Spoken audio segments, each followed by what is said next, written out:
What is going on, everybody, and welcome to another watch along presentation courtesy of those of us here at the Simply Reliable Studios. I am the Renegade of Wrestling, JJ Williams, your play by play man for TNA Impact tonight, which is being billed and hyped as the countdown to Unbreakable. Noah will be in here towards the end to take over, probably in time for the main event, and then, of course, for the Unbreakable stream itself, while Walter and I depart for our other various streams. But I am being joined for the majority of the stream here by Mr. Reliable Walter Cruz. How are we doing today, Walter? I'm doing well, and hopefully we remain unbreakable tonight with all these damn watch-alongs this whole week. Thankfully, tonight, as chaotic as it is in the fact that there's overlapping streams, thankfully there's only three that we have to worry about. We've got this starting now, leading into Unbreakable, and of course the Unbreakable stream that, like I said, Noah will be doing. I'll be on Prestige Wrestling, and you'll be on the GCW Bloodsport 13 call. So that's really all it is.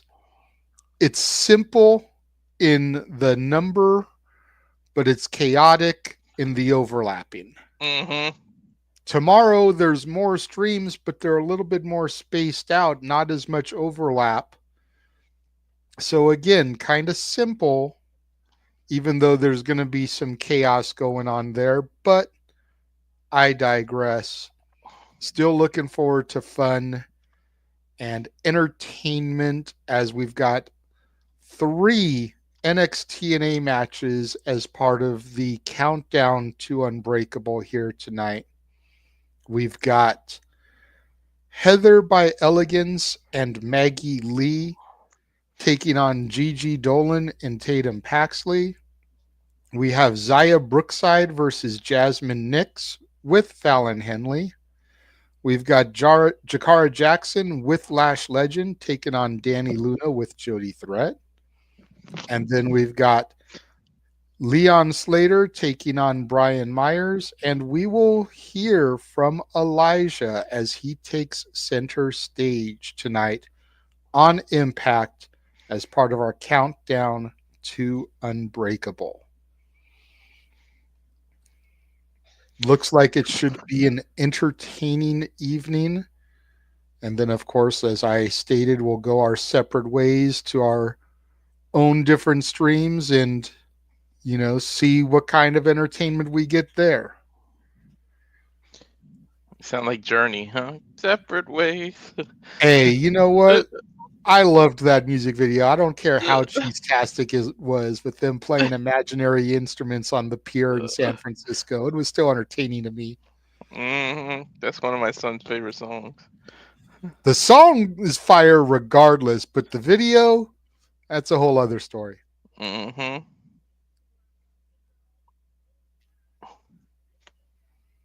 So yeah. I've honestly missed the last couple weeks of Impact, so I don't really know what's going on leading into some of these matches, but I'm still looking forward because it is NXTNA at its finest. I think I'm most looking forward to the Jakara Jackson versus Dani Luna match, though. Both are kind of like the underdog of their team. More people kind of focus on Jody Threat as the veteran, Lash Legend as the standout. Dani and Jakara kind of get overlooked, so I'm looking forward to seeing them kind of use this match as a proving ground to show why they should be paid attention to. Yeah. And I'm looking forward because it's going to probably have a lot. Tonight's Unbreakable and Impact in general is going to have a lot to do with Stand and Deliver. Yes and no. Cause and effect. I mean, most of the people that are on the show as far as NXT don't really have. Well, I can't say that because they did add the Tatum Gigi match, and they're in the tag title match, or I should say the number one contendership match for the tag titles. Yeah. Fallon is in there along with JC, Lash, and Jakara are in there. So pretty much the only one that's not in a match on Stand and Deliver is Jazmyn. Hmm. So I can't really say that. You're right. There's definitely going to be some implications there. You know, I'm looking forward to too. Elijah. I kind of want to hear what he has to say. I agree. Elijah, Mm. always entertaining. Been seen running with Joe Hendry as of late. Wonder if Joe Hendry is going to make an appearance on the countdown ahead of Unbreakable. I also noticed that some of the people here on the countdown are not on the Unbreakable card. A couple of them are actually wrestling on the Prestige show. I know Leon Slater is on the Prestige show, as is Zaya Brookside. And I'll be covering that in a little bit tonight. So that'll be running concurrently while Unbreakable is happening. Okay. But I'm interested in Elijah because I feel like I've been calling it as soon as they made this pairing. Elijah's going to turn on Hendry. I'm just waiting for the moment that they do it. I think if they're going to do it, they're going to wait till Rebellion. Yeah. I don't think they're going to waste it here. I don't think they're going to waste it at Unbreakable. Hmm. I could see Elijah being who drops Hendry and costs him the title to Kazarian. And the turn Hmm. could happen there, cause and effect. Yeah. But I feel like they'll tease some kind of tension or something if it pops up Maybe. tonight. Yeah. Maybe, but I don't know if they would do that and then not have him on Unbreakable because as of right now, he's not announced anywhere. That's true. And we all know that Impact was tape in advance. So, excuse me. Yeah, that's true. Bless you. It's taped in advance, so they got to make it work with what they taped.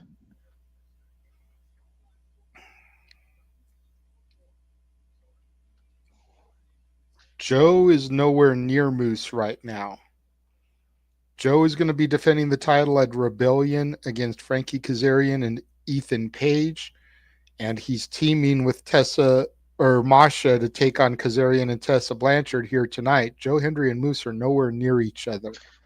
So I Nah, don't know where that conception came from. Moose has his own thing with the NXT X Division title. Yeah, exactly. I'm trying to still think in my head who's beating Moose for that.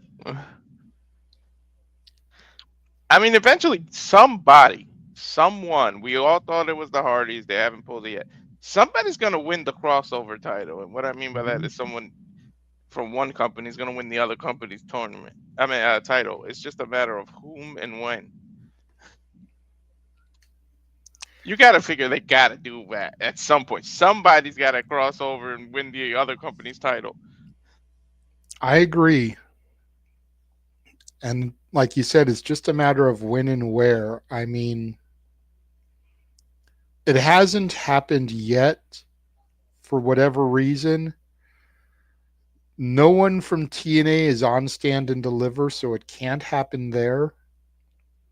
So the next major shows that I can think of would be Slammiversary for TNA, and if the announcement is made and is accurate, then Evolution 2.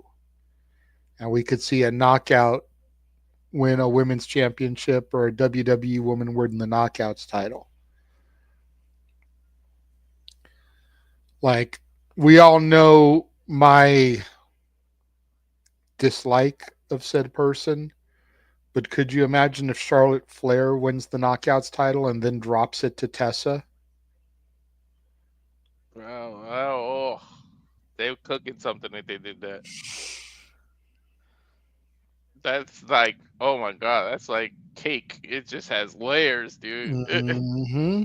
And then that would be another world title for Charlotte, helping build her resume up. That would put her at 15. And they would actually count that. Mm-hmm. So definitely something to keep your eyes out for.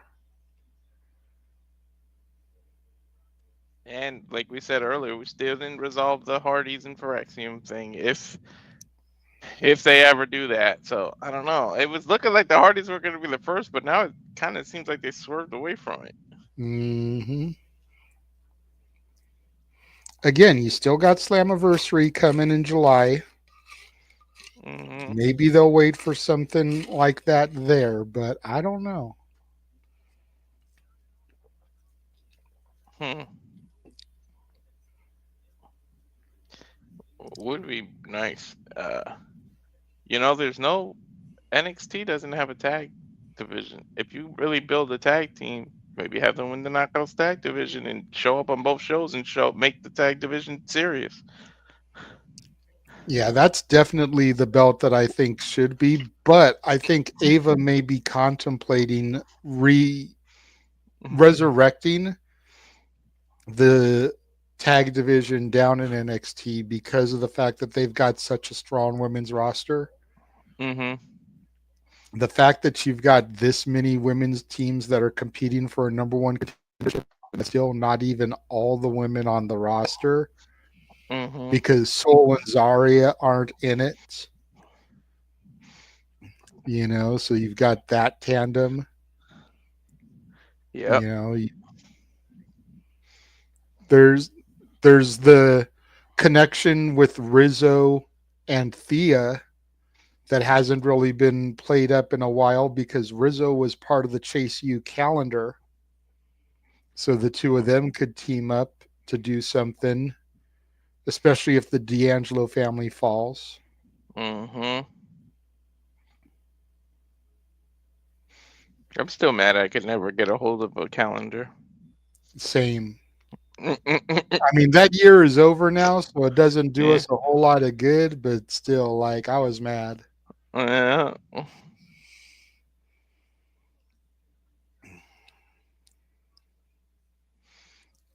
We have 15 minutes and 30 seconds on our end. Yes. Oh, why don't we have some trailers, so while we got some time. Fair enough. Fair enough. I mean, we do have a show that we're doing with commercials, so I figured we could get some of that stuff in there. Yeah. But I mean, you're right. We can run a couple of promos real quick. All right.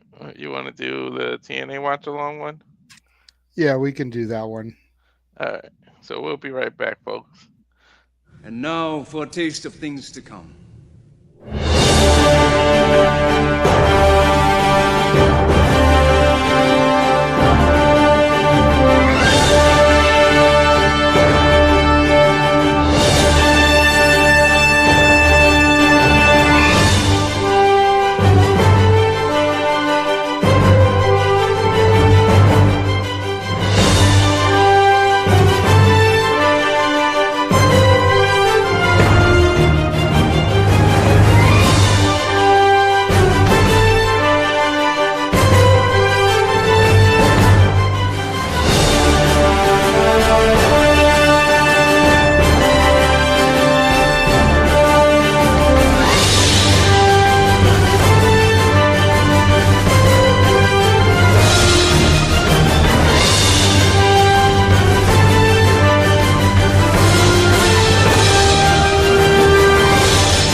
All the professional wrestling.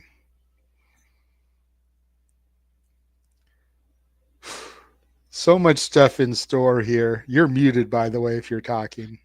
I remember when we used to run that trailer, and it just seems so far away, and it's like it's here, dude. WrestleMania week is here. Yep. In a couple of days, like half of that it's going to be off of that. Yeah. It's crazy to think about that, come this time next week, like a good half of that is going to be null and void. Hmm. I remember when I used to watch that trailer. Oh man, we got months for that, and them months came quick. Now it's here, Hmm. like the Wyatts. Right. We're here. I always loved that. Me too. That was a good intro. I saw it in person. I got to see Bray in one of the last matches he had, which was cool. I don't even think it was a TV. I think it was a dark match, but he fought LA Knight again. Nice. Yeah. So, I mean, we've got a few minutes. We can kind of talk a little bit about Unbreakable here. Unbreakable is all about the crowning of the first international champion. We've got 2 qualifying matches, Eddie Edwards versus Ace Austin versus Steve Maclin. We've got Zachary Wentz versus JDC versus Eric Young. The winner of those 2 matches will take on AJ Francis in the tournament final.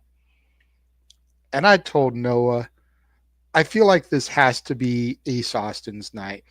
His name is Ace Austin. They're in Las Vegas, the home of Chris Bay. Chris Bay did a thing with the Hardy Boys earlier today.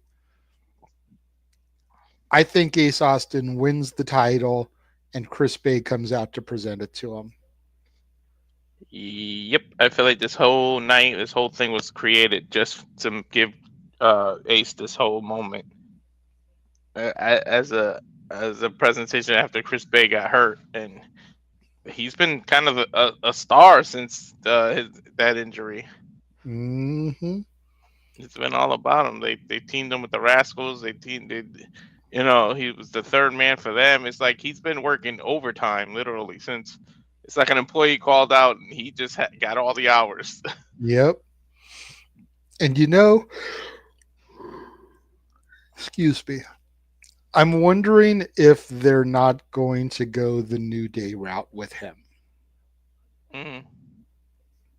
Have Bay come out to award the belt to Ace, and depending on Bay's recovery, and if Bay knows that his likelihood of a return is better or worse than it was at the benefit, have Austin drop him. Mm.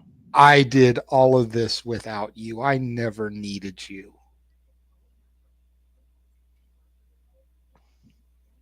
Yeah.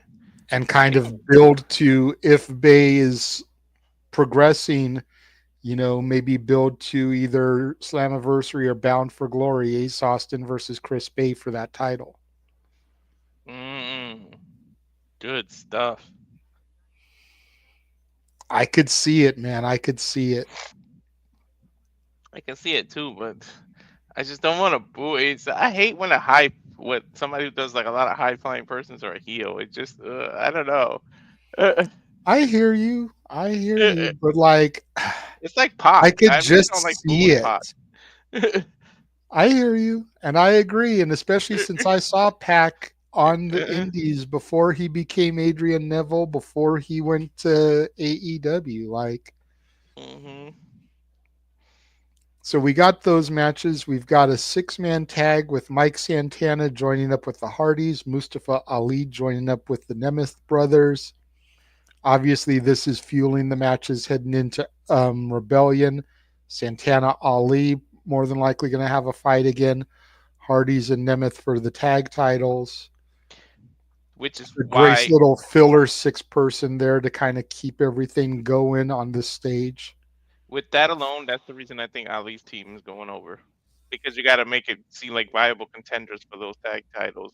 That team's got to win. They got to beat the Hardys and Santana. Otherwise, what chance do they have to beat them when the pay-per-view's on?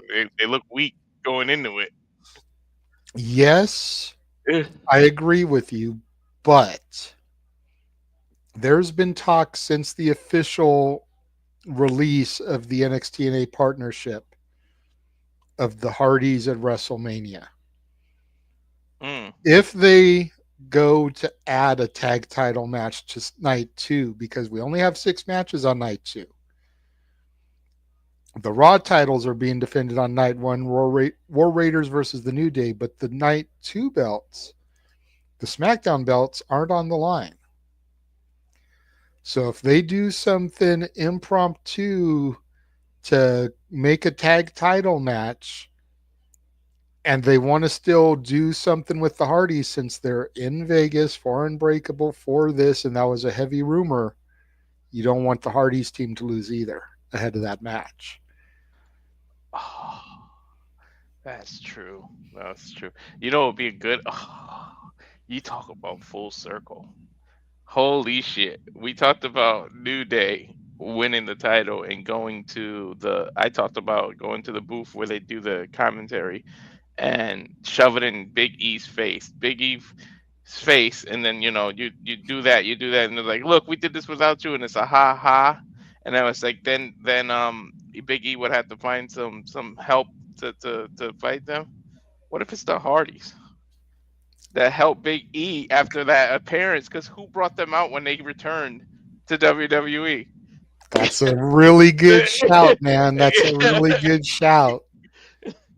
To your point, you have the New Day part of the post-show panel go up, taunt Big E. Big E's had enough. You guys are champs now, right? You're fighting champs. You want to put your titles on the line? How about tomorrow you put your belts on the line? Mm-hmm. And of course, the New Day agrees, thinking Big E is going to be an easy beat because of his injuries. And Big E's like, I never said you were fighting me. Yep, exactly. And then Kofi and Xavier with the who. Yeah. And he hit the drums. Yep. You have him bring almost 10 years later. Because that was WrestleMania 33, I believe. And here we are at 41. Dude, if they pull that shit, they definitely watch us. They totally stole my idea just now. Well, we know they watch us. It's just a matter of if they're watching now. But anyways, so we got that match. We've got this barbed wire massacre.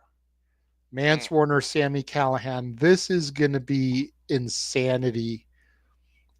The GCW Joey Janela Spring Break 9 is doing a Born to be Wired match tomorrow with Joey Janela versus Sabu, where the ropes are going to be barbed wire.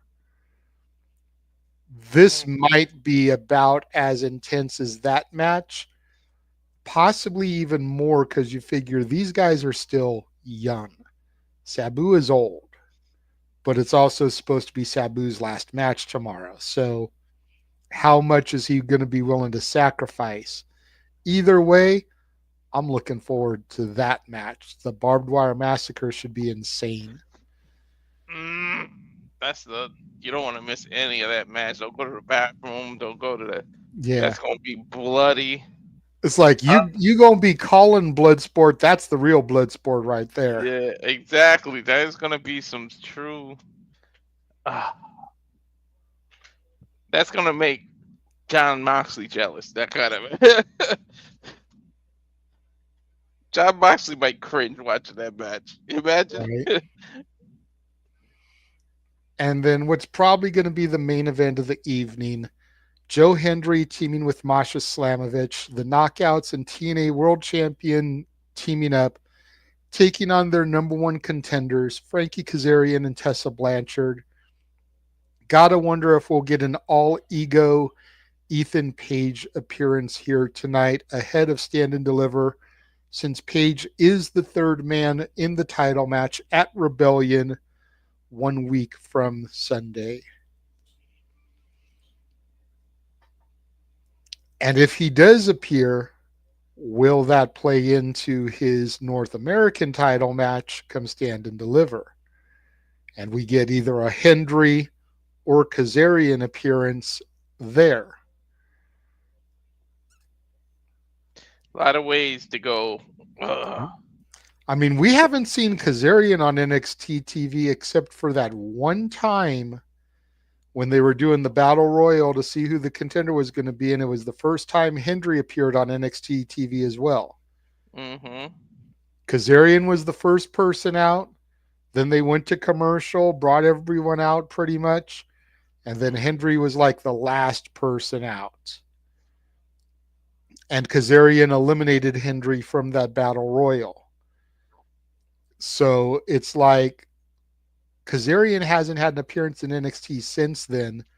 Him running in to get involved in this, especially since Kazarian and Ethan Page do share a connection in a former tag team partner, one in SCU, one in the Men of the Year, Scorpio Sky.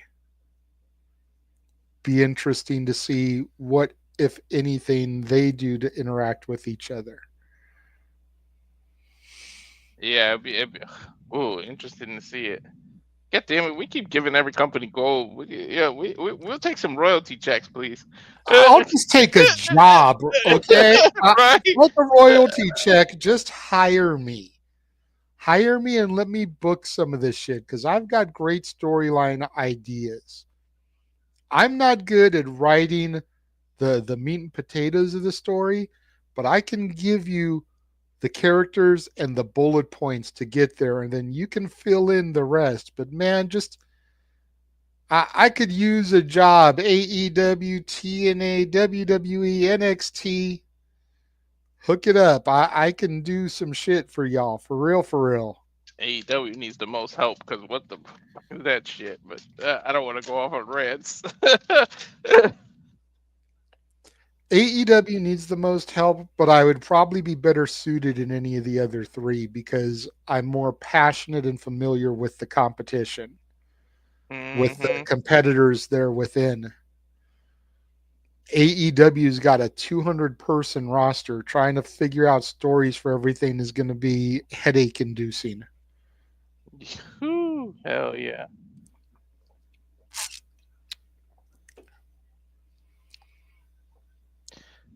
All right. Where's the remote? I buried it in these. Being at a hotel for a while, coming back to too much mail. There you go. Yeah, the program on Access is doing the top 10 lead singers from groups. And number one is on right now, which is Paul McCartney, of course, the Beatles, Wings. John Lennon is like number 4. Don't let CM Punk hear that. Right? Right? But you can't argue with the longevity, dude. Like Paul McCartney has been a star since the 60s. Like and he's still on the road kicking ass and performing. Like how do you deny him? And he was the front man for 2 hit-making bands. Like it's hard to dispute that. I'm just saying. Say what you want, Phil, but it is hard to dispute that. All right, let me see. I'm gonna refresh and see what Impact does for me.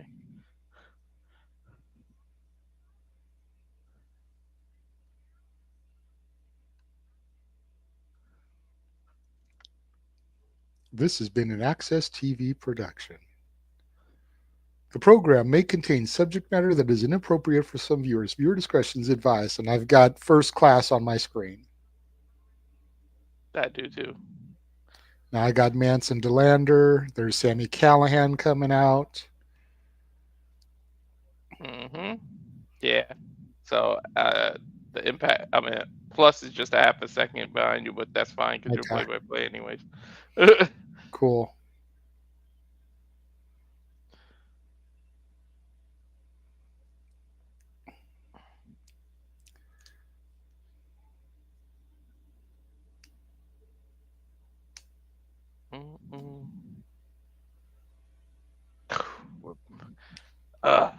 I can't wait.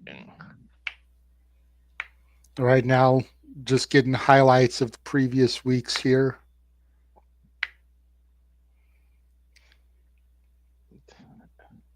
And how long is this system going to be a damn thing?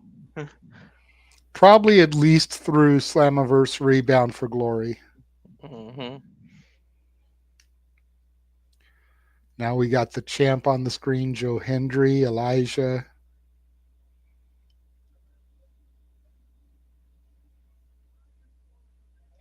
This rotator cup thing, you think it's real or storyline? It's all storyline. Uh, It's all storyline. They're trying to preserve Joe Hendry for appearances and other things, like he's not legit injured. Yeah, I know I'm not supposed to, but I like Tessa Blanchard, damn it. I like her skills. I don't mind her. I don't give a damn. Like, again, I'm able to separate the person. This is why I can separate any wrestler from their character. It's just Mercedes does the opposite. I can respect her character and not the person. And she's not bad on the eyes either. I'm just saying, Yeah, like, she's that kind of crazy that you don't mind getting tangled up with. As we take a look yeah. outside the St. Joseph Civic Arena in St. Joseph, Missouri, where this was filmed. Of course, we had a nice little shot of Las Vegas ahead of that.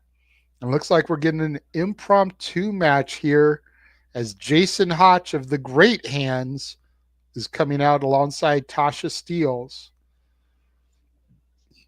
What is this about? Don't know. Go to the TNA X real quick, see if this was announced, and then maybe I just missed it earlier because I was trying to save my computer. Oh, yeah, it was. Jason Hotch is going to be taking on the Laredo Kid. It was Oh, announced. Just didn't know about it, like I said, because we did Simply Predicting, and I was trying to save my computer, letting it rest when it's not being used for these streams.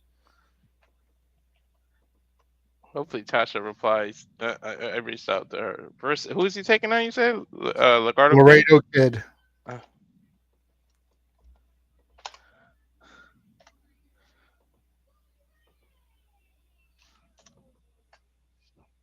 They're just calling him Laredo now and not Laredo Kid for some reason, but that's neither here nor there. Hopefully, I can get this graphic tricked out quickly enough so that we can still use it. mm. Dude, why does every company got a woman that I'm just like, because I love me some Tasha Steeles in TNA. Gee, I wonder why.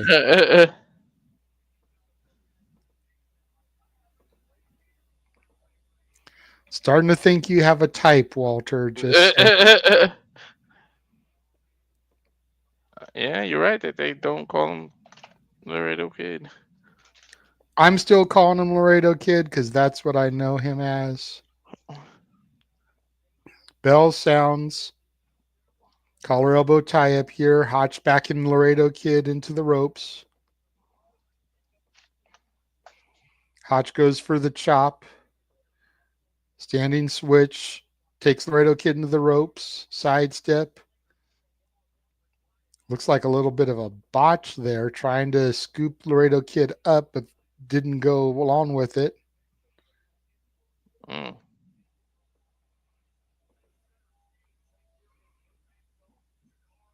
Yeah, I'm not sure what's going on here, but this definitely looks kind of sloppy. Laredo Kid's up to the top rope, loses his balance a little bit, still hits the moonsault into an arm drag. Facebuster tilt-a-whirl. Laredo Kid with a running kick coming off the ropes here. Mm. Yeah, definitely quite a few things were sloppy already. Which, hey, stuff happens. Stuff happens, but for that many things to happen that quickly, you almost wonder if someone is no selling on purpose. Mm-hmm. Hotch gets a 2 count on Laredo Kid, starts picking him up.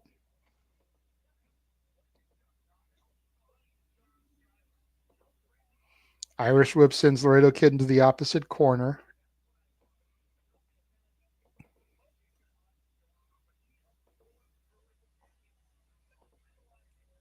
And you should have the graphic now.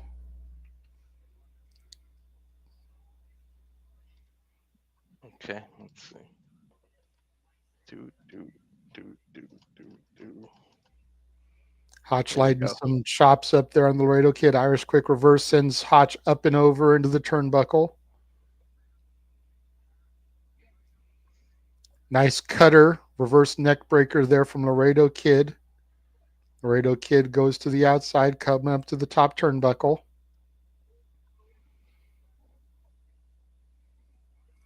Nice shotgun drop kick off the top rope there. Sends Hotch to the outside. Laredo Kid going to fly here.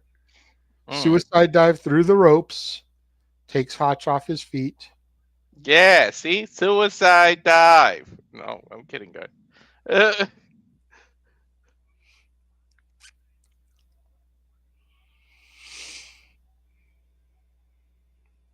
Crowd chanting TNA.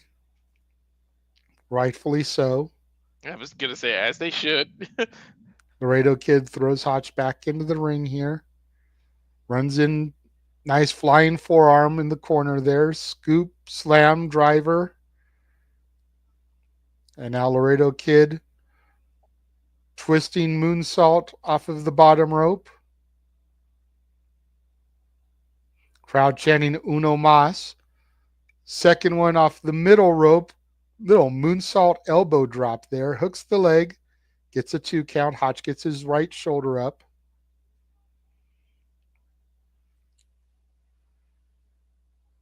Crowd chanting Uno Mas once again. Laredo Kid now going again for the middle rope. Lands on his feet. Rolls through. Charges in. Hotch up and over the ropes. Nice kick. Roll through into a reverse neck breaker by Hotch. Looks to pin him here. Hooks the leg. 2 count only.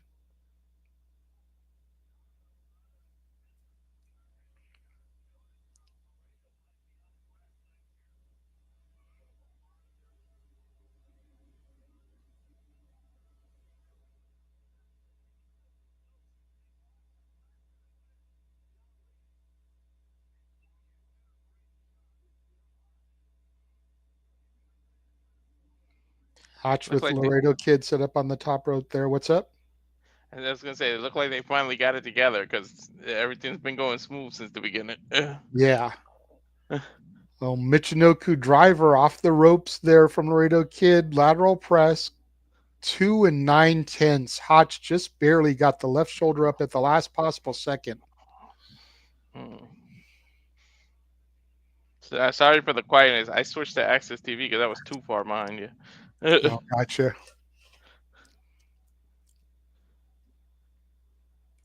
Crowd chant Uno Mas once again at Laredo Kid here.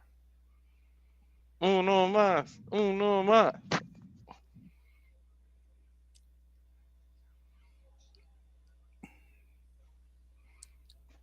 Laredo Kid off the ropes here, ducks the clothesline from Hotch. Springboard crossbody. Hotch catches him.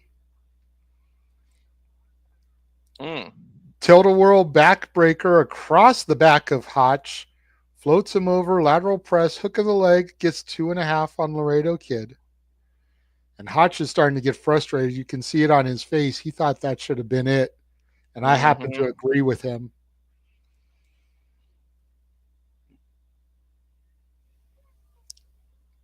Hotch getting under the ring here now is looking for something. Tasha Steele's looking on the other side. Laredo Kid up, slaps Hotch.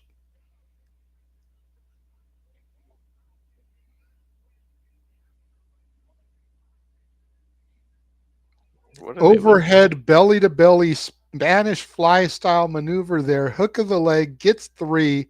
Laredo Kid is your victor here in our opening contest on the countdown to Unbreakable. Wow, what a move. I see Rick the Sign Guy there in the crowd. Yep. In the blue dress shirt, work shirt, and the red hat.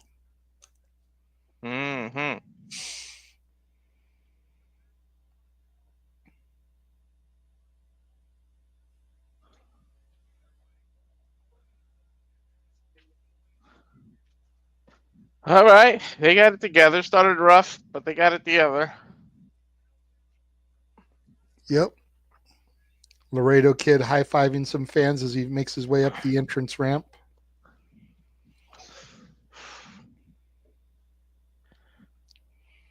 Backstage with Mean Gia Miller, talking with Leon Slater.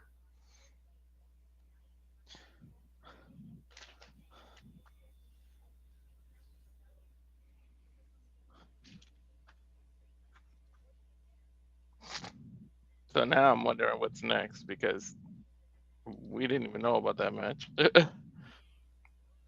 Everything else, I don't see any other added matches, but since they're talking to Leon Slater, I would almost guess his match is going to be next.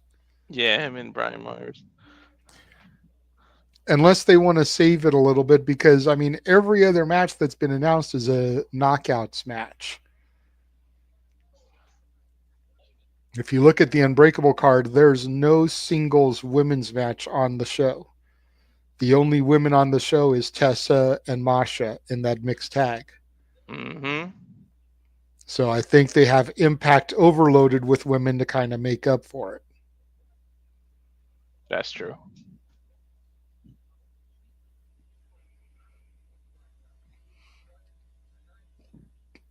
I need Leon to cross over because I need him and Javon. I so bad, man. Especially if Javon goes heel, like I speculated earlier. You got the babyface Leon versus the heel Evans. Hell yeah. Hardys could cross over with him to play backup against Dark State. Maybe the Rascals as well, considering their history in NXT. Yeah. See, we stay giving y'all gold to WWE. TNA. Telling you, hire me. Coming up next, it's going to be Zaya Brookside and Jazmyn Nix. Yep, they fooled us.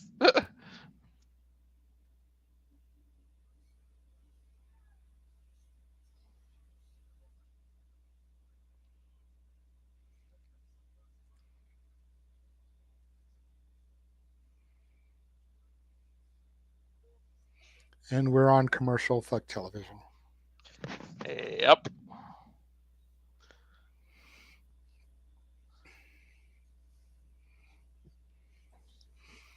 So I'm not seeing a whole lot of interactivity from the chat room, despite the fact that we have 13 people watching, at least one person on every channel. Welcome to the two people that are watching us on Batty for Wrestling. Mm-hmm. To the other 11 of you, if you have not subscribed to Batty for Wrestling yet, go to her channel, subscribe. Let's help boost her numbers up. But to the 13 of y'all that are watching, you know, what are you looking forward to as part of Unbreakable? Is it the tournament finals, the six-man tag, Barbed Wire Massacre, Masha and Henry versus Tessa and Frankie? You know, what is it that you're looking forward to tonight from TNA? Let me know. And then again, to the other 11 of you watching that aren't watching on Batty for Wrestling, if you have not subscribed to her already, please go to her channel. Let's get those subs up for her. Looks like we got more people watching on your channel right now, Walter, than any other, so I can't do the show to get those numbers up for you. Thank y'all.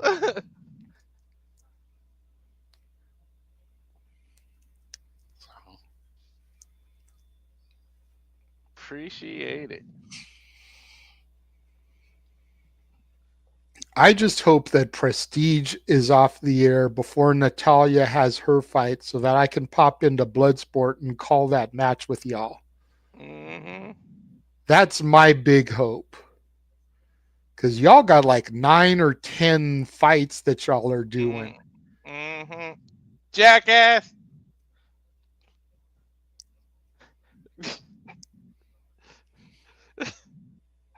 Gotta love the sarcasm of your son. Right?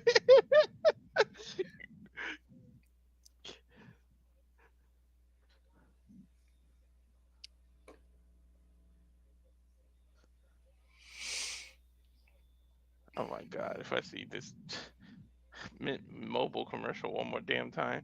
At least it's a different one for me. Yeah. It's not the same one that I'm always seeing. Hmm.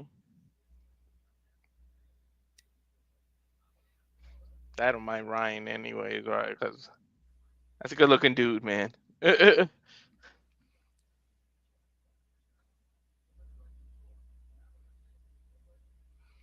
You're at 125 subscribers now, sir. Yeah, thank you. And it was just 124 when we started this stream. So somebody just subscribe now. And there you go. And Ash is at 27. Good on her. Yeah. Let's keep it going. Again, the other 10 of y'all that are watching now, if you have not subscribed to Batty for Wrestling, go subscribe to her. Let's get those numbers up for her. Let's try to get her to 50 subscribers by WrestleMania. We've got so much coverage going on. Let's try to get those numbers up for her. If the others of you that haven't subbed to her, go sub right now. That should get her up to 30 something, almost 40 subs. Getting Thanks, another Red. 10 by Mania Saturday should not be much. Yeah. What's up, Ray J? Good to see you. We got to get 75 for me because I want to go to New Orleans. I'm curious to see who you're going to take with you. All right. I mean, now that I know that your wife's birthday is this time, I know why she wants to get rid of you for a month. Yeah. Right. Probably why she put you in a hotel so she could have her birthday. It was like, yeah, you go get out of my hair. I want to party. Take the kids with you. Let me go have some fun while I'm still young. She was with us. I put her in the hotel by herself for a while, and then I went a different day to the hotel with her. I kept the kids here. Gotcha. Her and her sister had it for a couple of days alone. See? Cody Deaner now backstage talking to Santino Marella, that son of a gun.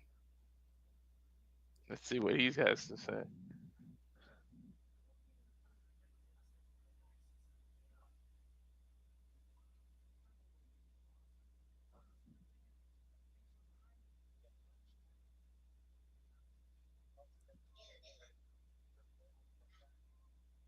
Cody Deaner seems like he wants a title shot, but Santino can't even remember the last time he had a match.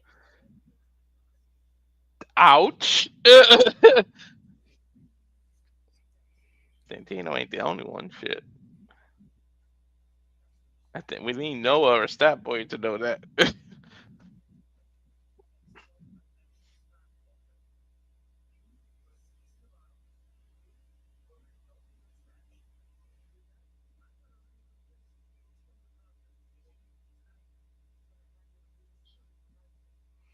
All right, looks like we do have an impromptu match added. It's going to be Cody Deaner versus Casey Navarro to qualify for Ultimate X at Rebellion. And I hate to disappoint you, Ray J, but it will be. Unbreakable begins at 10 o'clock Eastern, 7 o'clock Pacific. Bloodsport begins at 11 o'clock Eastern, 8 o'clock Pacific. So there will definitely be overlap.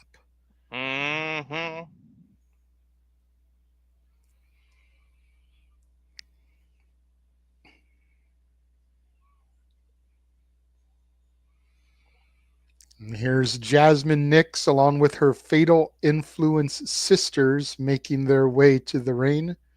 Fallon, Henley, and JC Jane. Only Fallon was listed on the graphic, though. They didn't advertise JC was going to be there. Right? It just says Jazmyn Nix. I love how Jazmyn calls the cameraman up. It was like, nope, that's close enough. Yeah. I mean, but again, you look at the cake that Jazmyn is providing there in the ring, and you can understand why she may want some of the scruffy wrestling men to back up. And here comes Zaya Brookside, daughter of Robbie Brookside, British wrestling legend, being accompanied by Lee Ying Lee, the former Zaya Lee, for those of you that remember and haven't been following TNA lately. I almost kind of wish they had let her keep her name and it could have just been like Zaya squared, Zaya Lee and Zaya Brookside. especially with the partnership. It's like, what's the big deal on her letting her keep the Xia Li name if you're working with the company that she's wrestling in? Right. Now, if she had gone to AEW, become All Elite, then yeah, change the name. But she's in TNA. Y'all have a working relationship with TNA. I don't see the big deal. Mm-hmm. Xia squared. And again, to that point, Xia isn't shown with any ring accompaniment here on the graphic. Yeah. But Xia, definitely no dummy, being the daughter of a legend. She knows she needs some extra hands out there with fatal influence in tow. Collar elbow tie up, neither woman backing off. Another collar elbow tie up. Jazmyn trying to prove her worth and her mettle. Definitely the least experienced member of Fatal Influence here. Nice headlock takedown by Xia Brookside. Man, I hope Mandy Rose works the difference out with WWE because I can see the stories with her coming back. It's not about a difference with WWE. It's just her doing her extracurricular activities. Yeah. WWE doesn't want it. True. And Mandy has admitted that she makes more money in a month than she was making in a year with WWE. Exactly. So if you're able to make that kind of money and not have to put your body through the pain and the rigors of in-ring competition, why wouldn't you? That's true. Nice wraparound by Brookside, rolls Nix up, only gets a 1 count. Up and over with the Magistral, gets a 1.5. Xia Brookside is a woman here in TNA that I have been a fan of ever since I first saw her. Mm-hmm. There's a fire and a spunk about her that I just enjoy. Same with Dani Luna. Going for a Greco-Roman test of strength, but Jazmyn nicks with the kick in the midsection, sends Xia in the corner. Xia gets the boot up, rocks Jazmyn. Nice head scissors takedown by Brookside. Nice drop kick there by Xia as Jazmyn gets back to her feet. Crossbody press, hooks the leg, gets a 2 count, does Brookside. Xia definitely dominating here in the early going of the match. Hell yeah. Xia was perched up there. Looked like she was going to go for a monkey flip, but Jazmyn was able to trip her up and is now in control, throwing Xia into the middle turnbuckle pad, stomping the proverbial mud hole into Xia Brookside, and now using her boot and her leg strength to choke her out a little bit. Referee calls for the break. And now Jazmyn kind of taunting the crowd here. Xia is definitely like the Izzy of TNA. Like, you've been on her side the entire time.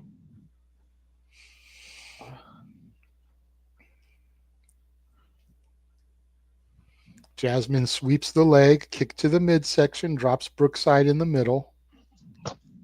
Hook of the leg, gets a 2 count. I know I said that we give gold to the people, to the other companies and the writers and stuff. Screw the writing. Can you just hire me as a cameraman, please? Walter. They would not be TVPG anymore if they hired you as a cameraman, Walter. They'd be TG 14. Nice suplex by Jazmyn. Gets the 1 count. Xia kicks out. You just hear Mamacita in the camera every few minutes. Right? Like, yo, is that the crowd chanting? Mamacita.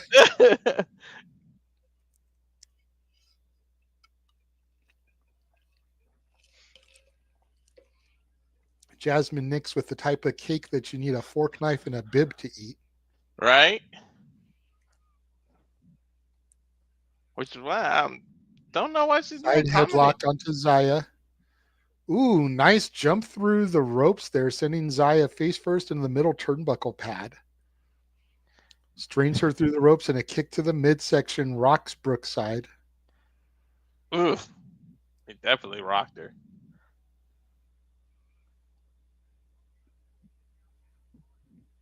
Nah, I think Walter might call Jazmyn Sister Sita. Yeah, nah. He's got daughter Sita, He's got Mama Sita. This is Sister Sita. Yep. Stepsister Sita, because Sister Sita is incest. That's no bueno. But stepsister, that's different. That's a popular category from what I hear. Yes, it is. Sleeper from Nick's. Zaya Brookside able to fight up to her feet. Irish whip sends Brookside in the rope. Goes for a spin kick. Zaya ducks it. Zaya goes for one. Jazmyn ducks it. Then both women with the same idea, rocking each other in the temple. Both women down in the center of the ring. Damn.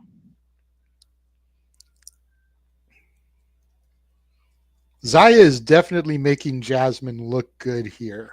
Yeah, she is. Zaya definitely the vet of the two, and Jazmyn is looking like $1 million, and definitely in comparison to that last match where we had, where there was so much miscues in the early going. Jazmyn trying to throw the punches, Zaya blocking, rocking her with some forearm shots of her own here now. Not that Jazmyn needs any help looking good, to be honest. Well, in ring. That's what I said.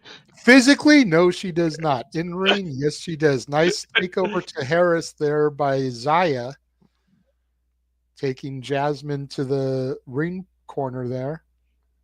Goes in for the Meteora. Jazmyn moves, rolls her up, gets a 1 count, almost got a 2. It was like 1 9/10. Side kick there. Lateral press, gets a 2 count. Zaya gets her left shoulder up.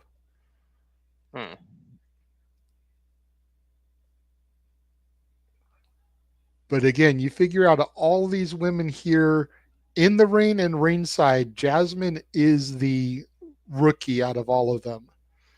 Jawbreaker there by Brookside, rocks Jazmyn. To be fair, that's probably why she was in a stable in the first place. Nice flying crossbody, hook of the leg. Jazmyn kicks out at 2. Well, you figure she's been with JC for a good chunk of the time there. Almost ever since JC left Chase U after poisoning it, Jazmyn and JC have been together. And then they came together with Fallon. There's that Meteora from Zaya.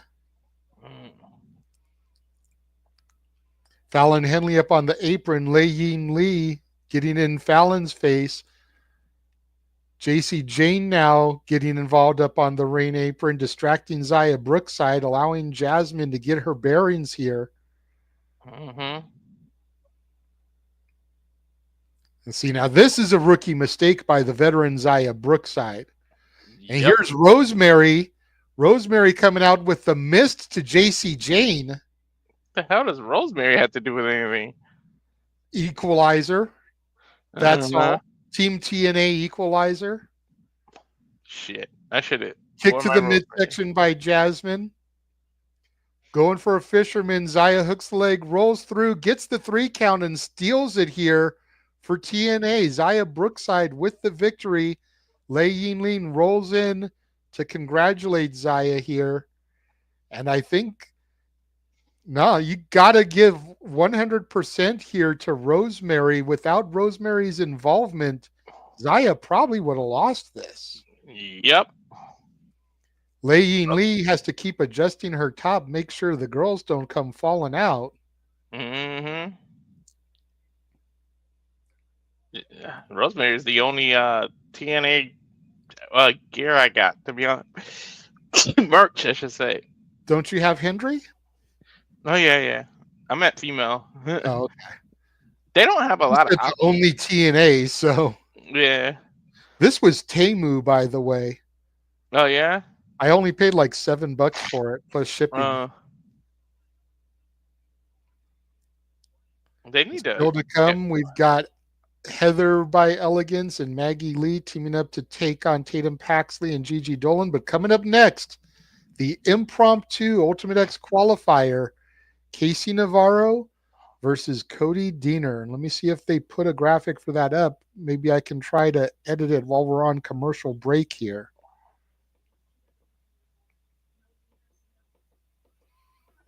Well, speaking of Temu, the Temu SC Rio's over here. See, we got different commercials. I got Jerry O'Connell here doing a slots game commercial.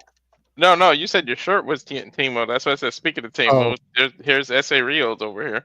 oh Uh, yeah, Casey Navarro. Okay, uh, I get what you're saying now.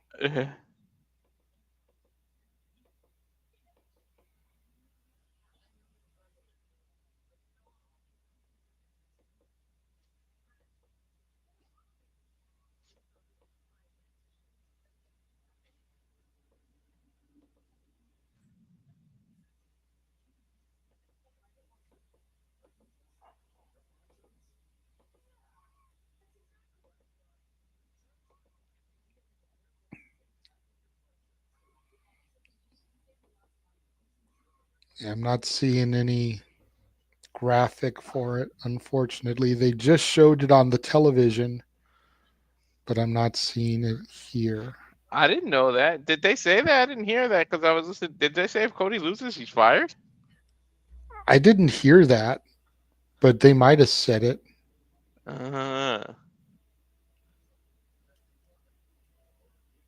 damn, that would be messed up, Santino. That would be a son of a gun move. Oh wait, it's not on. Oh wait, It's not on X either.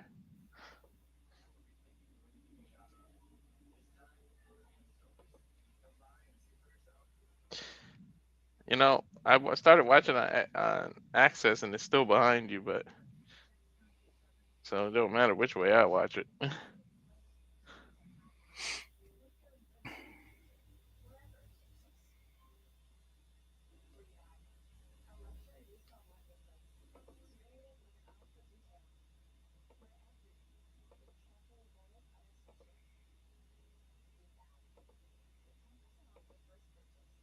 You got a smart TV where you just don't know stuff that's on it?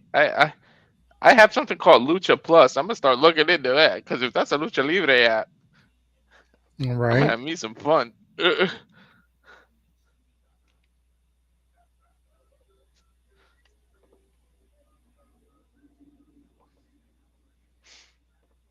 Yeah, TNA Plus is just showing me like TNA Impact against all odds in Tempe, Arizona, June 6th and 7th, and then June 20th and 21st, Pittsburgh, Pennsylvania has an Impact.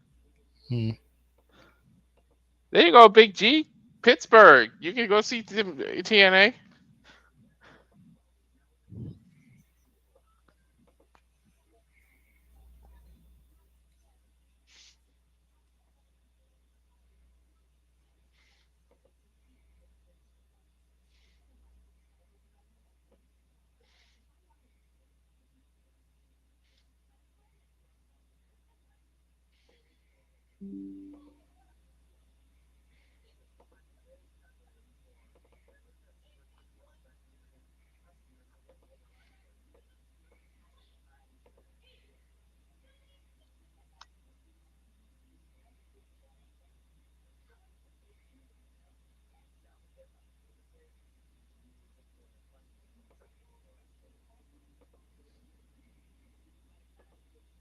Does AJ? I missed the last couple episodes too. Does AJ still has the title from MLW, right? ROW, I believe. ROW, Yeah, yeah. Uh, I remember calling that. I wasn't expecting him to win that, to be honest. I don't think any of us were, to be honest. But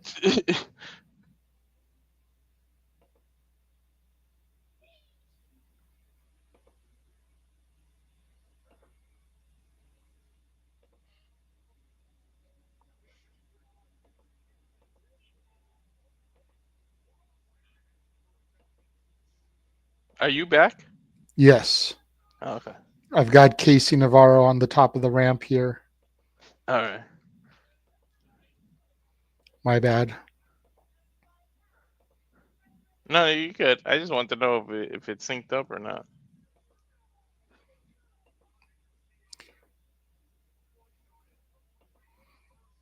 Casey Navarro coming out to the ringside area here.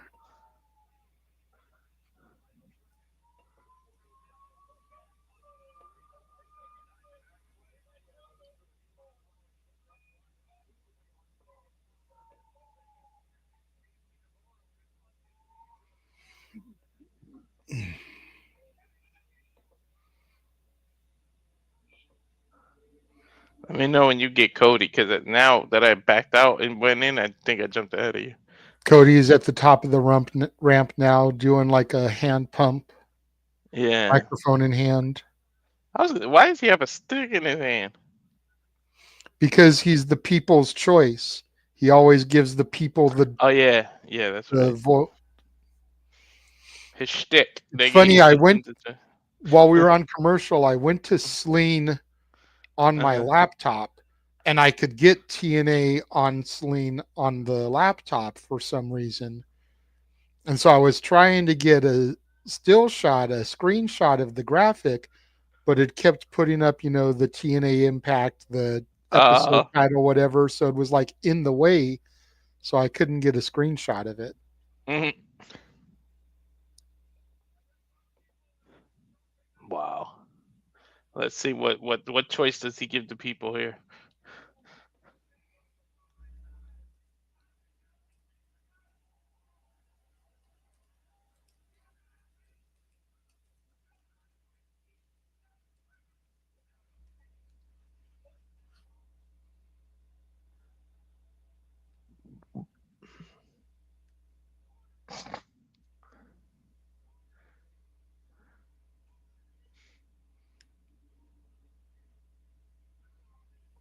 So they didn't put the graphic anywhere. Mm-mm. I'm even Oh well. looking on like a Google search, nothing on X. Well, people, you got to deal with Oh our well, beautiful faces. I tried. uh-huh.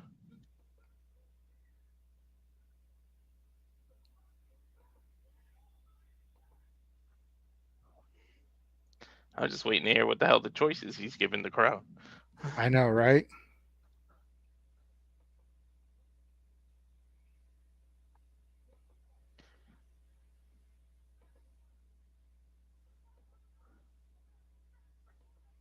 Looks like Casey Navarro is going to try to bribe Cody Deaner to not have this match. Hmm. Similar to the way the Godfather used to do, is like, I can beat your ass or you can have a night with these hoes. Dude, he almost broke Undertaker behind that shit.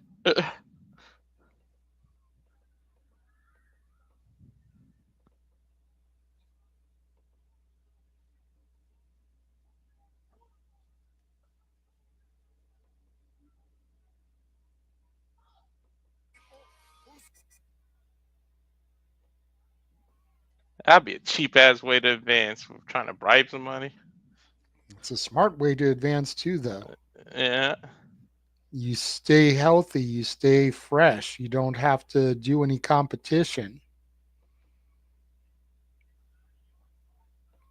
So guess what? Not your choice, it's the people's choice.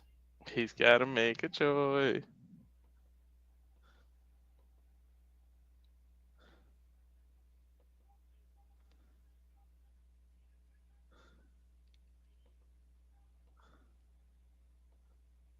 Let's see what he decides. People want him to kick his ass. But what if he does what the people want and then he still loses? Right? It's like he could have taken the money and walked away, but then he goes ahead, he takes the match, and then he loses. Mm-hmm.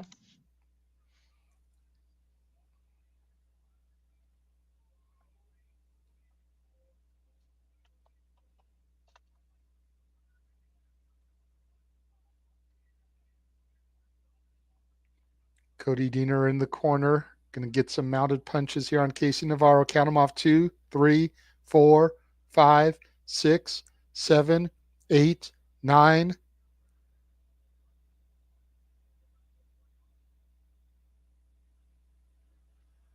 Nine. That was awkward. 10.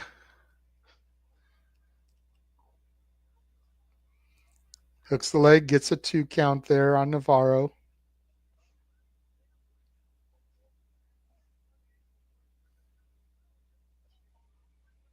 Irish whip from Deaner sends Navarro into the ropes.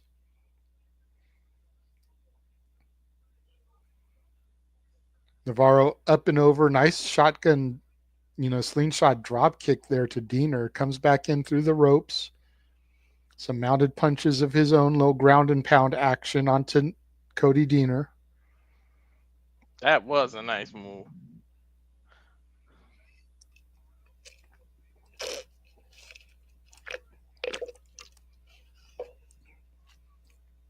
Navarro with an Irish whip sends Diener in the corner. European uppercut followed by a forearm smash and a snapmare takedown. Slingshot blockbuster. Snapmare goes for the coup de grace. Gets a 2 count there. Wow. Double foot stomp there. Dude, this double foot stomp is starting to become super kicks. Right? They mother have to do this move now. At least not everybody's doing it off the top rope. Yeah. Which is what makes Finn's coup de grace special. Mm-hmm. Or swerves with the swerve stomp. And a lot of the Those women are like the only two people I can think of that do it off the top there. A lot of women are doing the Meteora. Well, that's different. And I don't know too many men that would run away from a woman flying at you like that, but that's a whole other story. Diener with some clotheslines taking Navarro down, charges in another clothesline in the corner, and another one from Diener. Bulldog takedown from Cody. Cody Diener getting the crowd into it here. Mm-hmm. Navarro on the ropes.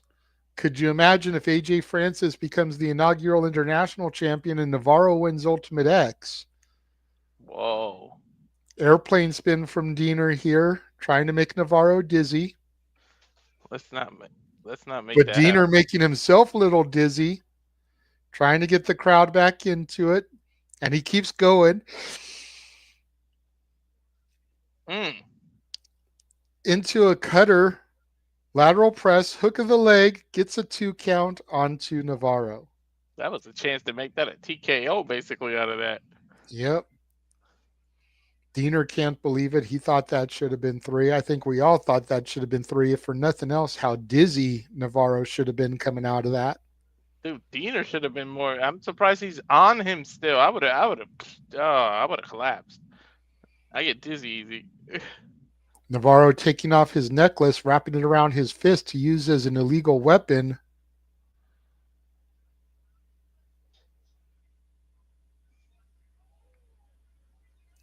Uses the weapon to the face, falls back, hit the leg, and Cody Diener eats the pinfall. Casey Navarro qualifies. Poor Navarro. I meant Navarro. Wow. Poor Diener. Diener. Yeah. I know he could have walked out of there with the money, but he had the match and he lost. It's exactly what we were afraid was going to happen. You might as well let him do the Brian Myers thing. Didn't Brian Myers lose 1,000 times and then he finally won and it became a thing?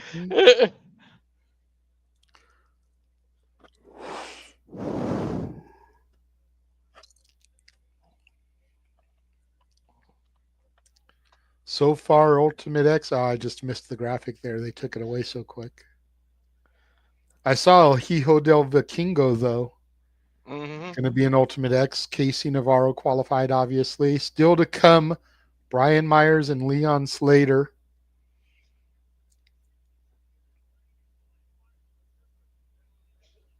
Well, that'll be our main event. So none of the women are the main event. Also still to come, Alisha takes center stage. But coming up next, Maggie Lee and Heather by Elegance taking on NXT's Gigi Dolan and Tatum Paxley. Sorry, Noah. As we go to commercial, fuck television. Noah hates the Elegance. I don't think he minds Heather as much as he minds Ash. Yeah, that's true.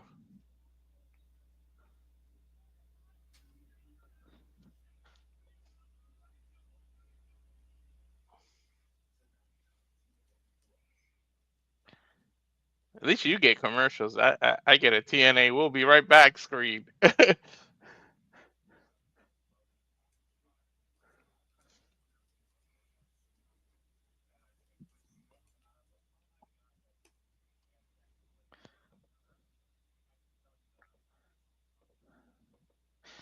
I wonder why why are they booking that? Because Diener in his little speech said his contract's up in May. Did he say it's up in May 1st? He mentioned May 1st. I kind of half heard it. Oh, maybe that's his out. Yeah.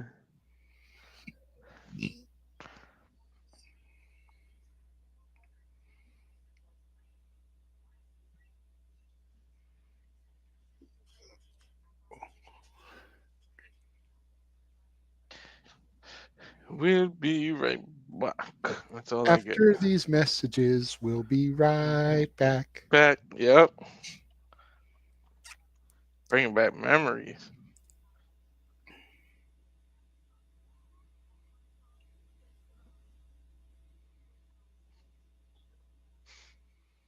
Remember what was the USA Saturday cartoon? It was something about a train.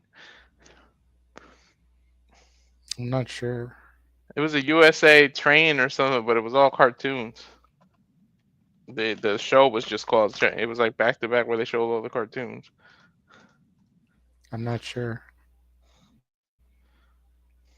Then it was all about WB too. I'm a little bit older than you, so I don't remember the USA having like a cartoon block like that.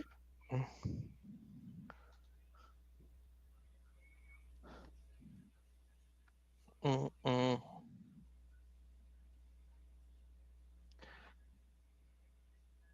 Okay, so yeah, that's what he said about May 1st. Oh man, poor guy. I may have to dip out of here at 9:30 because it looks like Prestige starts at 7 o'clock for me, 10 o'clock Eastern, not 8 o'clock like I had thought. So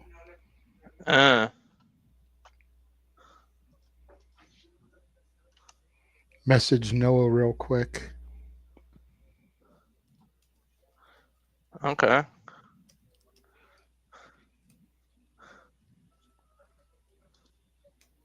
Well, and what time Bloodsport starts at 11 Yeah, Eastern, right? that still starts at the right time. Yeah, it's just Okay. Prestige, I guess, has been adjusted or was informed on. So I gotta be on the air at 10:30.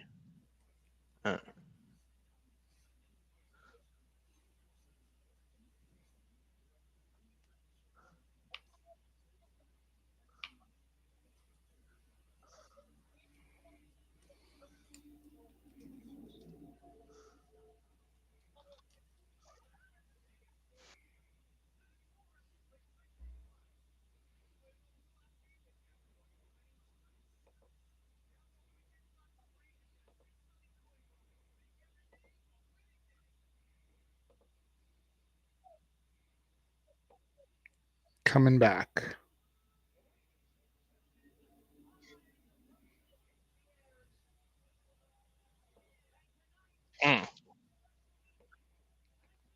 Personal concierge is in the rain. I still am dumbfounded that Tiffany Nieves used to have the personal concierge with her. Saw pictures of them together on her socials. Hi, buddy. Aw, cute puppy. Yep. All right. Go bye. My sister-in-law just came over and brought her buddy.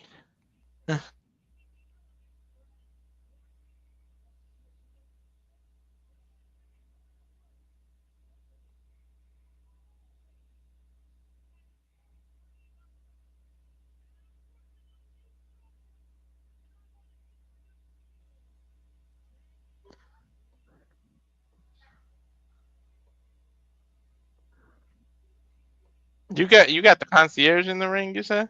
Mm-hmm. They're still not even showing that for me. They're showing the history of how we got here. I'm getting. Yeah, he's kind of introducing us to Maggie Lee.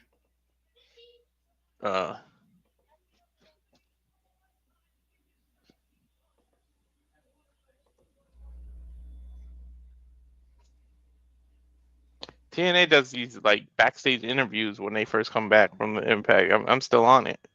TNA Explosion. Yeah, Maggie Lee has been featured on Explosion a lot, so that may be why they're doing that kind of show you where she's come from. And now here comes Heather by Elegance. Mm.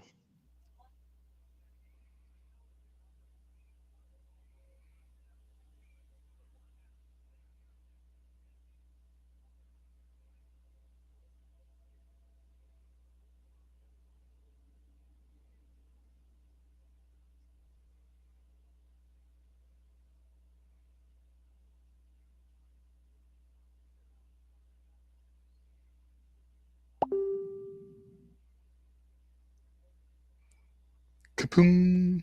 Somebody doesn't have their notifications off. You can hear that even if I'm on mute? In my headset, yep. Oh, okay. So as long as you do, though. Now I'm getting. Here comes Gigi Dolan and Tatum Paxley.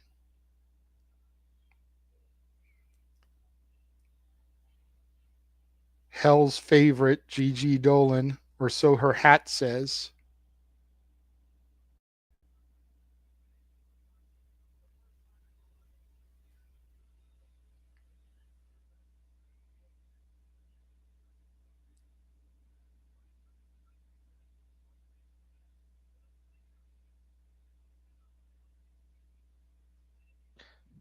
So they got a new a new elegance member or something? Yeah, remember how Matt had Shannon Morris as MFer and then Crash Holly was the moron?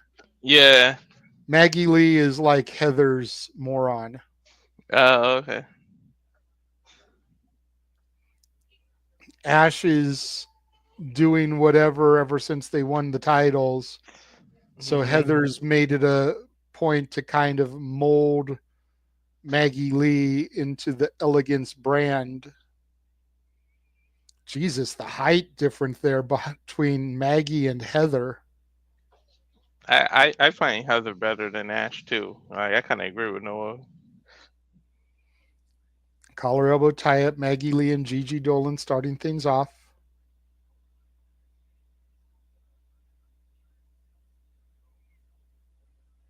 Knee to the midsection by Maggie. Irish whip sends Gigi into the corner. Nice springboard up and over by Dolan. Off the ropes, dropped down by Lee. But Dolan hooks the arms, rolls her up, gets a 2 count. Gigi Dolan, the KG veteran here. I don't know much about Maggie Lee's history. Boot to the back, pulling the arms over the top rope there. Tag into Tatum Paxley. Drop kick from Dolan to the back of Maggie. I don't know much about her. Dolan, another drop kick into the chest of Maggie Lee, and here comes Tatum Paxley, now the legal woman. Standing froggy bow, hook of the leg, gets a 2 count. Is it the height difference just because of that, or does she look like at least 5'11", 6 feet? No, it's definitely there's definitely a height difference. I mean, Maggie very easily could be 6 foot, but like just look when Heather comes in. There's easy like 6 inches difference there. Right? It's like Zelina Vega's in the ring or something.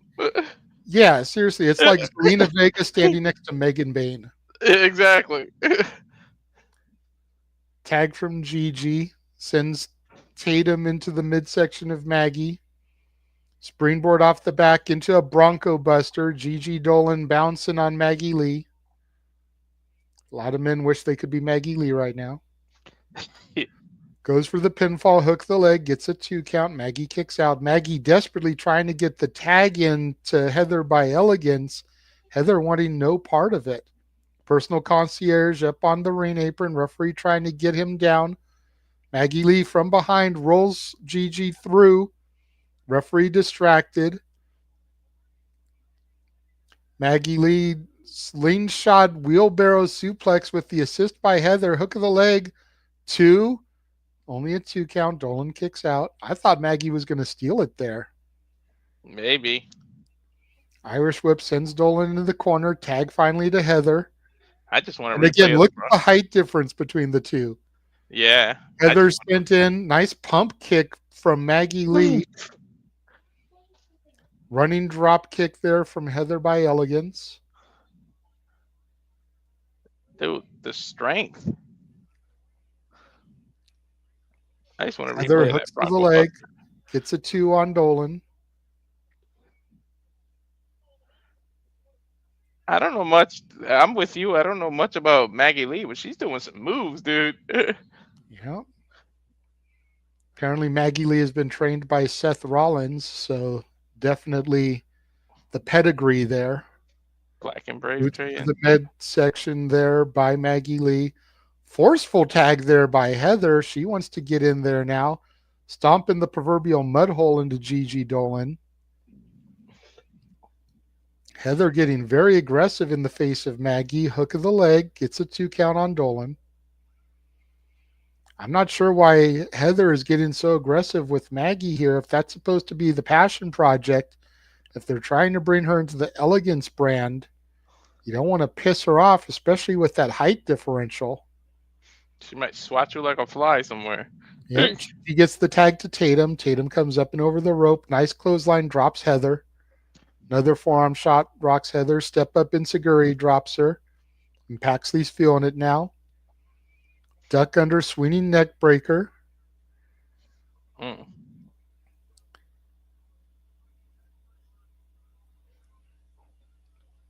Paxley sidesteps Heather, shoves her into Maggie Lee. Heather Lee goes for the kick. Half and half twisting suplex there by Paxley. Tags Dolan in. Now I want to be hired as a referee just for this match. Double team there.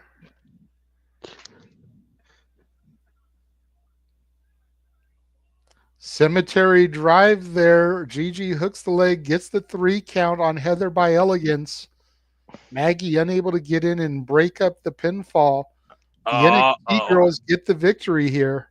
You know who's going to get the blame. Mm-hmm. Oh, look at that. So Impact went over earlier. Now NXT goes over.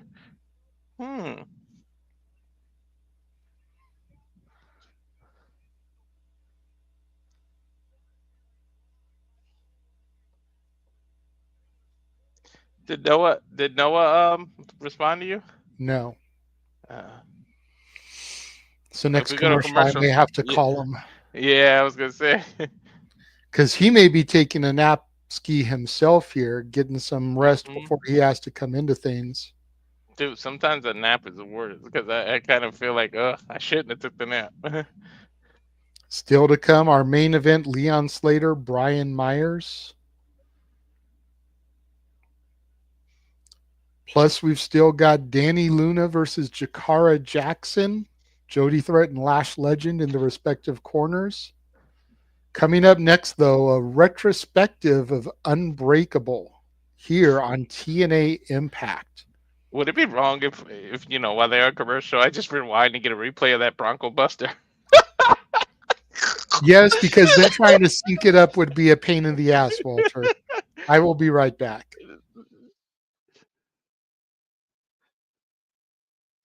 Well, speaking of being right back, since they're on commercial, we're gonna run that trailer one more time.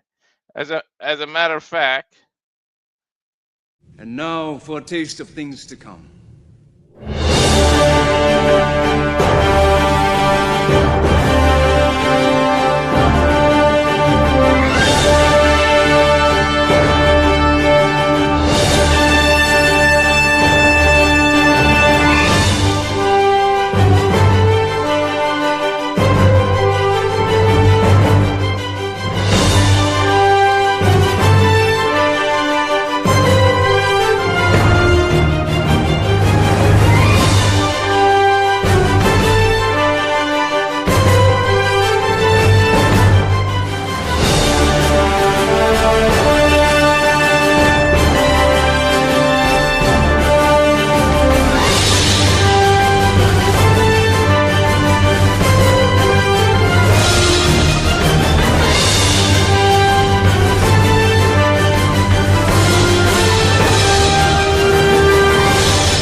Oh, your professional whistling. Had to get that in Damn it, there. Walter. That doesn't I've gain heard from subscribers him. because He didn't answer the phone, but he heard it rain and then gave a thumbs up and said he will do so. Okay. I guess he was napping. He was like, back to nap for another 10 minutes. And it's like, okay, not sure if you're how I don't understand the people that can get the power nap, sleep for 10 minutes and they're good, 15 minutes and they're good. Like I usually need at least an hour, hour and a half. I can't stand the people that Lee can literally talk to you 1 second and the next second you'll hear snoring. I'm like, yo, how can you do that? My brother does that too. As soon as he sits in the damn car, he's out.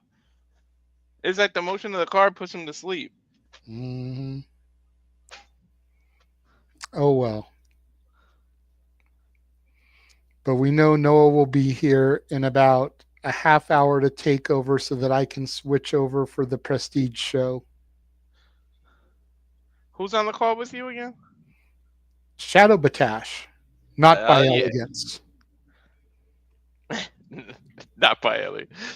She's the Well, her elegant. name is Ash. Yeah. Not by elegance. She's the one that's tolerable. The Canadian. Yes. Oh man. Oh, the dog let one out.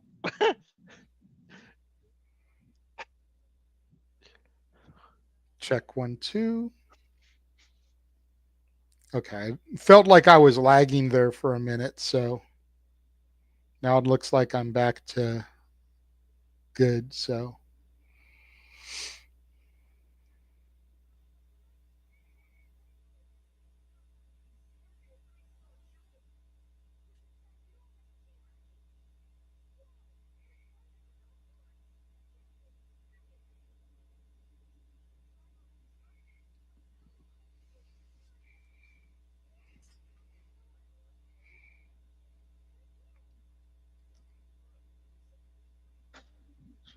Did you come back yet? Coming back now. The program may contain subject matter that is inappropriate for some viewers. Viewer discretion is advised. And now I got the concierge, Heather, and Maggie Lee backstage there. Mm-hmm. Yep.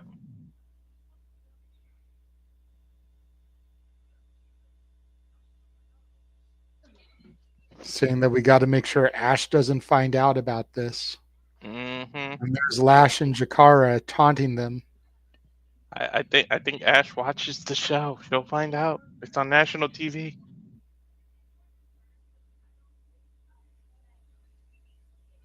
You know what?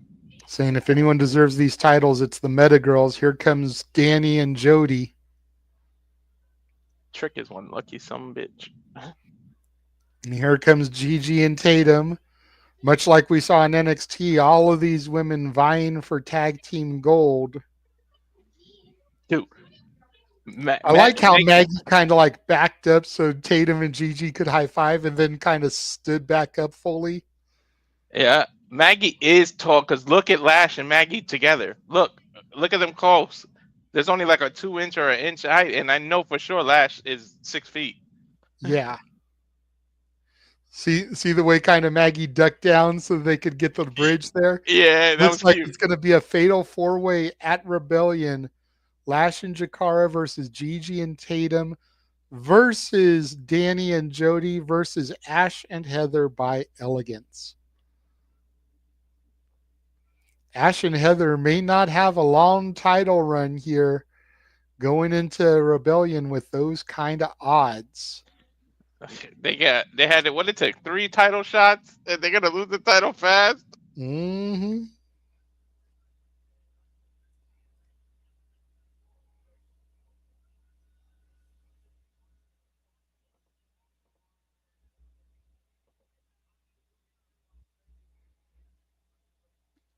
Wonder what Ash has to say about that.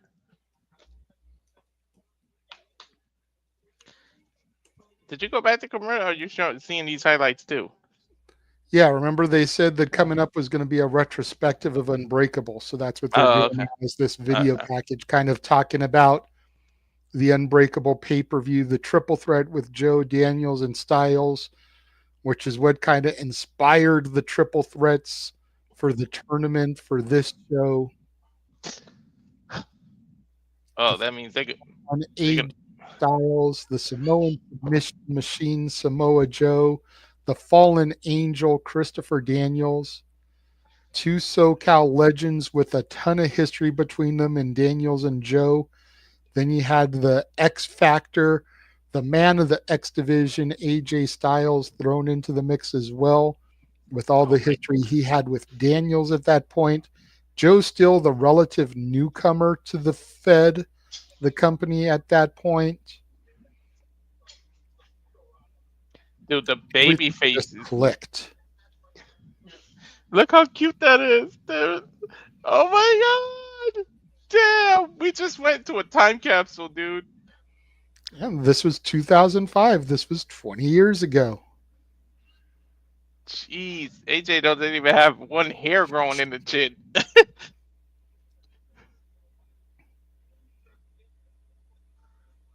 Jeez. Leon Slater was 1 year old when this match happened. God damn, I feel old, Slater. Thank you, Slater. I remember that match too. Didn't AJ win? Got all bloodied up.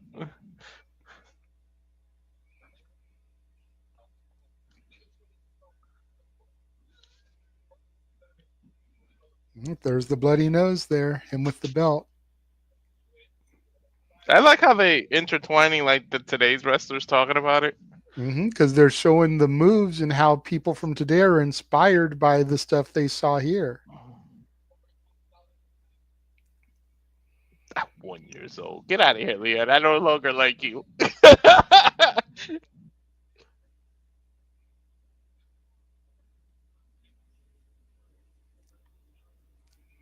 Sami Callihan, Frankie Kazarian, Mustafa Ali, Joe Hendry all talking about the match. Shit, Kazarian was there, wasn't he? Yep. He just wasn't in the match. Yeah. But he was one of the pioneers of the X Division at that time, along with AJ and Joe and Daniels and Sabin and Petey. Low Key. Oh, man. My dude, Petey. And if you don't have TNA, man, this is making me want to go back in the archives of TNA Plus and watch the match. Yep. Maybe we should do a watch along, you, me, and Noah, in a throwback. I think me and Noah did that match. Oh, did you? I think so. On the exclusive thing, there. And you notice they're hawking a limited edition Chris Bay Unbreakable shirt. 100% of the proceeds go to Chris Bay. Again, remember what I said in the pre-show.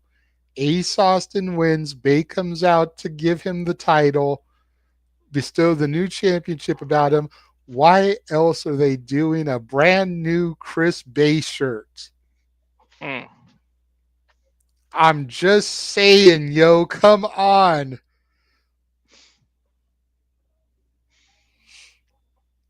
AJ Francis and his, I believe that's a Washington Capitals jersey. It's not panning down enough to see the logo. That's what you're getting on Access? Mm-hmm. I'm getting the actual triple threat right now. They're actually showing it on TNA Plus. Like the ending of it. Oh, okay. Yeah, we're getting AJ Francis cutting a promo from earlier today. Yeah, he's wearing a Washington Capitals Stanley Cup final jersey. I'm wondering if Washington is going to be going up against the Vegas Golden Knights. Oh no, that's a 2018 jersey. Okay, that's an older jersey. Never mind. But I was going to say, I wonder if Washington's going up against Vegas, and so he's kind of using it as heel tactics since the show's in Vegas tonight. Yep. But here we are, still to come. Leon Slater versus Brian Myers will be our main event. 3. I just saw a 3 count by AJ on Christopher Daniels. Still to come, Elijah will take center stage, but coming up next, Jakara Jackson versus Dani Luna, coming out of that little backstage scrum that we just saw with all the women coming after the Knockouts tag team titles. This is kind of dope that TNA did this. And they're letting the music play for AJ. You are, I am. I miss that song. Me too. I so want him to come back. He should have when he came back. He should have come back at the Rumble with that shit. You already have TNA with you. Yep. I mean the Get Ready to Fly version was cool too, but for me it was always that version. Mm-hmm. Noah has seen the link because I sent him the StreamYard link for whenever he is ready, be able to come in. At least I should be able to call this match before it's time, which is the last NXT match, and then you guys will have Alisha in the main event, which isn't NXT, so it's perfect. You know, me and you, the NXT guys, get the NXT matches. Mm-hmm. Oh my god, dude! Guess what? I'm just getting the AJ thing because they showed commercial. I've got a commercial. Oh, okay. They showed me basically the whole triple threat match. Nice. Oh yeah, that's when they made the finals. That's definitely an old jersey. Yeah, once they zoomed in, I could see it said Stanley Cup Final 2018. But right out the outset there, I couldn't really tell what it was.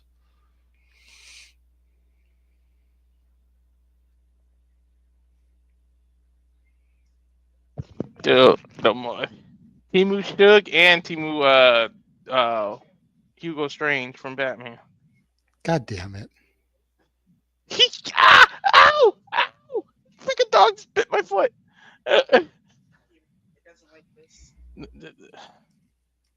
You hear him? Pulling my sock off. Get him out of here, please, sir.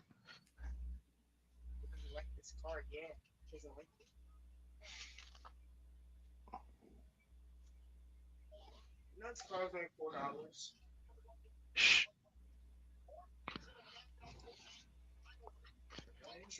Man. Impact showing me the triple threat was cool, but then it made it go way behind. Well, but then again, keep in mind, I've got commercials. Yeah. So if you're getting the promo and everything, by the time you're done, I may be done with commercials and it may be synced back up. Yeah. So it's the advantages and the disadvantages of TNA Plus, because I'm logged into your account, so we both can't use it. Yeah. You know, because it's only one person at a time. Which, by the way, come on, Impact. You can't do two. Like, seriously, TNA Plus? You're that greedy? I agree. It should at least be two at a time. You know, most others, Triller, Peacock, whatever, allow two at a time. Yeah. Some even allow three. Yep. But I guess because TNA Plus is just TNA, whereas some of those others, there's WWE and the normal Peacock USA content. There's AEW and the normal Warner Brothers Discovery content. There's no guarantee that people are going to be watching the same stuff at the same time. Yeah, that's true. You know, whereas TNA Plus, it's just TNA content. Getting a little promo now with Joe Hendry and Masha Slamovich ahead of Unbreakable here tonight. I still got the TNA. We'll be back. And I got a little doggy biting my foot.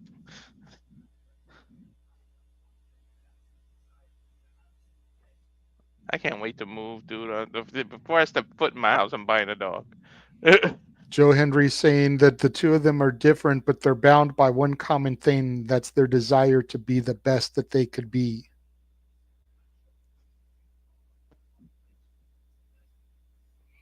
Hendry saying Masha is unbreakable.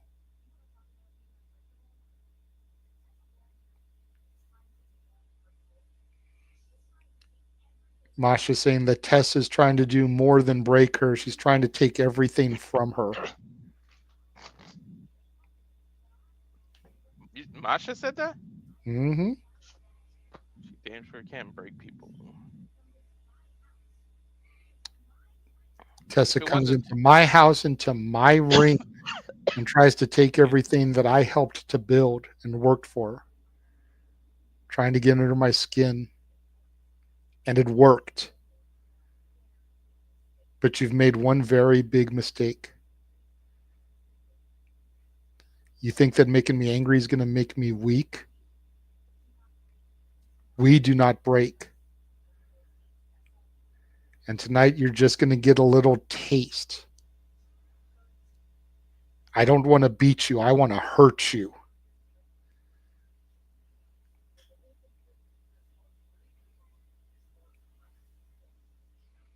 Henry saying the only thing that's unbreakable is our grasp on these championships.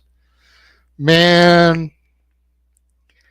See, I like Henry. I like Kazarian. I like Masha. I like Tessa. I don't really care who wins or loses. I just want it to be fucking good matches as we get the Meta Girls. Jakara Jackson being accompanied to the ring by Lash Legend, representing the Metaphor. I'm sorry, Miss Jackson. Ooh, I am for real. You know, got to get the Miss Jackson comment since we got the Miss Parker comment earlier. I'll tell you one thing. Trick. Good job. And it is official. Ash and Heather by Elegance versus Lash and Jakara versus Spitfire versus Gigi and Tatum for the Knockouts tag titles at Rebellion.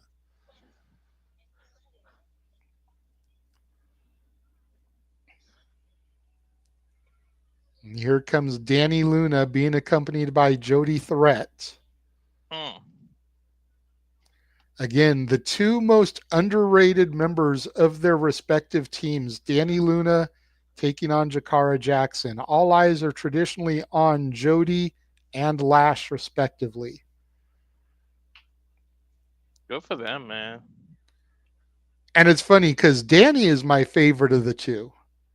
Really? I like Dani more than I like Jody.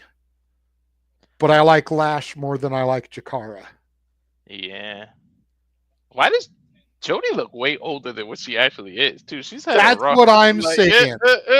That's what I'm saying. I'm glad it's not just me that says the bell rings. Jakara shoots under, smacks the booty of Dani Luna. Dani charges right in, side headlock. Jakara straight to the ropes. Referee calling for the break. Has till 5.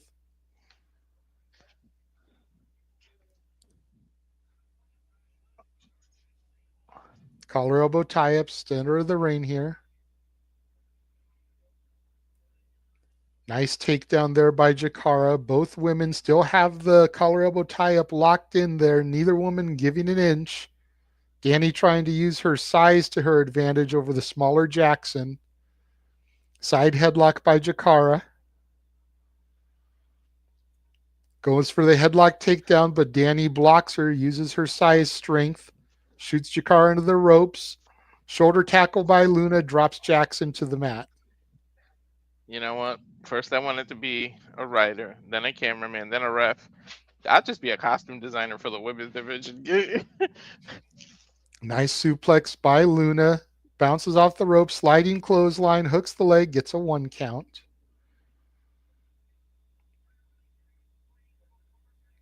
Dude, the size difference in this match is crazy. Yeah, there's not much of a height difference, but Dani Luna's easy got like a good 25 pounds on Jakara. Easy. Lash sweeps the legs, drops Dani Luna while Jakara has the referee distracted. Dani is a thick girl, but she's not a big girl, if that makes sense. She still wears her weight nicely, but she's definitely got some meat on them bones. So does Lash. Well, But Lash also has the height to kind of balance it out. Dani's shorter and stocky. That's true. And the referee is ejecting Lash from the ringside area. Lash giving her the kind of, oh, no, you didn't. She's like, I'm just going to sit here. What are you going to do? Sinead type. Lash using her thighs to intimidate her. Referee calling for somebody to come out and get Lash. Here comes some more officials and security trying to get Lash to leave peacefully. Forearm shot, rock security.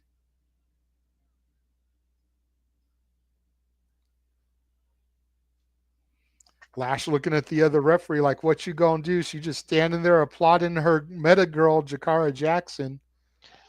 See, this is why I would argue. Comes out to the ringside area, grabs Dani Luna by the hair. Some mounted punches, but be careful. Jody Thread is right there nearby as well. Granted, Jody hasn't done anything yet, but I would kind of like to see her get thrown out, make this an even one-on-one match. That's true. Jakara goes for the Mahi Straw, hook of the leg, gets a 2 count on Dani Luna. I think she caught Dani by surprise there. I think so too.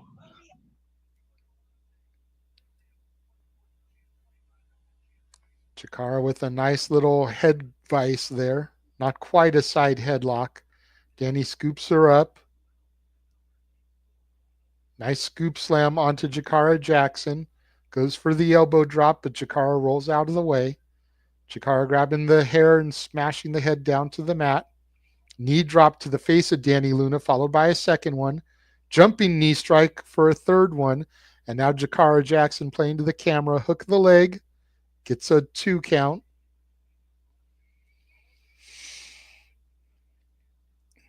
Of course, we have Unbreakable tonight. Rebellion, April 27th from Los Angeles, California. Impact Live, May 1st from Irvine. Impact Tapings, May 2nd in Irvine. Under Siege, May 23rd in Brampton, Ontario, Canada. Impact Tapings on May 24th in Brampton, Ontario. Against All Odds, June 6th in Tempe, Arizona. June 7th will be an Impact taping in Tempe, Arizona. June 20th and 21st, Impact taping in Pittsburgh, Pennsylvania. July 20th, Slammiversary in New York. And, of course, for more information, go to TNAWrestling.com. We'll be covering all those pay-per-views, of course, Under Siege, Against All Odds, Slammiversary. We'll be doing the live Impact on May 1st from the Bren Center at UC Irvine here on the Simply Reliable Studios channel, as well as, of course, Unbreakable later on tonight. Dude, you know what's funny? That doesn't even sound as far off. That's gonna we saying all this stuff, but we're gonna blink and it's gonna be here. Right. Dani Luna getting some momentum here, some clothesline shots, dropping Jakara Jackson, bounces off the rope, flying boot takes Jakara to the mat. And Dani Luna kind of does a little matrix thing there, bending herself backwards.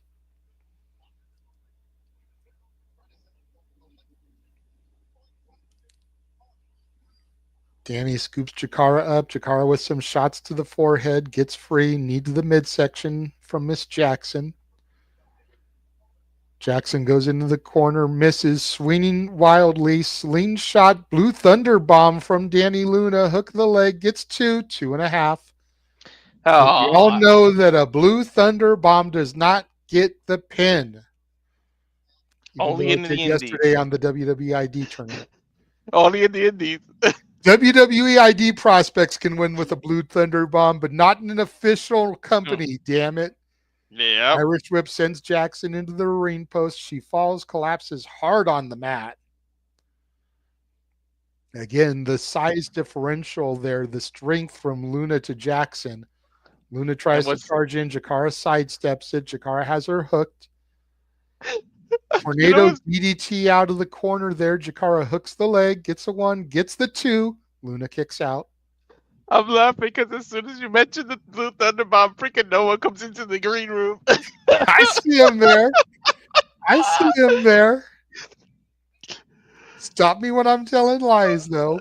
Jakara Jackson smashing the head of Dani Luna in the ring post, and Dani Luna getting a little pissed off here. Back elbow, rocks Jackson. Comes out of the corner. Nice clothesline, drops Jakara. Picking her up onto the shoulders. Nice transition into a power bomb, hook of the leg, gets the 3 count, and Dani Luna picks up the victory here. Nice. And here comes Jody Thread. Almost looked like she was attacking her at first. Looked like a clothesline to the back of the head, but she was coming in to celebrate with her partner and embrace her. We'll go ahead and bring him in so I can dip out of here. Welcome, Noah. Thank you for popping in early so that I can get out of here, refresh my computer, send Ash, not by Elegance, the link so that she can do Prestige with me. Hope you are having a good evening since we saw you earlier for Simply Predicting. Hope you've been enjoying the countdown to Unbreakable. You still have Elijah taking center stage coming up next, and your main event, Leon Slater versus Brian Myers. All right. I've been, napping a little bit. I've watched a little bit of the Countdown Unbreakable. So, yeah, it's good to be back. Good to see everybody here once again. Here, let's Super Stu as we continue our crazy effing schedule for all things of wrestling, WWE fam. And my feed, of course, might be a little bit behind, but I heard, and again, solo call, and not surprised by the winner. But I'm also aware of the big announcement of another match made official by that son of a gun in the liaison for the TNA Unbreakable Championship. What is with multi-team madness when it comes to women tag team titles, for freaking sake? But okay. Hey, when you've got no tag titles on your own show, and you've got the crossover going where there is a women's tag title, may as well go for broke. I mean, we got Gigi and Tatum, we've got Lash and Jakara, we've got Ash and Heather defending, and we got Spitfire in their rematch. 4-team at Rebellion. Of course, our good buddy Jeffa Meacham.com will be there live to see that. I am going to bow out. Noah, enjoy Unbreakable. Walter, enjoy Bloodsport 13. I will enjoy Prestige. And I bid you guys a fine adieu. Good night. AJ, yes. Keep an eye on your messenger. I will message you when Natalia's match is so that you can decide whether you... If it's late enough and Prestige is over, I will come in. But if Prestige is still going, I won't be able to because I've got to carry the load with Ash. Not by Elegance. So that's her new name, dude. Yeah. Ash, all right, man. Elegance. And Noah, don't worry, my feed was way behind him. I made it work. Like, I'm just getting the Elijah up next thing. Same. So okay. we're in sync. And yes, Walter, good to see you. And shout out to the Renegade Wrestling JJ Williams. And again, folks, we're giving you a triple threat dose of content here tonight as we cover TNA, the Countdown Unbreakable to Unbreakable, as we'll crown the first ever TNA International Continental Interblank champion for the first time ever, as well as, of course, covering Bloodsport and Prestige Wrestling. And thank you all for tuning in. As always, please like, subscribe, comment, tell a friend. Walter, it's good to see you, son. It's been fun. We got a TNA We'll Be Right Back graphic to catch up and see what's up with everybody here. And it's good to see everybody in the chat. Ray J's World, Safet, Wesley, of course, Nestor, War Hero 99, Jabroni 20, Everything Pro Wrestling, Brian R., and, of course, you all make this possible while we do this, covering all shows, as many as we can, from fabulous Las Vegas. It's good to see you, Walter. What you been up to since we left City Predicting NXT Stand Deliver, and besides this? Oh, I took a nap just like you, man. I woke up like right at 7:15 to do this stream. And here I was trying to wake up at 9:30, and I got wake up prematurely by half an hour, but I understand why, and it's all good. And of course, again, folks, Unbreakable, we're honoring basically the incredible triple threat from 2005 where Christopher Daniels, AJ Styles, Samoa Joe, where Samoa Joe proved the word no limits, and of course, it continues to prove there's no limits on what they can do when it comes to total nonstop action in this NXT era. As of course, it was just announced, as we'll recap for those that are just now tuning in like me. And hello, Ray J. We're good to see you. We now know it will be the Elegant Sisters. It will be Lash, Legend, Jakara Jackson, Spitfire, and Gigi Dolan and Tatum Paxley in fatal four-way tag team match for the TNA Knockouts World Tag Team Championships at Rebellion. What the hell is Santina Ariana Grace thinking? We also heard recently from Masha Slammers and Joe Hendry. Of course, there'll be a mixed tag team action as we get ready again for Unbreakable. That immediately follows TNA. And the funny thing is, Walter, everybody could watch it now if they want to because new subscribers get a month for free, which includes tonight. So if you don't know TNA or haven't watched it yet, folks, become a subscriber today. Get a free month of TNA. That includes TNA every week, TNA Explosion, and tonight TNA Unbreakable. So if you want to literally be along with the ride for us, I highly encourage it. So come along as we cover TNA Wrestling. Damn it. On our continued crazy mother effer schedule for all the biggest shows here in Las Vegas ahead of WrestleMania. I've got a commercial break here. We're just waiting. It still baffles me that Elijah did not challenge Joe Hendry for the TNA World Championship. But that being said, I mean, I kind of can understand in long term how, you know, a musician respects a musician and both are musicians. Both kind of make sense. So it's like, I guess really much. I just find it kind of weird because I was really holding out for that one-on-one match, especially with the guitar swing. But I promise you it's happening, dude. He's going to turn on him. Remember, I called it as soon as I saw the pairing. I said, you know what's going to happen. Remember, I called it first. Well, we talked about the song, of course. You know, he took his job. Henry took his job. Na na na na na na na na. Henry took his job. Sorry, I like that song a lot. I followed all of Joe Hendry's #1 hits. Ray J, he's saying he has the Emerald plan, so he's covered literally for the whole year, and I think that includes. That's what I do too. As a back, I got the annual. All right, well, let me go. What do you say? Let me see if we're in sync. You got her introducing Elijah? Yep. Okay. Gain the 6th string. Hold on. Elijah. Wow, Gia. Nice. Hello, I am Elias. Or Elijah, I should say. The botch. That was a beautiful introduction by Gia Miller. Right? She held that freaking note. Well, I mean, she is an accomplished singer for those that don't know. Of course, I saw this man bash Cleveland live when he was Elias back in 2019. So, been a long time since I've seen a concert. Doom, doom, doom, doom, doom, doom. A little bit of music for you tonight. I like this jumping tune. Me too. Tune.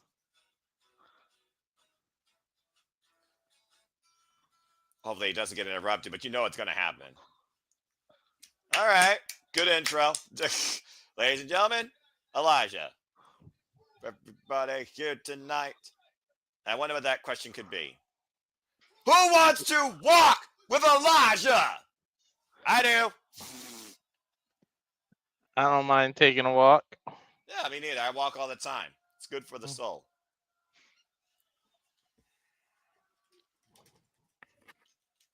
The sign, walk this way. Good song. I ain't singing that. Non-copyright.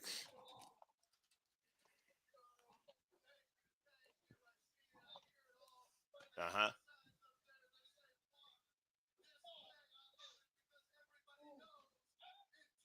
Nay, we walk with way. In TNA, we walk this way. Okay, that's clever. We walk this way. Tom this way. Walk this way. Stop it. Stop it, Walter. What are you trying to incite here?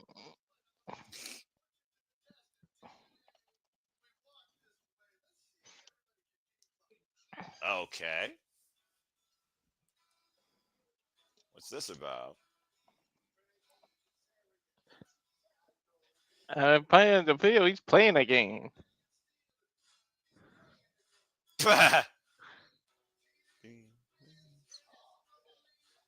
In TNA, we walk this way. Walk okay. This way. Hey.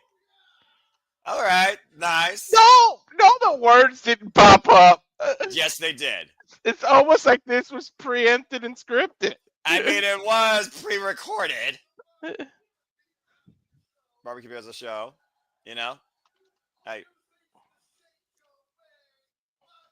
DNA, we walk this way.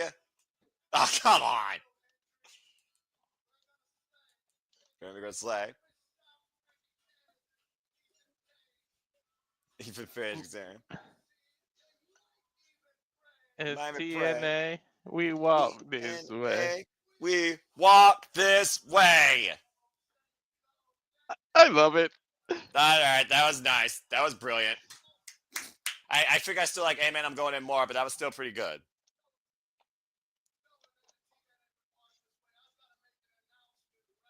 Make an announcement right here, right now. What's this about? In Los Angeles, April 27th. For the first time ever, anybody from any company from all around the world, no matter who you are, a legend or a new one, first time ever, we are going to have Who Wants to Walk with Alisha Open Challenge? Tonight or Unbreakable? At Rebellion. Ladies and gentlemen, Elijah has left the building for tonight, but he will see you at Rebellion. Okay. You gotta have an NXT person answer that. Well, we'll see. And Matt, we're doing great, just having a fun time. Of course, we're moments away from our main event. Can Leon Slater stick it to the system as he goes one-on-one with Brian Myers next? We return to TNA, Fox Streaming Services. I mean, that was nice and wholesome concert, but interesting as Rebellion keeps stacking up. So who will cross the line and walk this way with Elijah come next Sunday night? And stay tuned, folks, because we will be covering Rebellion April 27th. And City Predicting will be back next week, literally 1 week from tonight. We're just going to stay with the usual, 10:30 p.m. Eastern Standard Time for TNA Rebellion. And, of course, that will continue the TNA League. Since Unbreakable is a TV special, it does not count for the TNA League. I made that official because, literally, Unbreakable is just a second episode of TNA Impact. Let's just call it what it is. So, again, that was nice, Walter. What do you think about that concert and that announcement? You're already calling for someone from NXT, and if so, who do you have in mind? I have no idea because Ethan Page already crossed the line. There's no other music really kind of gimmick in NXT, but I just feel like that stuff like that is where you take advantage of the relationship and you cross the line. Because if people want to walk the line or walk with Elias, why not have people cross the line? So I feel like that's your opportunity to do something like that. And in terms of for those again, non-copyright, I Walk the Line, Johnny Cash, Instant Classic will not be sung tonight as I am not the man dressed in all black and I don't sing country. Damn it. Mm-hmm. Continue what you were saying. Freaking Johnny Cash. I'm really trying to think of who it could be. So I'm not thinking about musically talented, but I am thinking about because LA is also about the party life, and who used to spin the needle on the record was DJ Eddie Thorpe. I can see Eddie Thorpe maybe crossing the line, looking for a new opportunity since he's not going to stand and deliver, since Trick Williams whooped that trick. I think Eddie Thorpe could confront Elijah. What if Javon Evans does what we think he's going to do? You can cross the line with the group and just beat the hell out of Elijah. Like, start showing this group as a threat to any company. You know what I mean?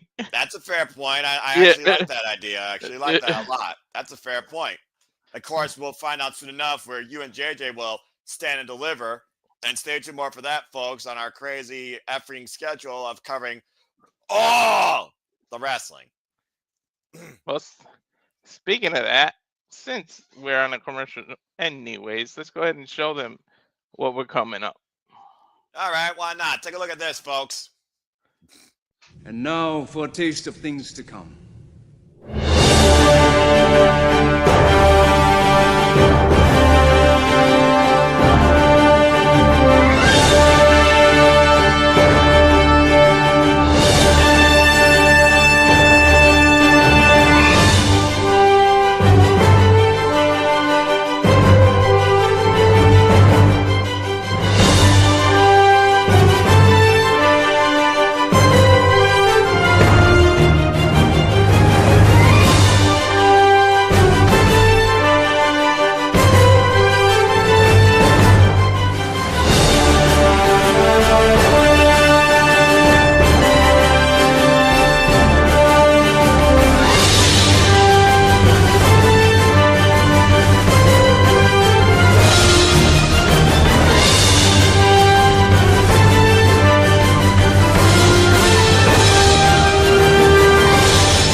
And as always, if you haven't figured it out by now, we truly encompass, embrace, celebrate, engage, and enjoy all the wrestling.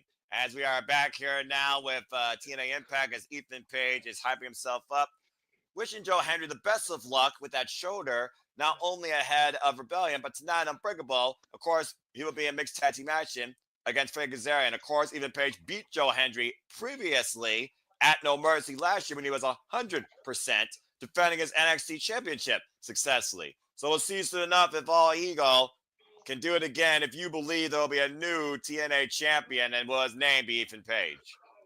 So best of luck tonight. Give us the smile. Give us the smile. Yeah, the dimples galore. As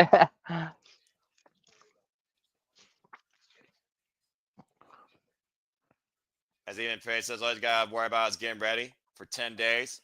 Getting ready for you. And again, as Are you getting ride or die entrance? What you said, Walter? Are you getting the ride or die entrance? Yep. The system? Okay. The system. And here we go. I still can't believe that Eddie Edwards was the brainchild behind this group. And it looks like he's got them back on track when it comes to the motivation of literally taking over TNA. Brian Myers, a bit of a lackadaisical walk to the ring, though. Of course, Edwards and Brian Myers, previous TNA Tag Team Champions. This is our main event. And Brian Myers has no backup here. And this is our main event for tonight, ahead of me and a special first-time commentary guest joining me from Unbreakable. Unbreakable, folks, tonight looks as follows. As we crown the first ever TNA International Champion, we have triple threat action with Eddie Edwards, Ace Austin, and Steve Maclin. The winner of this match will face the winner of Zachary, Wentz, JDC, and Eric Young versus AJ Friends to crown the first ever TNA International Champion. We also have Barbed Wire Massacre with Vance Warner and Sami Callihan. Six-man tag team action to focus on two big matches and rivalries coming up. Mike Santana and the Hardys versus Mustafa Ali and Nick and Ryan Nemeth. And of course, both the TNA Knockouts and Knockouts World Championship will be on the line next. We got Rebellion as Joe and Amateur Summers look for a bit of, I would say, momentum and for Masha, revenge as they take on Frank Kazarian and Tessa Blanchard. And that's all ahead tonight on TNA Unbreakable, 10 p.m. Eastern Standard Time. As we get into our main event tonight on the countdown to Unbreakable in TNA Impact with Leon Slater and Brian Myers. Was Slater's hoodie like a shout out to suicide or something? It might be with how many suicides there's been. No, like, I mean, it's purple, but the mask looked like if there was like a mask on the end of the hoodie, and it looked very similar to suicide. Well, he won't be an Ultimate X as far as we know, but he might be wanting to make a bid for the X-Division Championship, and being a former tag team and digital media champion, Brian Myers might lead him there. And of course, Leon Slater has been going at it with the Hardys and alone against the system for a number of weeks, and we'll see soon enough, Wesley. We will see soon enough. There's Sign Guy again. That Sign Guy is always there at TNA and other shows. I mean, I've always known Sign Guy since I saw my Deal No Deal. The Spencer has officially run for the bell, and this main event is underway.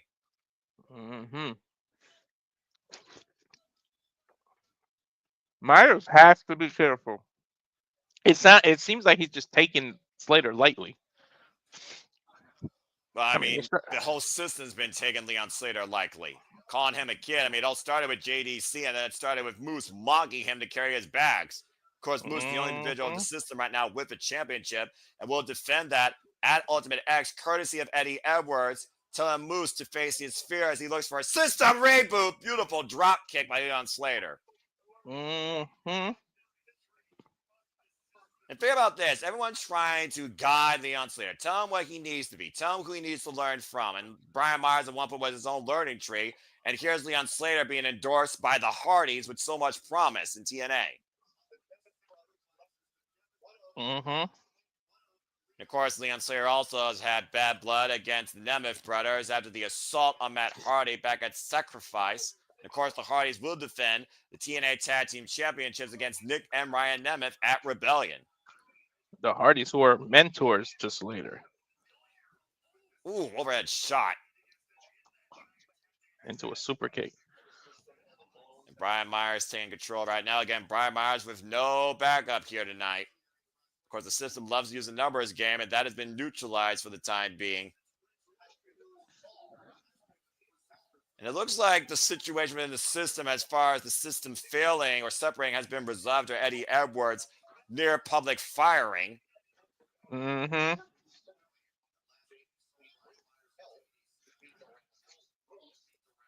Of course, last week we saw JDC and Brian Myers beat the Rascals last week with help, as the system has literally showed you how they work when the numbers are in their favor. And spring back elbow strike takes down Brian Myers here. Dude, Slater has some moves for you, man. And the young OG from the UK, of course, signed to TNA during the Turning Point tour last year as Brian Myers looks for a reprieve. What's on his mind? What's on his mind? Now watch Leon Slayer. Whoa, whoa, whoa, whoa, whoa. Myers Damn, felt it coming. Oh! Shoulder first into the ring post. Okay, so Slater does have breaks. Oh! And a rearranged spine as the feet were taken underneath him and he planted on the apron. Oh! There. It's spear! Oh, God! On the outside, can Slater bounce back in? Will the system work once again? Stay tuned, folks. Our main event on the Countdown Unbreakable continues after this commercial break. Fuck television. That was a hell of a spear. He turned that boy inside out on the floor. Nothing beats Braun Breaker, though. Yeah, I agree. But then again, he was 1 point. Bitch. So if you're going to, hey, buddy, it's going to be from the Radar Superstar. You will always be Edge's bitch.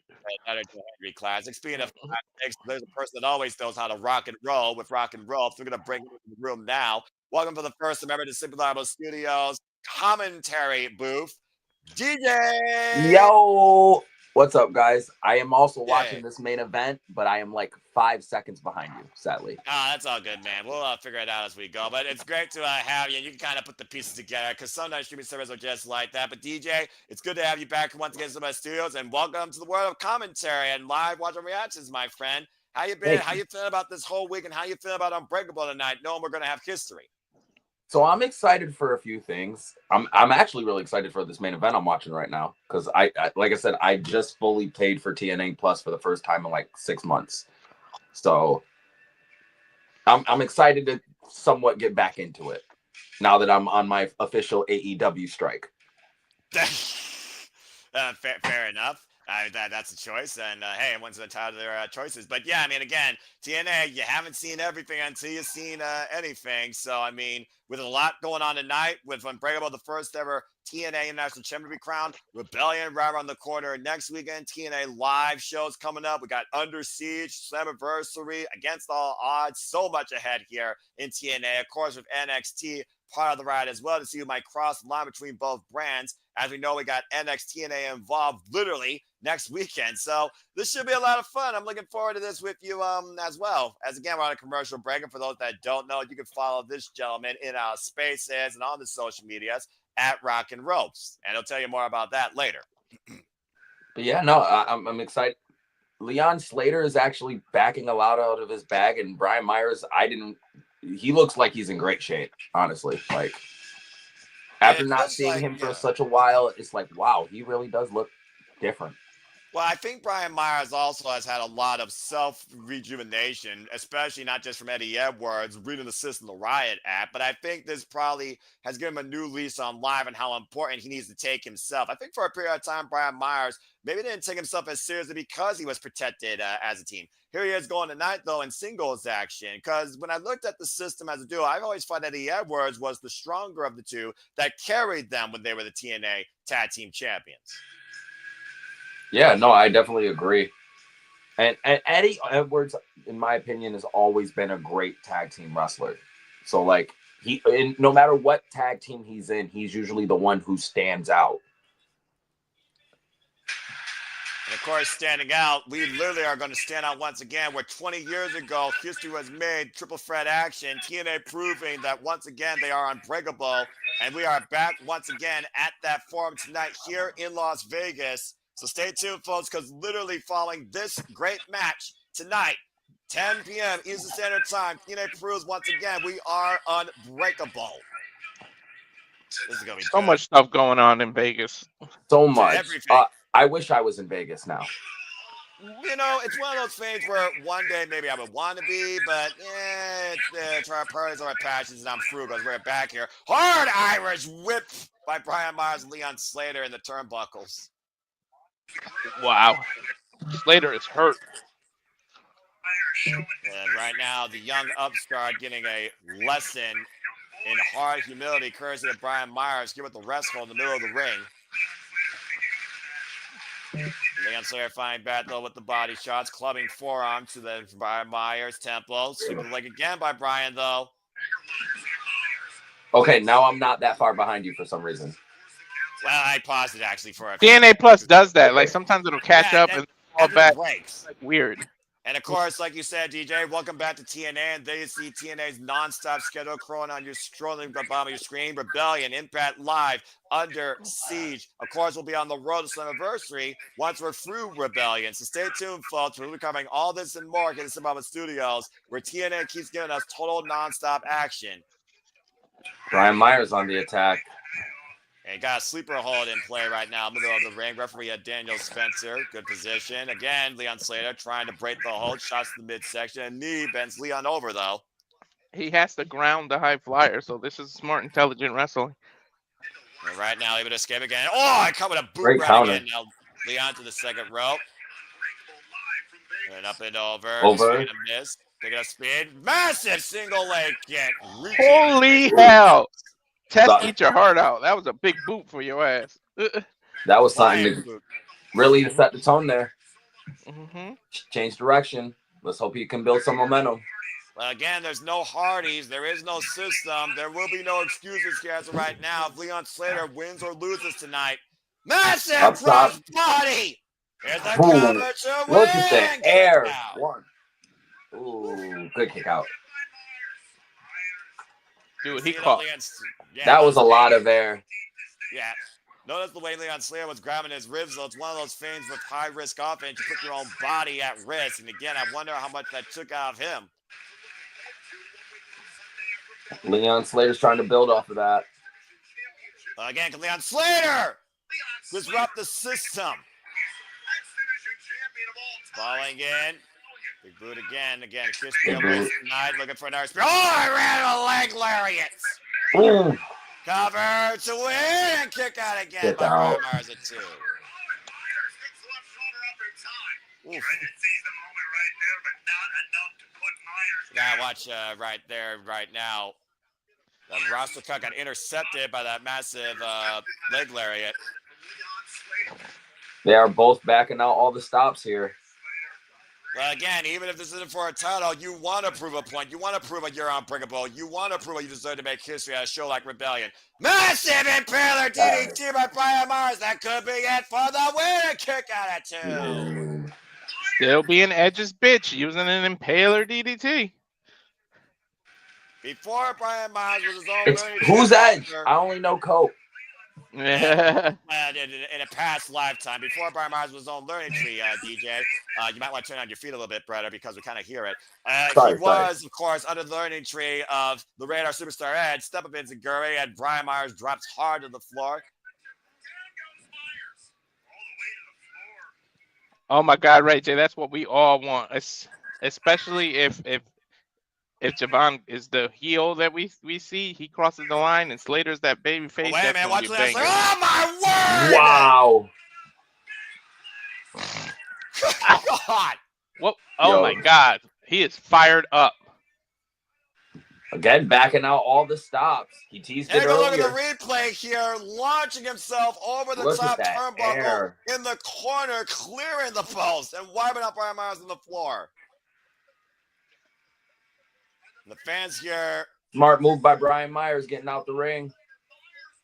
And right now, avoiding more danger and looking to regroup here. What's Brian Myers looking for? What's he looking for? Well, I mean, I guess technically it's not a towel and it's not a weapon. Again, Leon Slater back on the attack, though. Sends Brian Myers back inside the ring. Daniel Spencer grabbing the shirt, taking it out of play. Wait a minute! He's got the ring! Oh! Ooh. And then Slater's like, oh, and a mule kick behind the red's back. Oh, Roster he got cut him. lariat. Got And him. shoots the half, put the far leg. The system wins again. 2, 3. Right in the little Slaters. Oh, as Cheeseburger Eddie once said, you always got to protect the McNuggets. Mm-hmm. And once again, the Everett system reboot right now is working on all cylinders. Brian Myers with another win tonight against Leon Slater for the system. Solid main event. Solid main event. And that roster cut lariat led to the victory after an impromptu mule kick behind the referee's back.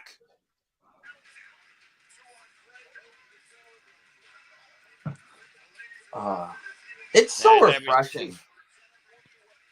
Yeah, right? It's so refreshing when you have a solid main event. It builds up to a crescendo, and then that crescendo happens. It's just and so. It looks like we just got more content, DJ. Moose has just put out an open challenge for his X Division Championship as they're running down the card once again. Again, folks, me and DJ will be on the call for all of this and more. Moose open challenge X Division Championship. Vance Warner versus Sami Callihan in a barbed wire massacre match. 6-man tag team match with Mike Santana and the Hardys versus Mustafa Ali and Ryan Nemeth. And of course, we have the TNA World and TNA Knockouts World Championship taking on Ferguson and Tessa Blanchard in mixed tag team action. And we will crown the first ever TNA International Champion as the TNA International Tournament continues through Unbreakable with 2 triple threat qualifiers. We got Zachary Wentz versus JDC versus Eric Young, and Eddie Edwards versus Ace Austin versus Steve Maclin. And the winner of those 2 matches will face AJ Francis to crown the first ever TNA International Champion. As TNA Unbreakable is about to start right now. Go Ace Austin. All right, guys. Have fun on the call. Thanks, you. Brother. I'm about to switch over my feed now. Yeah, I don't know if it switches automatically because the TNA Plus app, it doesn't, I think, know exactly how to switch between countdown shows and the actual feed. So I just clicked this. So we'll see what happens here. And again, DJ, it's an absolute pleasure to have you part of the family fun here. And I look very forward to engaging in your mind, getting your analysis on what you see tonight and your predictions of what you think might happen tonight. So what are you most looking forward to right now on Unbreakable with the addition of Moose defending the X Division Championship and Open Challenge? So the Open Challenge I'm interested in just because I want to know who it is. The inner lover of Oba Femi in me just wishes it was Oba just for the heck of it. Because it would just be out of nowhere and interesting. But I know it's not most likely not going to be Oba because Oba is about to have his own match this weekend for WrestleMania weekend. He's not going to wrestle another match. So I'm interested to see who faces Moose, but I'm really interested in the international tournament. I want to see if AJ can go all the way. I only have a slight favor for AJ just because I was able to interview him once. So I got to show some favor his way. It's an unfavorable bias, but there are some good triple threat matches in this. And the mixed tag. The mixed tag I think is going to be shockingly pretty good. I think that's the underrated. That's the hidden gem. Well, I mean, again, the fact that we got Macho Slavovics and Joe Henry together, and of course, both those members respectively will be facing Frank Kazarian and Tessa Blanchard at Rebellion, defending their territory as the TNA World Champions. It was 2005, though, when we saw literally TNA show the limits they had was absolutely unreachable, and tonight they proved they're unbreakable. As of course, we look back at Christopher Daniels, AJ Styles, and Samoa Joe that redefined what it meant to wrestle in TNA. And now, 20 years later, we're proving we're unbreakable again and making history once more with 9 men having an incredible opportunity to become the first ever TNA International Champion. Currently down to 7. Only one of them has a chance right now officially in the finals, and we'll figure out the other 2 finalists here shortly after this video package. So you have had a hiatus from TNA Plus, as far as I know, for the past 6 months, but how long have you followed TNA? Probably, I want to say since 2009, when it was kind of at its height. It was ironically Samoa Joe and AJ who brought me in. Samoa Joe was one of my favorite ROH wrestlers of all time. And I never saw AJ Styles before TNA. So I didn't know anything about him. And then TNA put me on to how great he is. Well, that's fair. And of course, you see the sun still high as possible over the Las Vegas skyline. History to be made once again here tonight at Cibo Studios and courtesy of TNA as we prove 20 years later we are still unbreakable. Let's go inside the arena live from Las Vegas, Nevada. DJ, welcome to the call again, folks. DJ Rock and Roll, Seminole Foster here as we have TNA Unbreakable. We're going to crown a brand new champion. We got an open challenge, and we got mixed tag team warfare and barbed wire massacre. Let's get things started. All right, it's starting off hot from what it's looking like. Yeah, it looks like we're going to be kicking things off with our triple threat qualifiers as we have Eric Young. Eric Young coming to the ring. Again, your feet's a little loud. You might want to turn it down. Oh, yeah. It might have just... Oh, you're good. And you were a couple of seconds ahead of me, too. So we'll figure it out, though. I was just probably pause like 2 seconds. It should be all right. There we go. To your point, DJ, Eric Young, you want to talk about TNA. You said AJ Styles Samoa Joe brought you in. Eric Young has won every possible championship in TNA history. He is one of the last standing OGs of this company, now looking to regain even more power, leading the Norman Armory, and looking to become the first ever TNA international champion. Yeah, and honestly, Eric Young is one of those kind of guys that ages like fine wine in terms of wrestling. No matter how old the older he gets, it seems like he just gets better. And he's one of those. He may be one of those guys who's kind of like a TNA lifer, but it's actually kind of benefited his career. And a world-class maniac who's lived and died 6 times over here, whether it was Showtime, leading the world-class elite, and of course now leading the Northern Armory. Of course, we have Mackenzie Mitchell, our ring announcer here, and shout out to Matthew Raywald and Tom Hannigan. Of course, the TNA announced team capacity crowd on hand. I love seeing that in TNA. And for those that are tuning in, thank you so much. Please like, subscribe, comment, follow this gentleman on the X. Become a fan of Rock and Roll Today. Rock with DJ and I here tonight at TNA Unbreakable as we look once again if you trust the system, because here it comes. JDC. The former, for those that don't know, Fandango. Of course, his actual name is, of course, I believe John Danny Curris. I think the Fandango gimmick has played his course. I think JDC has done a good job establishing himself and his name with the system. And like I said, like we just saw, Brian Myers just started off the night pretty hot for the system. So let's see if he can keep the momentum going. Well, again, literally, Eddie Edwards read this man the ride talking about what you're capable of, but you haven't shown a lot lately. Do you still trust in my vision? And JDC embraced Eddie Edwards and says that I'm in. So we'll see tonight if JDC holds up to that promise and see if the system works once again as they look to regain control here in TNA. And remember, the winner of this triple threat match will join AJ Francis and the other qualifier later on to crown the first ever TNA International Champion. As we wait for our last entrant. Here we go. Zachary Wentz. And of course, JDC already has the better of this rascal thanks to some assistance. As of course we talked about, the system has already beaten the Rascals. But Zachary Wentz goes out alone tonight to once again make history, a previous X Division champion. I'm really excited for this match now. I think this is gonna be what they called a barn burner back in the day.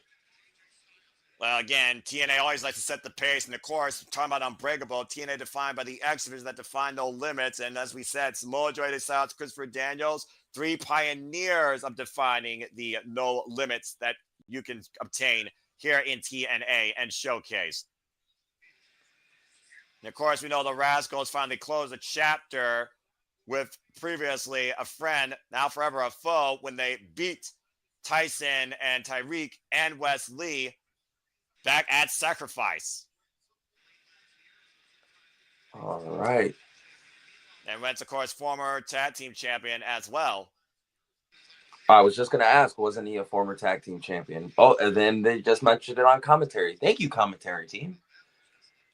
Again, they get their notes as well. I mean, it's all about figuring it out and learning as you go, whether you have a computer or whether you listen to them. And we'll see here how this match plays out soon enough.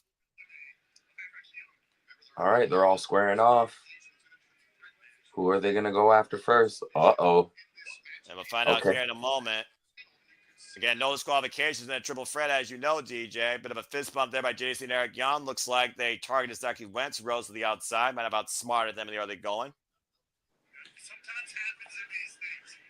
All right. I had to pause my feed for a second to let you catch up because I'm still slightly ahead. No worries. And Eric Young and JDC trying to literally keep up pace with Zachary Wentz, who's trying to keep distance. They're trying to play the numbers game quick. They know if they get him out the way, they can make this a one-on-one battle. Well, you know as well as I do, in triple threat, strange alliances can form, but you do everything you can to isolate one opponent for as long as possible to gain that advantage and possibly win. Hey, look. Oh, he's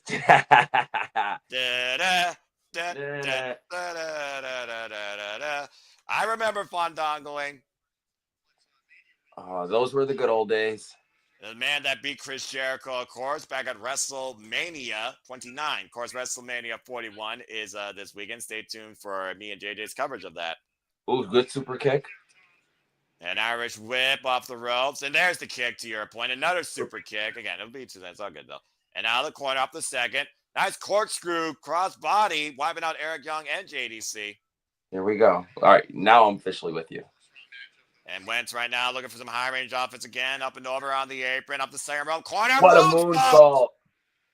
Wiped out both on the outside. And Wentz with the early advantage. Oh, that was a good way to start off hot. Showing that the numbers game don't mean much to him because his speed and athleticism can match it. I mean, Wentz has been facing numbers game his whole life, not just with Trey Miguel and Desmond Xavier in a previous lifetime. And double bend up the crossbody and gets a 2 count.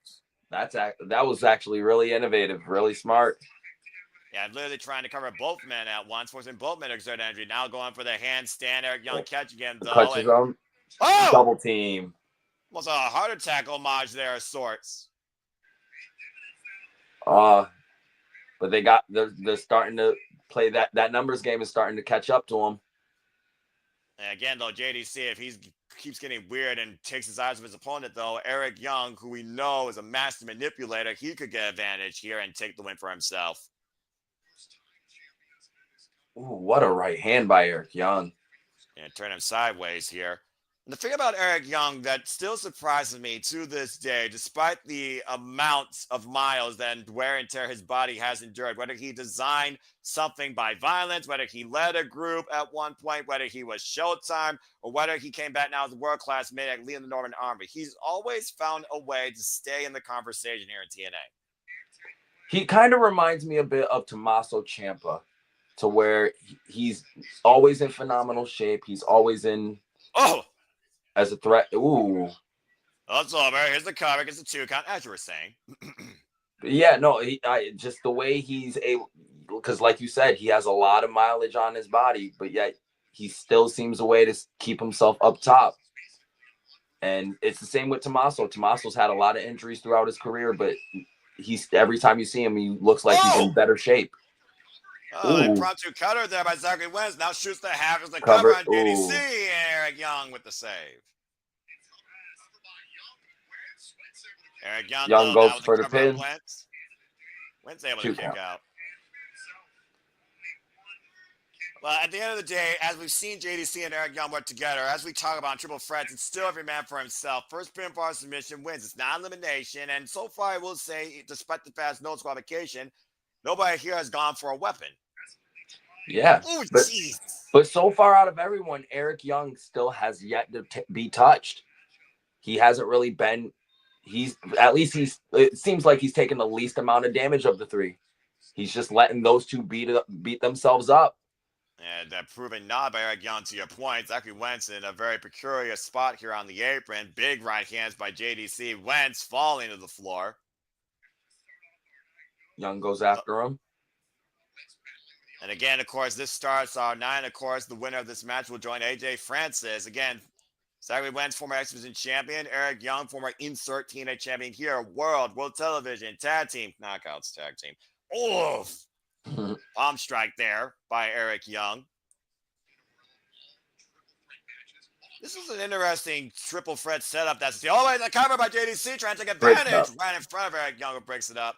This is an interesting tournament that Santino set up when he literally randomly drew these names out of a tumbler. I would not think you would find like this type of combination here in a triple threat match. But it's oddly working really well together. Everybody's just doing what they need to do to try to get the advantage. And right now, JDC might be looking to hook Zachary Wentz possibly for an. Oh, wait a minute. What's the? Oh, 2-for-1. Everybody crash. DDT covered by JDC to get the 3 and does not get it. Gets a 2 count. Good job to take advantage, JDC. I think JDC is underestimated for his in-ring IQ for what it's worth. To fight the fact most people only know him for fandangoing and wearing fashion. Take a look at the replay here to your point, DJ. Oh, it looked even better the second time. Eric Young stunned, literally unable to break up the fall, and now looks like GDC looking for some high-risk offense out of the corner. Possibly a superplex. Zachary Wentz fighting him off, though. Clubbing headbutt. Oh, straight headbutt. Yeah, straight headbutts. JDC falls down hard. Eric Young slow to his feet, now staggering. Both men now in position. Lobo missile drop kick. Wentz is starting to make his comeback. Well, you know what's on the line. You got to consider who wins here. They know they're going ahead. The two that don't, they are eliminated. Ooh. Rolling through, jumping knee strike, wipes out Eric Young. PK wipes out JDC. Now Zachary Wentz once again. Running shooting star press, rolls through. Catches Eric Young with a cutter. Wentz has got this in the bag nearly with a 3 counts. 2 count. Zachary Wentz, though, is coming out. Again, when he's on offense, it's quick. They cannot keep up with him.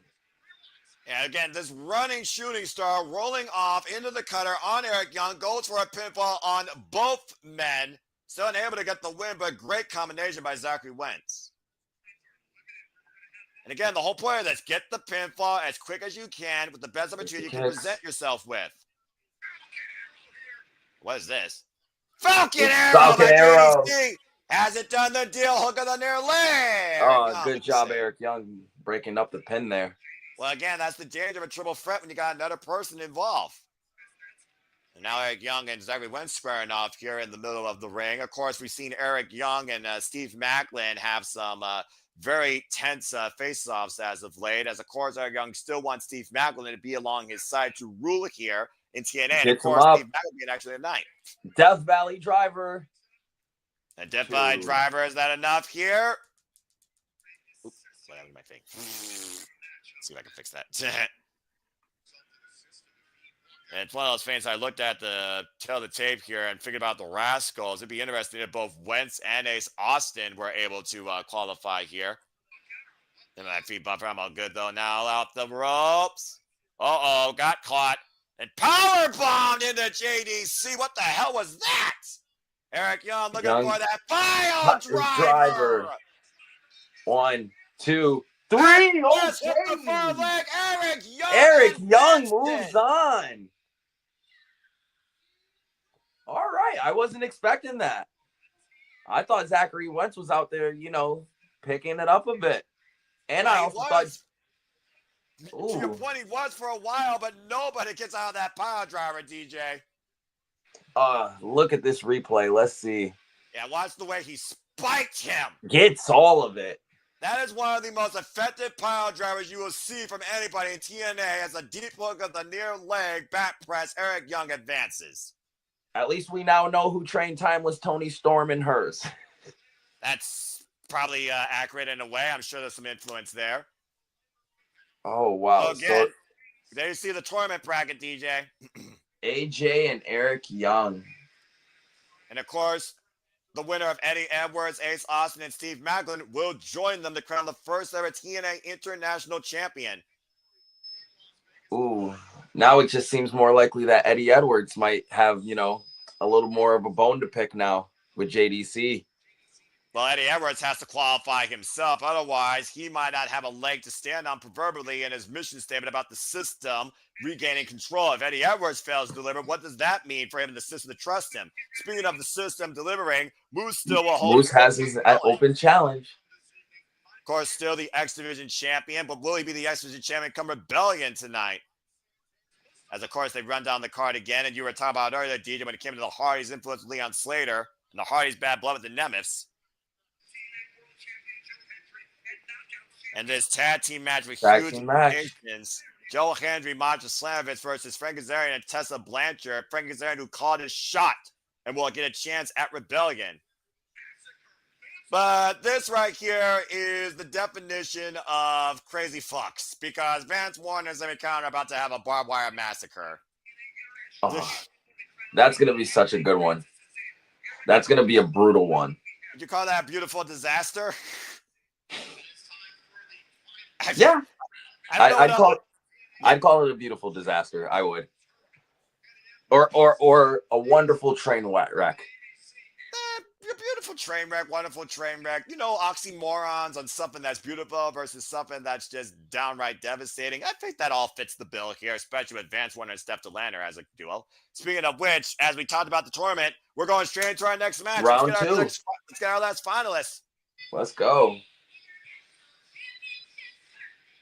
Oh, this is the person that everybody has placed their bet on right here, knowing Chris Bay is also in Las Vegas. And, of course, Chris Bay had that Q&A breakfast with the Hardys this morning, as, of course, he's on his road to recovery. His partner in ABC, inevitable Ace Austin.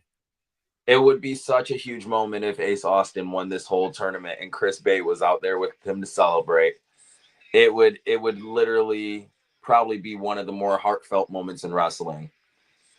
And then you see Chris Bay figures, and look at that Chris Bay shirt. You saw JDC, for example, and multiple people, both the talent and the audience, wearing that shirt in support. All funds go to Chris Bay's continued recovery efforts. Oh, boy. Next up is Eddie Edwards. The system. Now, yeah, boy. Go ahead. You were saying? It's hard for Eddie to not also be a favorite in this match too, because again, he just chewed out JDC and he has to be the example. Of course, the ride or die couple, as you see his wife escorting him to ringside, as always, Alisha Edwards, who I've called a cheat code to the system, and has also led to many of Eddie Edwards' wins as part of the system, including when he and Brian Myers were tag team champions. Again, shout out to that Chris Bay shirt. You want to talk about unbreakable? Chris Bay proved that not only his body, but his spirit is unbreakable as he continues on his road to recovery, standing on his own 2 feet. If you have not checked out that FSW benefit show, I highly encourage you to do so, because truly it shows how the good of this business does exist and how much of a family that it is. Yeah, and we got to remember, and on the side note, to kind of keep to the match, we got to remember this is a triple threat, no DQ. She can interfere as much as she wants and influence the finish, not the finish, but the end of the match as much as she wants. So, like, it's going to be really interesting to see how she plays a factor in this. And, of course, talking about Eric Young earlier, here is the person he wants to literally rule TNA along by his side, but he stands alone. This one-man army front toward enemy, Steve Maclin. We were just speaking about moments ago with him and Eric Young's relationship and how it's on pretty much rocky road and separate ties. It was last week on TNA Impact that Eddie Edwards and Steve Maclin had a bit of a one-on-one match, and it was thanks to Alisha Edwards that Steve Maclin was unable to beat the system as the rest of the system came out. And look at Eric Young bringing the Norman Army forward. He did not help him, though. And thanks to that ring shot, it was Eddie Edwards that beat Steve Maclin with a Boston Knee Party, adding momentum to the system. And then that one last offer to join him as he gave him that hockey mask. And whether or not Steve Maclin has that hockey mask with him somewhere tonight and chooses to use it might really tell if Steve Maclin believes in what Eric Young's been saying. Bell rings are underway here for our last Triple Threat qualifier. Let's see how this goes. Let's see who's going to try and get this advantage off rip. You wonder, though, if Steve Maclin wins, though, win or lose, is he still thinking about what Eric Young's been offering him ever since Eric Young took over the Northern Armory? The triple threat rules, to your point, no disqualification, first pinfall or submission. And right now, I wonder if there will be alliance at all with any of these men. Steve Maclin has always been his own man, though. And again, Eddie Edwards has Alisha Edwards at his corner. Ace Austin's been fighting the world all on his own since Chris Bay got injured. Oh, it looks like Ace Austin is starting off hot. He's going to be the one to... And so far, the hot start, to your point, many people compared Ace Austin to a young AJ Styles. What do you think about that? Oh! That's not a bad comparison. I can see it. I can definitely see it. Big clothesline by Maclin as Eddie Edwards up on the floor. And again, at one point, people thought Ace Austin would be the young. Wait a minute, watch Ace Austin. Oh! Soars and wipes out Maclin with the Frostberry flop. Ooh! But caught with a chop. Ooh. Uh-oh. Ooh. Oh, God! Blue Thunder Bomb onto the apron. That is rough. That's not good for the spine. He didn't get the full rotation, though, behind it. Hey, Colin, what's up, bruv? Good to see you. Go check out the CleaverCon Andrew Foltz and NoDQ Review, moderating that weekly and get your prime cuts. Colin, of course, great friend, great supporter, my Ohio brother. Colin was actually in my space earlier today. That's actually kind of ironic. And right now, Eddie Edwards back in control, isolating Steve Maclin on the outside and isolating Ace Austin on the inside. Right now, Eddie Edwards trying to control the ring. Gunther-like chop by Eddie Edwards. Yeah, just literally took Ace Austin down. Of course, Eddie Edwards got the heavier hands here versus Ace Austin. And we talked about before. Fuck the system. Well, that's normal. Just putting it out there. That's almost as normal as F Don Callis. I don't know. I think there's more people chanting F the system. that might be accurate. To the corner, boot to the face. Of course, we talked about championship accolades. Eddie Edwards, former two-time TNA World Champion, TNA Tag Team Champion. Pro Wrestling Noah Champion, of course, also former X Division Champion. The backbreaker. It's the leg lariat, kick to the midsection, double underhook. Oh, another backbreaker. Almost into a tiger driver, turned the backbreaker. Now Maclin with the big hands, though, and the big forearms, taking down Eddie Edwards. Maclin taking control of this match. Fez press. Takes on Eddie Edwards right now, the ground and pound. Now, so far has not looked distracted, despite what Eric Young's been trying to influence in him. Yeah, no, it seems like he's starting to get his momentum, starting to catch his groove. Whoa! And running Bicycle Knee definitely helps with that momentum, to your point, DJ. And he's starting to pile the guys into the corner. 1, 2.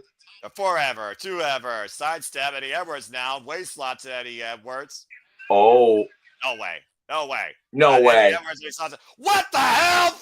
Double German. Impressive by Steve Maclin. 2-for-1 special. I think they're asking for you to join the wrong faction, my friend. I think you need to go find somewhere where you hurt people.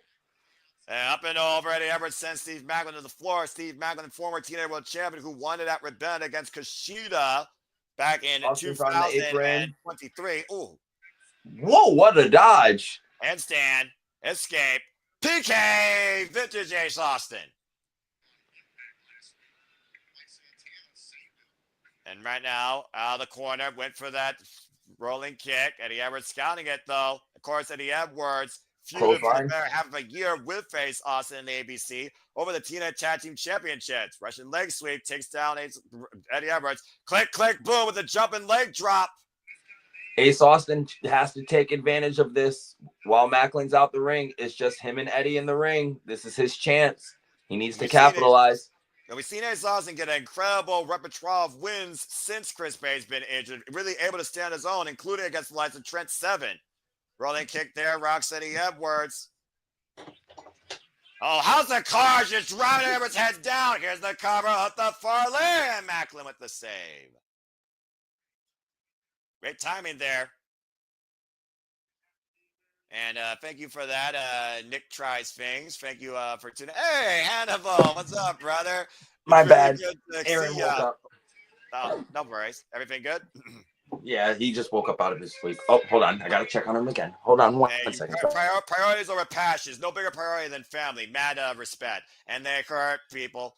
Oh, and that elbow might have hurt Ace Austin by Steve Maclin. And Hannibal, definitely will see you down the line again on Cinema Ditting. Good to see you, and thank you so much for support, man. Hope you're doing well.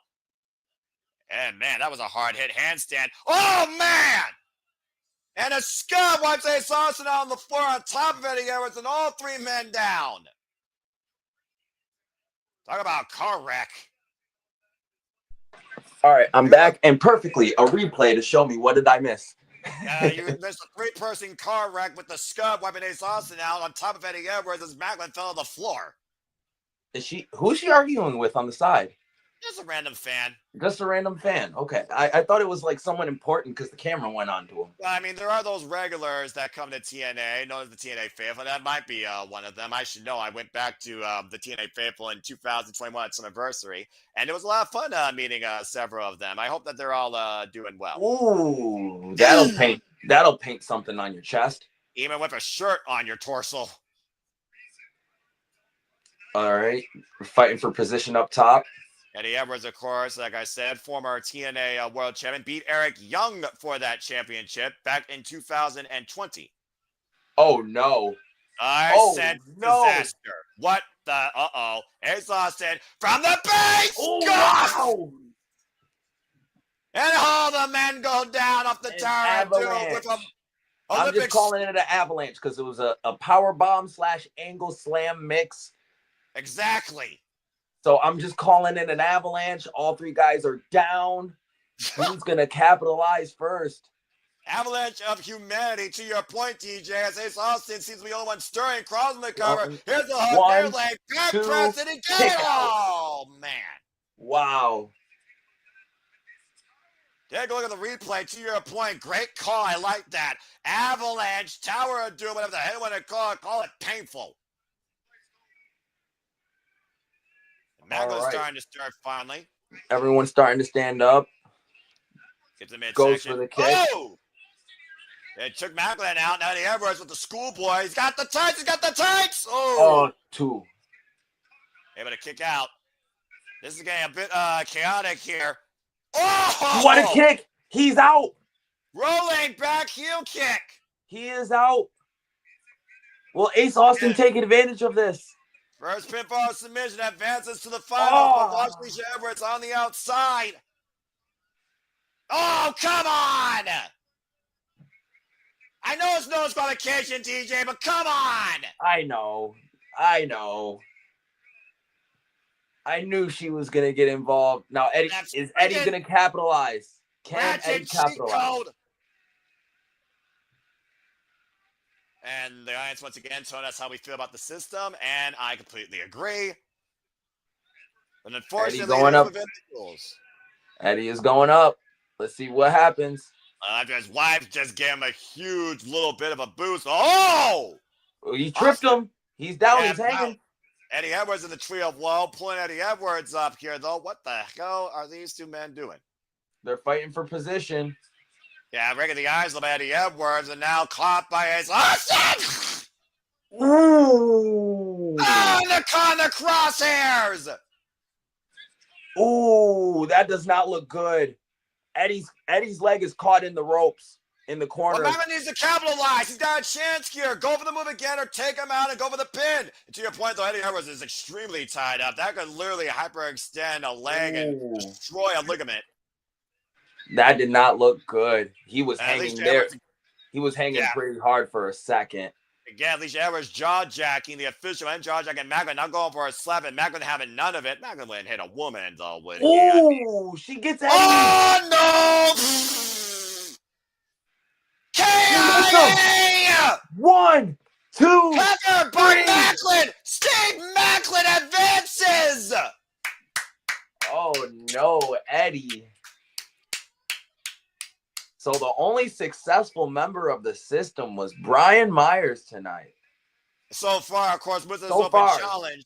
But to your point, TJ, Alisha Edwards struck her own husband and cost him.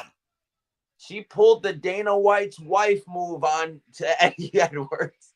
And that massive double underhook DDT, the KIA, Steve Maclin is on his way to the finals. And him and Eric Young are going to have a collision. Now that's going to be interesting now. Will that play a part? We'll find out soon enough. So now we know it will either be AJ Francis, Steve Maclin, or Eric Young become the first ever TNA International Champion tonight. Ooh, that's the best triple threat of them all so far. I'm about to say, I mean, you were calling out AJ Francis earlier. Do you still think AJ is the favorite here at this point? I can't, again, just because of my bias, I can't bet against AJ. I think he's going to pull it out tonight. I think him being rested and not having to wrestle a match and getting too tired out, beaten down opponents is going to be too much for the other two to overcome. And the other two have a personal issue. And personal issues usually don't have you all the way in your mind all the time. So that might play into a fact. Well, let's see what the rest of the people think. Go ahead and let your boys be known, chat. AJ Francis, Eric Young, or Steve Maclin, who do you believe is going to be the first TNA National Champion? If you're also on the social medias, there's a vote going on right now on TNA social medias. You can voice your opinion now to go backstage with Gia Miller with Frank Kazarian and Tessa Blanchard. Oh, my future ex-wife. What? My goal in life is to marry Tessa and divorce her, okay? Damn. Divorce her just so I can get the wrestling ring, okay? That's it. That's all I want from the divorce. She can have all the money, the house, the kids. I just want the ring. And of course, Frank Kazarian, he wants the big one finally. Now he has a golden ticket to do so next weekend at Rebellion, but he also has a huge opportunity tonight to soften up what he believes is a very prone TNA World Champion. A man has been jaw-jacking his way, saying he's the king of TNA. I've been saying what's the king about his crown, and that giant trophy is not a crown, but that trophy has punched his ticket to Rebellion, but he will challenge for the TNA World Championship. I don't know. I think Frankie's underestimating the fact that we all still believe in Joe Hendry. Yeah, that's accurate. I know I believe in Joe Hendry. Damn it. Do you believe? We believe in Joe Hendry. You don't believe in Joe Hendry? You're a freaking hater. That's all I got to say about that. You're a freaking hater. Name and he appears. I believe in Joe Hendry. It's a gimmick we write here sometimes. No, it's good. Listen, it was perfectly timed. And you're about to say, you said his name. And yeah, Hannibal, let's look at some comments real quick as these two are talking about, of course, Rebellion and tonight. Hey, Hannibal, you sexy demon, you.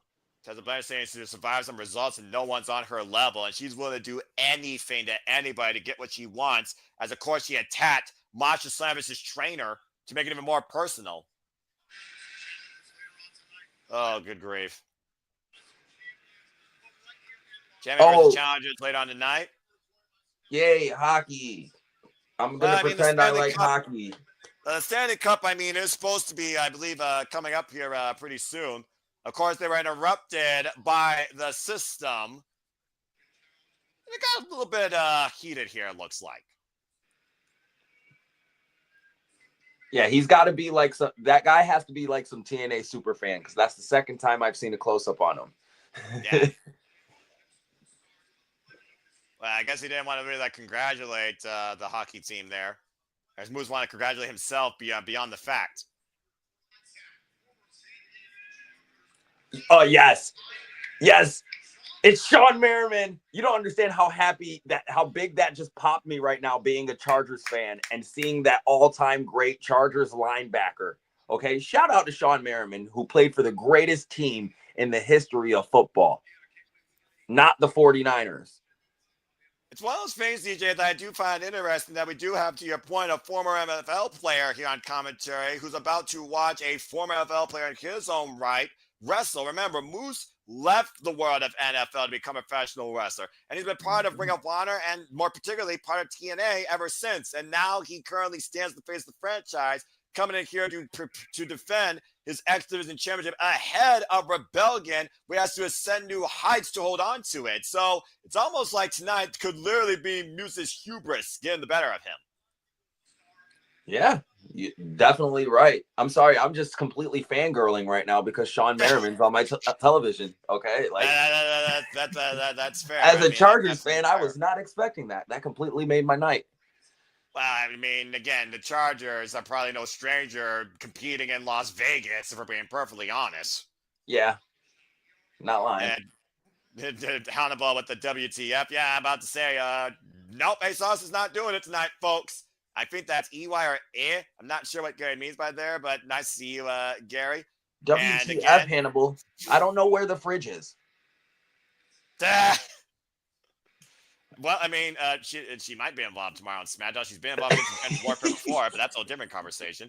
Anyway, as the lights go out and about here in the Impact Zone, here comes Moose. It's time for a TNA X Division Championship Open Challenge. Let's see. Thank you, Moose, for gracing us with your presence. All right. And of course, Alisha Edwards in the corner. With the hand that she just smacked her husband with. With that ring, might we add. I love it. I kind of love it. She just smacks her husband and then immediately comes out, has the hand she has out to embrace the fact that she just smacked her husband. I'm sure they'll talk about that later backstage. But right now, Moose needs to lead by example as he's had the past year as literally the TNA World Champion up to some adversity last year. And of course, won the X Division Championship from Speedball Mike Bailey and has defended that title successfully since against the likes of Laredo Kid and ASOS. And of course, most recently, Jeff Hardy in a ladder match. I know this is going to sound kind of weird and a little bit of biased for me, but I think Moose is the perfect X Division champion. And what makes you say that? I just feel like, and again, this is going to sound kind of heelish of me, but I think he represents everything that the X Division title should stand for in terms of a dominant champion and being just that guy.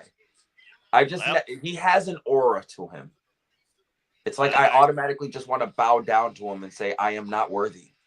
Well, let's see who steps up to the plate tonight and answers the open challenge. Sydney Akeem. That's the former freaking... That's literally... I had to look at the face for a second. I was like, wait, is that Reggie? That's Reggie. Yeah, that's Sydney Akeem. Listen, I don't care what his name is here in TNA. He will forever, in my heart, be Reggie.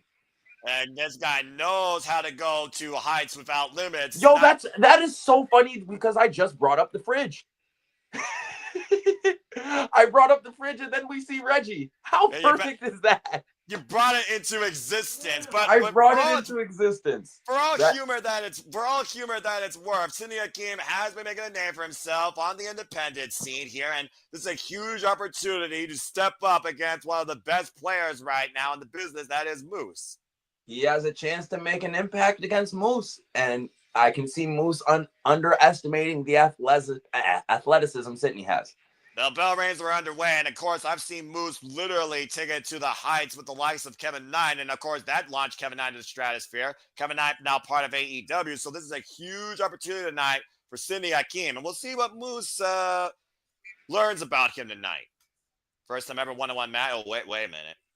Oh, okay, that was just probably up yours to the NFL person on commentary because of midsection. It's one of those things that I think it goes to the confidence of a champion, to your point about how you feel Moose checks all the boxes of what a champion should be, let alone what representation should be for the X division, that Moose would put out this open challenge tonight, literally 8 days away defending that title in Ultimate X, where he has not only overcome several more opponents, but as Eddie Edwards pointed out, he's fear of heights. Ooh, what a whip. A hard Irish whip there. Of course, Moose, to your point, will have the height advantage, though, in that match, which might help him get to the championship more easily. Runs through a boot, though. Sydney Akeem speed up to the second. Whoa! And got hooked. Go to hell! Sit out, powerbomb planted. 1, Cover 2, count only. Kick out. You got a little positioning, though, there, DJ. The That power probably of positioned. Moose is amazing. Just Good the way grief. how high he got him up and how powerful he slammed him down. And the fact of the matter that Moose is afraid of heights, and yet he can literally take his opponent up to the sky that high and take him down like that. It is crazy.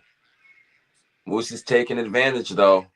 Yeah, using the ropes to his advantage, tying up the braids of Sini Akeem here on the ropes. Oh, just kicking him away. There you see, of course, the bottom of your screen, the other preventable cover. Of course, the TNA non-stop action schedule. We have, of course, Under Siege, Against All Odds, Rebellion, Impact Live, and, of course, in New York, July 20th, Slammiversary from the UBS Arena. I like how you, again, gave Moose, like, all the boxes of what a champion should be. But, again, the X Division has always been about no limits. And we've seen heavyweights hold this championship before. Again, Samoa Joe, you talk about Samoa Joe brought you in. Samoa Joe is one of the most predominant financiers and champions in that title's history. Once again, look at his send Cindy down hard. Gets a Hurricane Rana. Nice reversal there. And Akeem right now slips out from underneath. Lori Moose in. Double up kick and a kip up. Nice drop kick. Wall kick almost. Didn't stagger Moose. Moose hooking up Akeem again. Flag it with a Uranagi.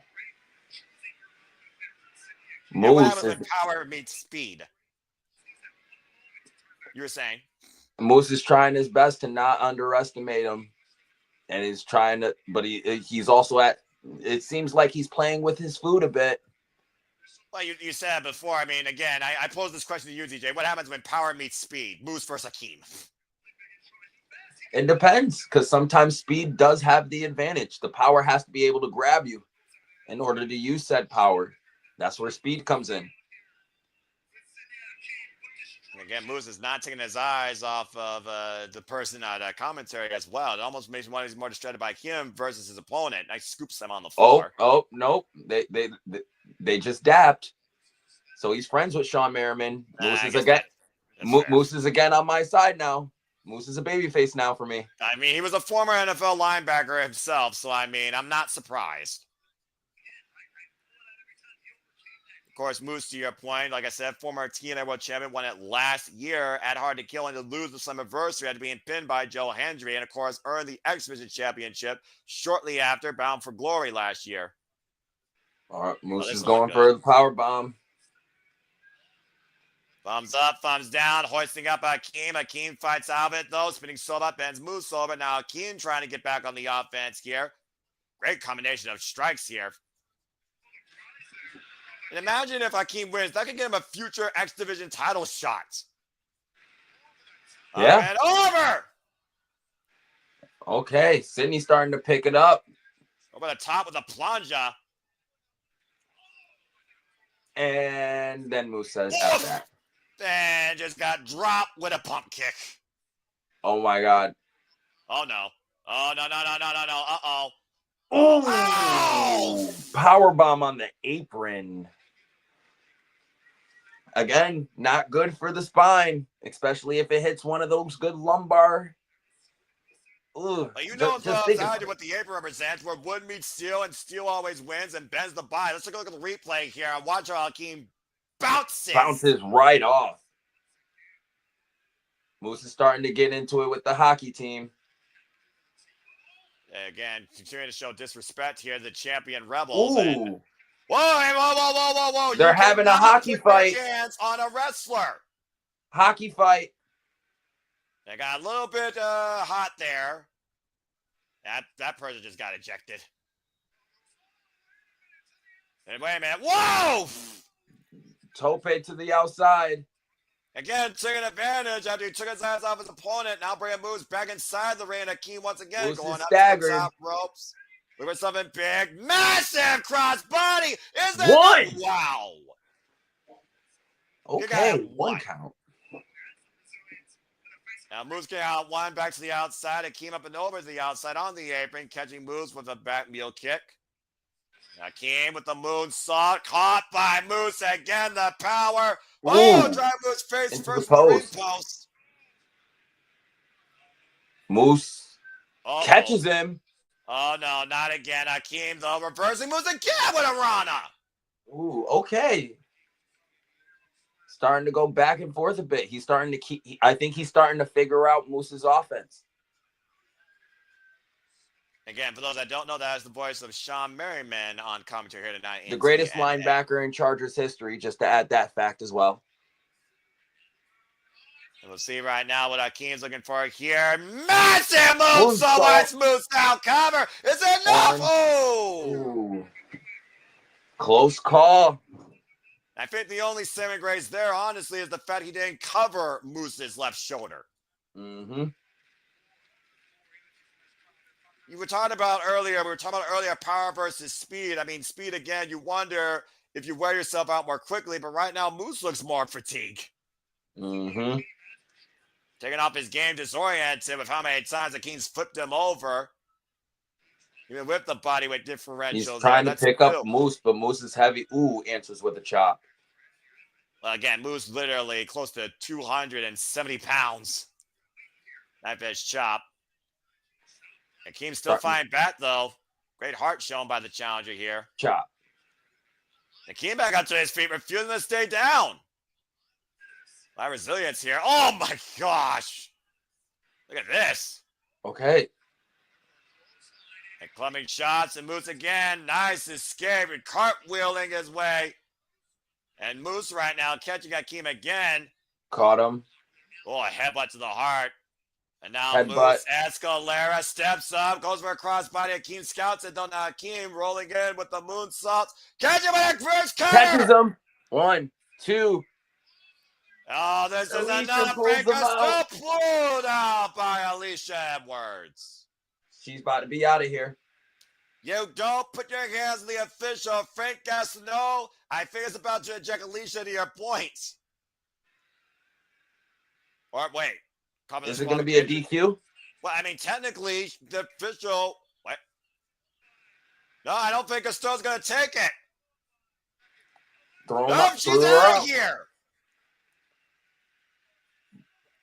But Moose is recovering. Moose has time to recover. This is giving Moose plenty of ample time. Right now, we're just trying to figure out how to get Alisha Edwards out of the building. Low. To your point, the referee didn't see it. Straight in the uprights. Spear. Cuts him in half. Lights out for Akeem. Here's the cover. 2, Hook of the 3. leg. Moose wins this open challenge. Like I said earlier, Cheeseburger Eddie once said, you got to protect the McNuggets. If you're not wearing a cup, your family jewels are exposed, and Moose will take advantage of that, as he did, and gets a big win for the system. Especially when he creates it, faced Alisha Edwards' distraction. Again, Alisha Edwards, the cheat code to the system. And Moose rides into rebellion right now with continued momentum. Even though tonight he won via pinfall, he cannot win like that at Rebellion, DJ. He has to climb the structure and seize the title high above the ring. Can he conquer his fears and stay the X Division champion? We'll see. We will see. And Sean Merriman did a great job on commentary. I'm happy to see you, you beautiful legend. Shout out to the Chargers. That's my Chargers endorsement for tonight. Now, again, Unbreakable continues here. Of course, we go backstage with Eric Young. And, of course, Eric Young and Steve Maclin both qualified.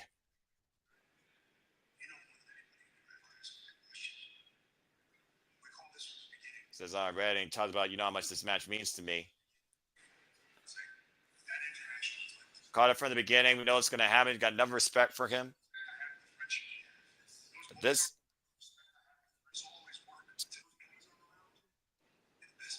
Respect I have, the friendship I have, it's all about when those boys aren't around. It's almost like Steve Maclin was questioning Eric Young's character. And does he still have it? Like when he found that respect against him last year at Victory Road. TNA injury report. Oh, no. Oh, that's right, because the TNA World Champion Joe Hendry suffered an injury to his right rotator cuff in a brawl a few weeks ago. And of course, he has been cleared for Unbreakable. Sami Callihan, of course, had an injury to his eye after coverage thrown into it at a sit down, but he has been cleared to compete tonight in Barbed Wire Massacre. And Vance Warner also has an injury to the eye after Sami Callihan tried to literally take it out of the man's head, but he is cleared to compete tonight. And that's your injury report courtesy of Bioflex for TNA Wrestling. They don't play around here in TNA, I tell you what.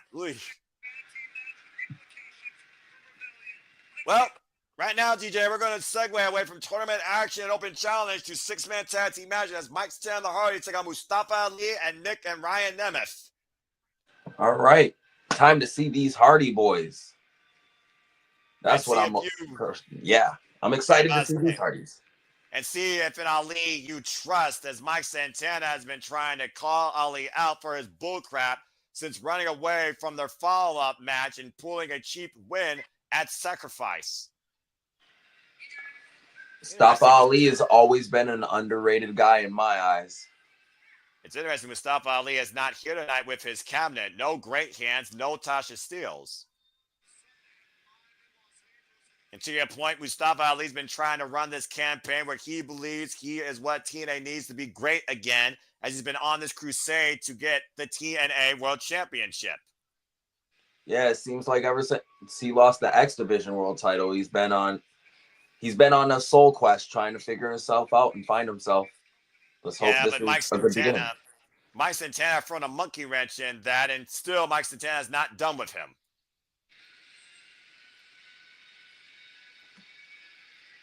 And here comes the former TNA World Champion and his brother. I was going to say, and his brother, who's apparently unhireable and can't work. Well, apparently these two brothers are sticking together, looking to show the world how good they are at the expense of the Hardys, as we saw back at Sacrifice, where Ryan and Nick Nemeth bludgeoned Matt Hardy, saying that if it wasn't for me, TNA would not be where it is today. Of course, Nick Nemeth carried TNA last year when he was the TNA World Champion after beating, of course, Moose for that title. And Nick had a really, really strong title run. And he's been trying to capture that tag team gold. Him and his brother just recently faced the Hardys. Nick Nemeth, of course, was TNA World Champion last year at Slammiversary, surviving that six-way eliminator challenge, and to your point, losing the title to Joe Henry this year at Genesis. And here comes the realist. You want to talk about a man with a newfound passion.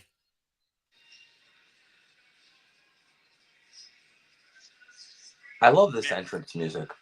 Yeah, I'm about to say, this is a good entrance, and this is definitely an entrance of the people. This is a man of the people here. Where is he? There he is. Yeah, I've heard. I know I haven't watched a lot of TNA since Mike Santana's joined up, but I've heard he's had like a resurgence in terms of a singles career.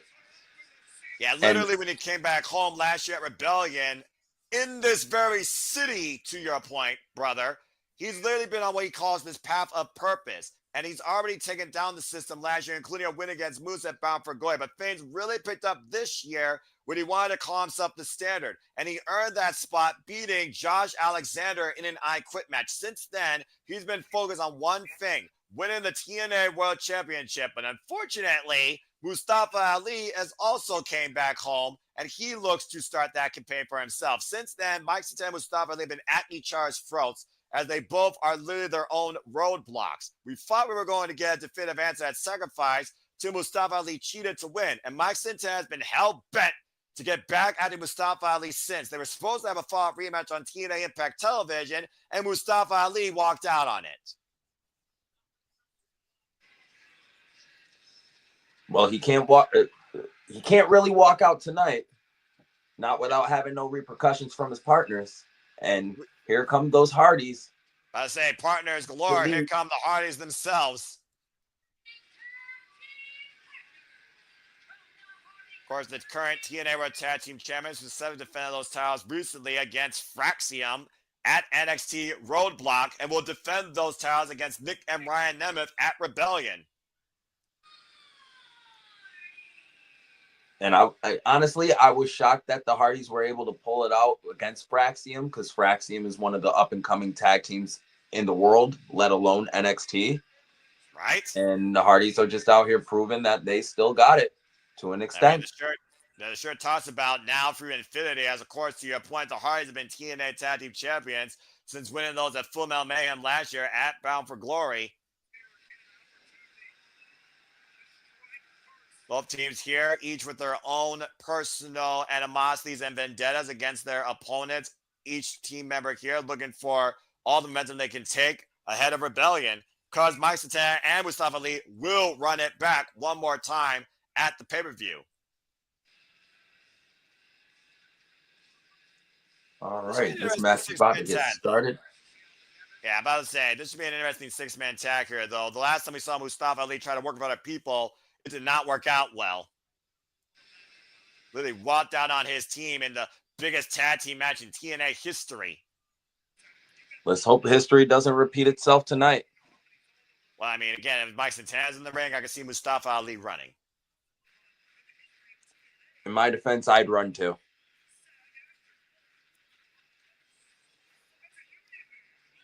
All right, it's looking like Matt and Mustafa's going to start off.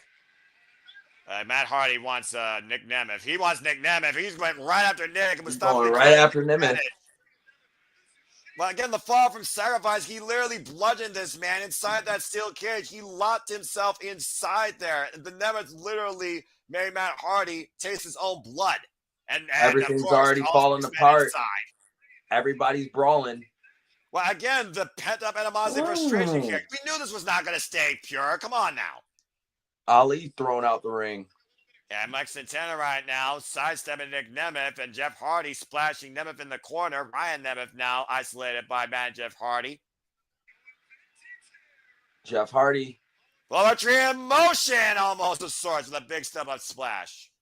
Yeah, I was going to say, I'm used to seeing the leg lariat with the poetry in motion.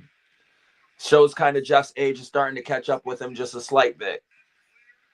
And so far, Jeff Hardy, Matt Hardy, and Mike Santana have taken control here in the early going. And I'm not sure what's happening to John Skyler. That's a good point. I think Mike Santana probably neutralized him. I know we recently saw Jason Hotch and Tasha Steelz on Explosion, but I haven't seen John Skyler for a while. Hope he's okay. And right now, it looks like Mustafa Ali's trying to regroup his team.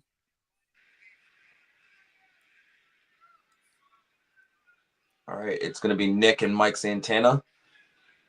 Talking about Fraxium, let's not forget Nick and Ryan Nemeth previously challenged Fraxium for the IC Tag Team Championships as well. Oh, yeah, they did. I almost forgot about that. And Mike Santana teeing up against Ryan Nemeth in the corner, and Ryan trying to cover up here. Ooh, what a job. And that will give you a tan without a tanning booth for spray tan. And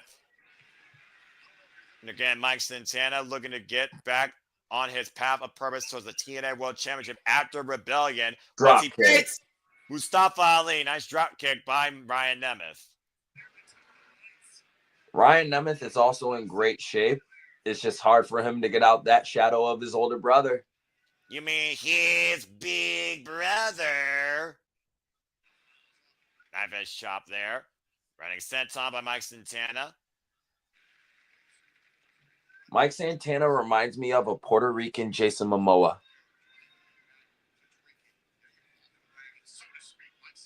Of course, we've seen how personal Mustafa Ali's also made this as well, going after Mike Santana's friend Derek when he brought him to TNA backstage. Of course, Mustafa Ali's been using Mike Santana's past demons against him, saying that you're still unchanged. You're still a victim of your own previous addictions. You are not what TNA needs. That's what Ali's getting some shots in behind the ref's back. Yeah, just like a crooked politician. Not any crooked politician. The crooked politician. In wrestling, yes. In the world, debatable. Up and over, Ryan Nemeth. Oh, I was purely saying in the world of wrestling. Definitely not in the world. Fair enough. Yeah, fair enough. And right now, the strength of Mike Santana coming into play here. Come and get him. Ooh, oh! What a face plant. Yeah, face first. That was really innovative. So far, man, Jeff Hardy right now just watching on from the corner. Will Mike make the tag? Yes, he will. Tag made to Matt. Tag made to Mustafa Ali. Matt Hardy charging in against Mustafa Ali with these clubbing elbows. The Irish whip. Like elbow there by Matt Hardy.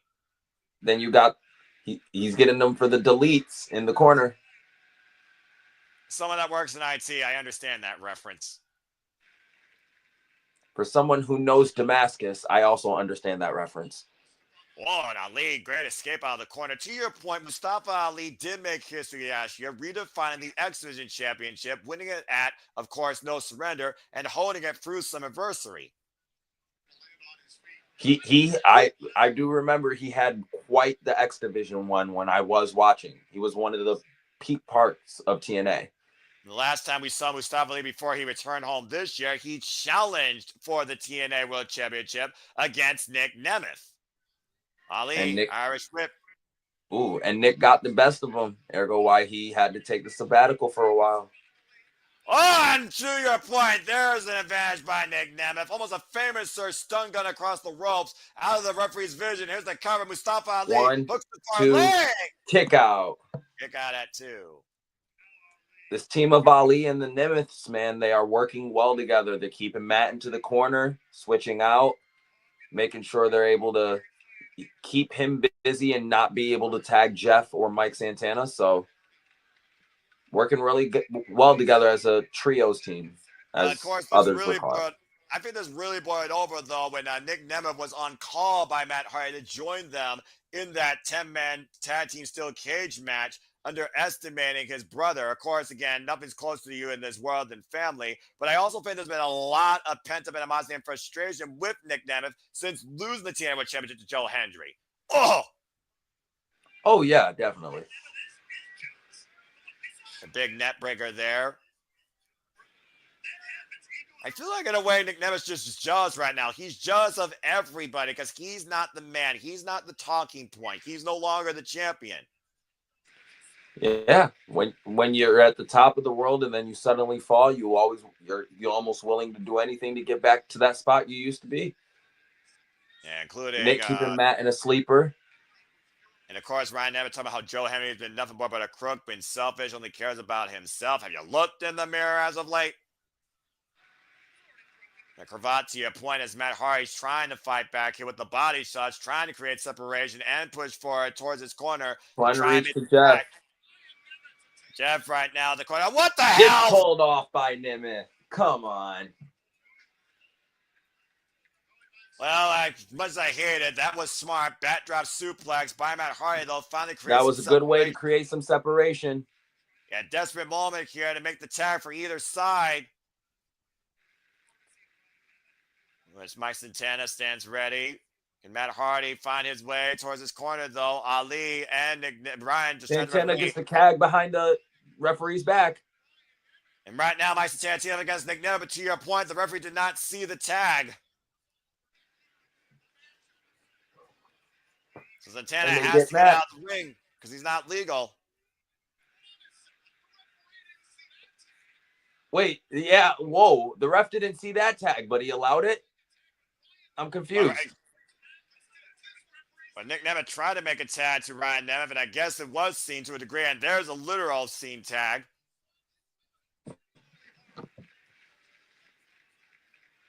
I don't think this referee knows exactly what he's doing in this 6-man tag team match. He missed the tag that was legal. He actually did not see a tag and called that legal.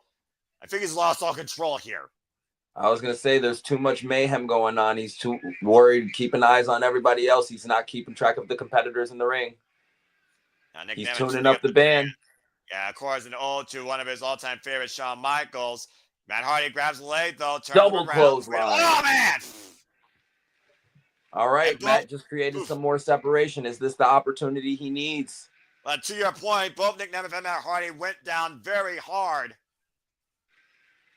An opportunity now for both men once again. And again, you see Daniel Spencer causing his 10 count. There's the 10 Mustafa Ali. And Matt Hardy just there. Oh, running drop kick by Santana. Clear off the apron goes Mike. And Ali bringing Matt back to his corner, just teeing off. Poor Matt Hardy. This is a great tag team wrestling by Mustafa Ali and the Nemeths. Matt Hardy literally fighting against the world, trying to get out of that corner. Ali catching him again. Swinging neck breaker. Matt Hardy's in a world of trouble here. All right, Ali's climbing up. What is he going to do here? We've seen him go for a 450. We've seen him go for a frog splash. 450 led for the 450 championship. lands on his feet. And Matt Hardy, side Catches some effect! side effect. All right, Mac. Again, this is another opportunity. You created some separation. Tag your brother. Brother Nero needs you. Jeff Hardy stands ready. To your point, there's a Tammy to Tag Ryan. Tammy in to Jeff. Jeff. And here comes the charismatic Nemeth and former TNA World Champion. Atomic drop. Drop kick. Jeff is firing on all cylinders right now. And literally just dropping the elbow cross right now. Here's the cover. 2, and Nick with the save. Great ring awareness by Nick, knowing where his brother is. Jawbreaker to Ryan Nemeth, and Jeff Hardy has turned this match completely around. Elbow. Jeff's climbing up. Whisper in the wind. And again, all the classic hits tonight in Las Vegas. Why have you helped both the Nemeth brothers? Ali comes in. Ali. Now Ali with the cheap shot at Hardy. Scotting Ali, though, kick to the midsection. Will we see a twist of fate? Twist of fate. Oh, Nope, DDT. Oh! Super kick. Watch Mike Santana. Catch the leg. Waist slot. Turn around. Standing switch. O'Connor roll. Off the ropes. Cutter. Oh! Reverse bump 50. DDT. Jeff. The midsection. Twist of fate. Got all of it, but watch Mustafa Ali. Got him. Rolls him with the net breaker.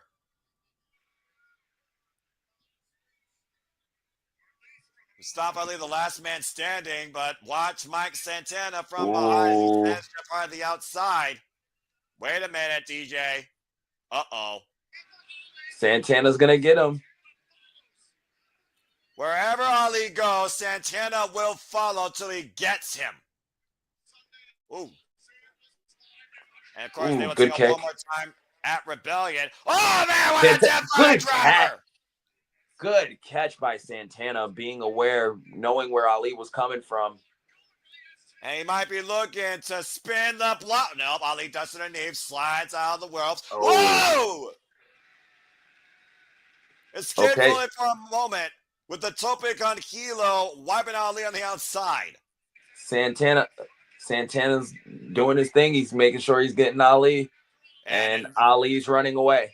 Of course. Well, again, he only can run away for literally 8 more days, so you better get running in Los Angeles. Oh, what's Nick Nemeth doing? Going for a roll-up. Jeff Hardy is still legal. Wait a minute, all right. I guess Telly's turned to a attack. Fade's first motion of the DDT. Here's the cover. Break up by his brother. Everything's breaking down here, DJ. Oh, good grief. They're going after Jeff. I guess referee's just going to let anything go at this point here. I mean, the 6-man's turned into a 4-man, so I'm not surprised. Tuning up the band. Oh, wait a minute. There's Santana. Santana with the, STB. Spin the block. To your Twist point, the that rolling lariat, to your point, twist the fate to Ryan Nemeth. We know what's coming next. Oh, you know what's coming next, dude. There's only one more hit that Jeff Hardy hasn't done yet. Taking the hit. When the shirt comes off. 1, 2, 3. That's a win for the Hardys and Santana. Okay. Turns out Ali left the building and Mike Santana said, screw this. I'm going to go win this match. But kudos to Mike Santana staying focused on the task at hand, which was this match versus his animosity and hatred towards Mustafa Ali. Let's go ahead and look at the replay here to your point, the finishing stretch. Beautiful swanton bomb gets it done again for the Hardys. And if they do that at Rebellion, they will still be TNA Tag Team Champions. Yeah. This was a solid win for the Hardys and Santana. 8 days from now, neither team can run from it. So it won't break down. Hopefully it won't break down as much in terms of, just chaos. And yeah, great wins for the Hardys. And we'll see it for enough what happens at Rebellion when Mike Santana takes on Mustafa Ali again. What happened backstage? What the?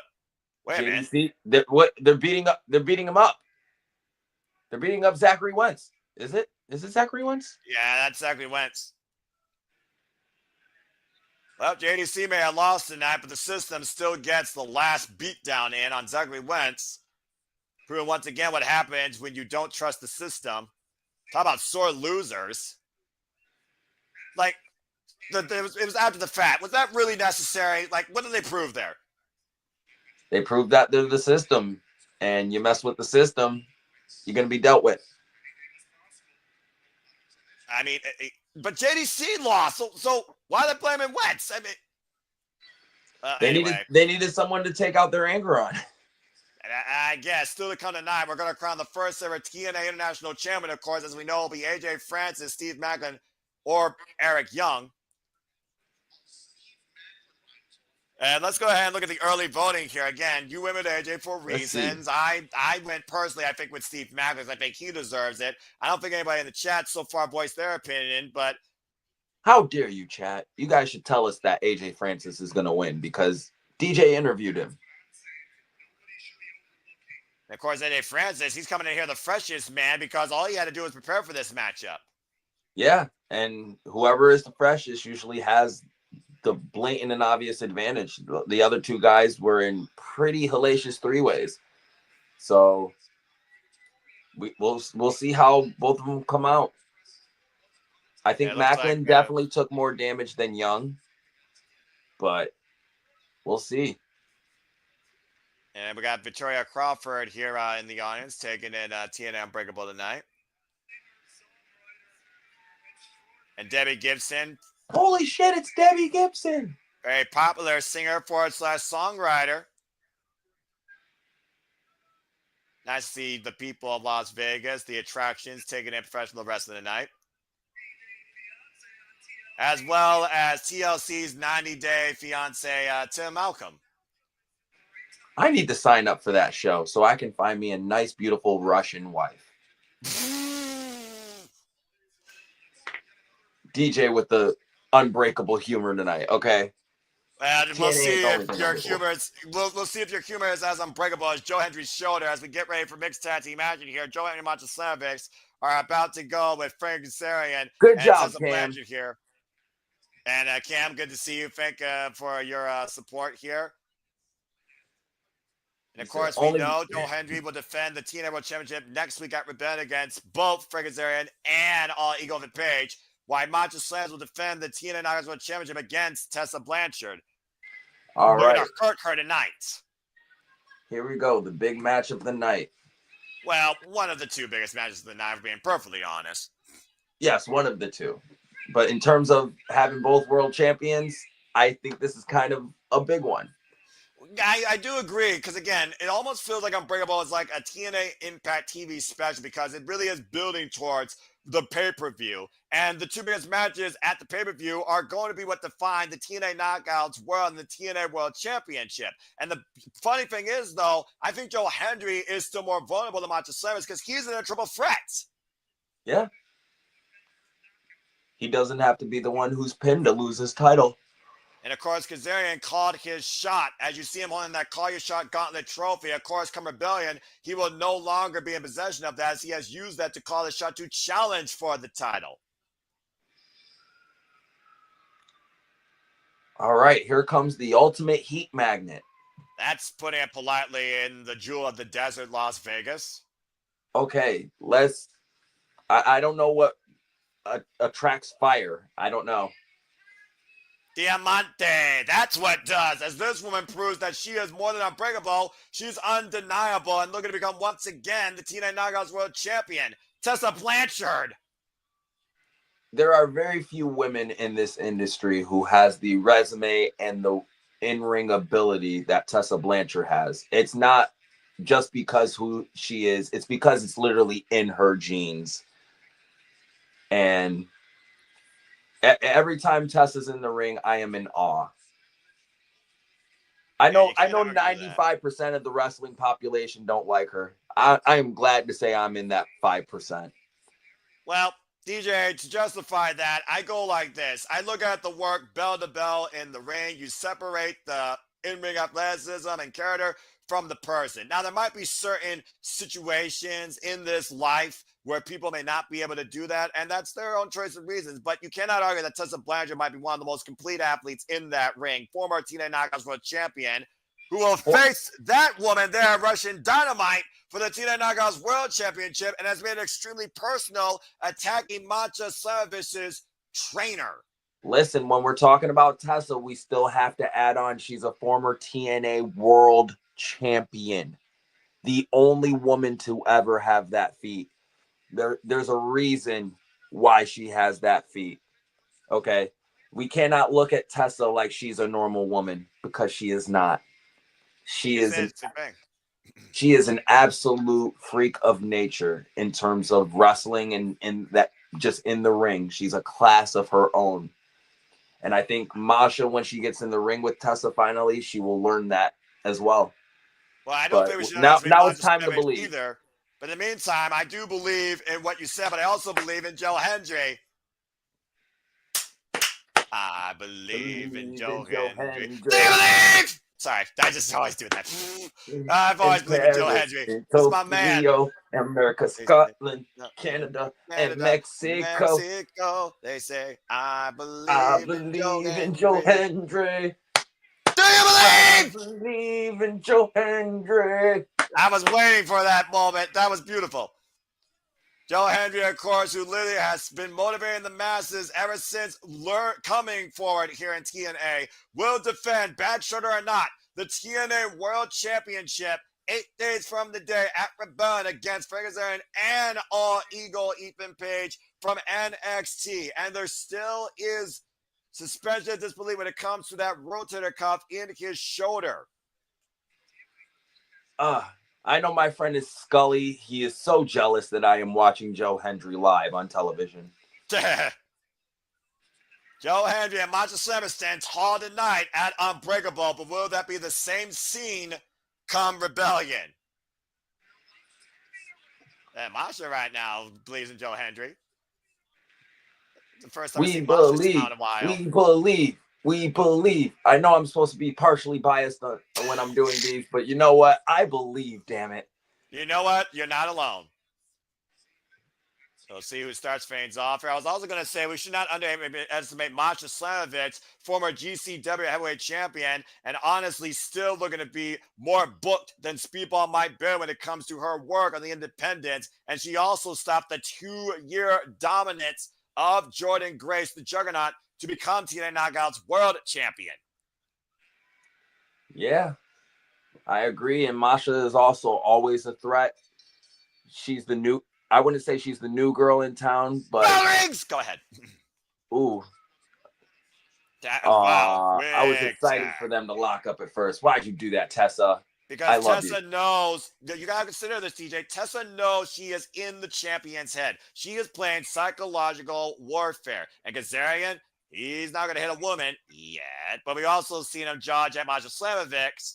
And it looks like Kazarian wants to kick things up with Joe Hendry, and notice the heavy kinesio tape on the right shoulder. Yeah, they said earlier Joe was possibly compromised from that shoulder injury and his rotator cuff. The power he is known to have in all of his matches, he may not have the same access to that power. So let's see how he handles it in this match against Frankie, and will Frankie take advantage of it? Wait. What's Frankie having? Oh, come on.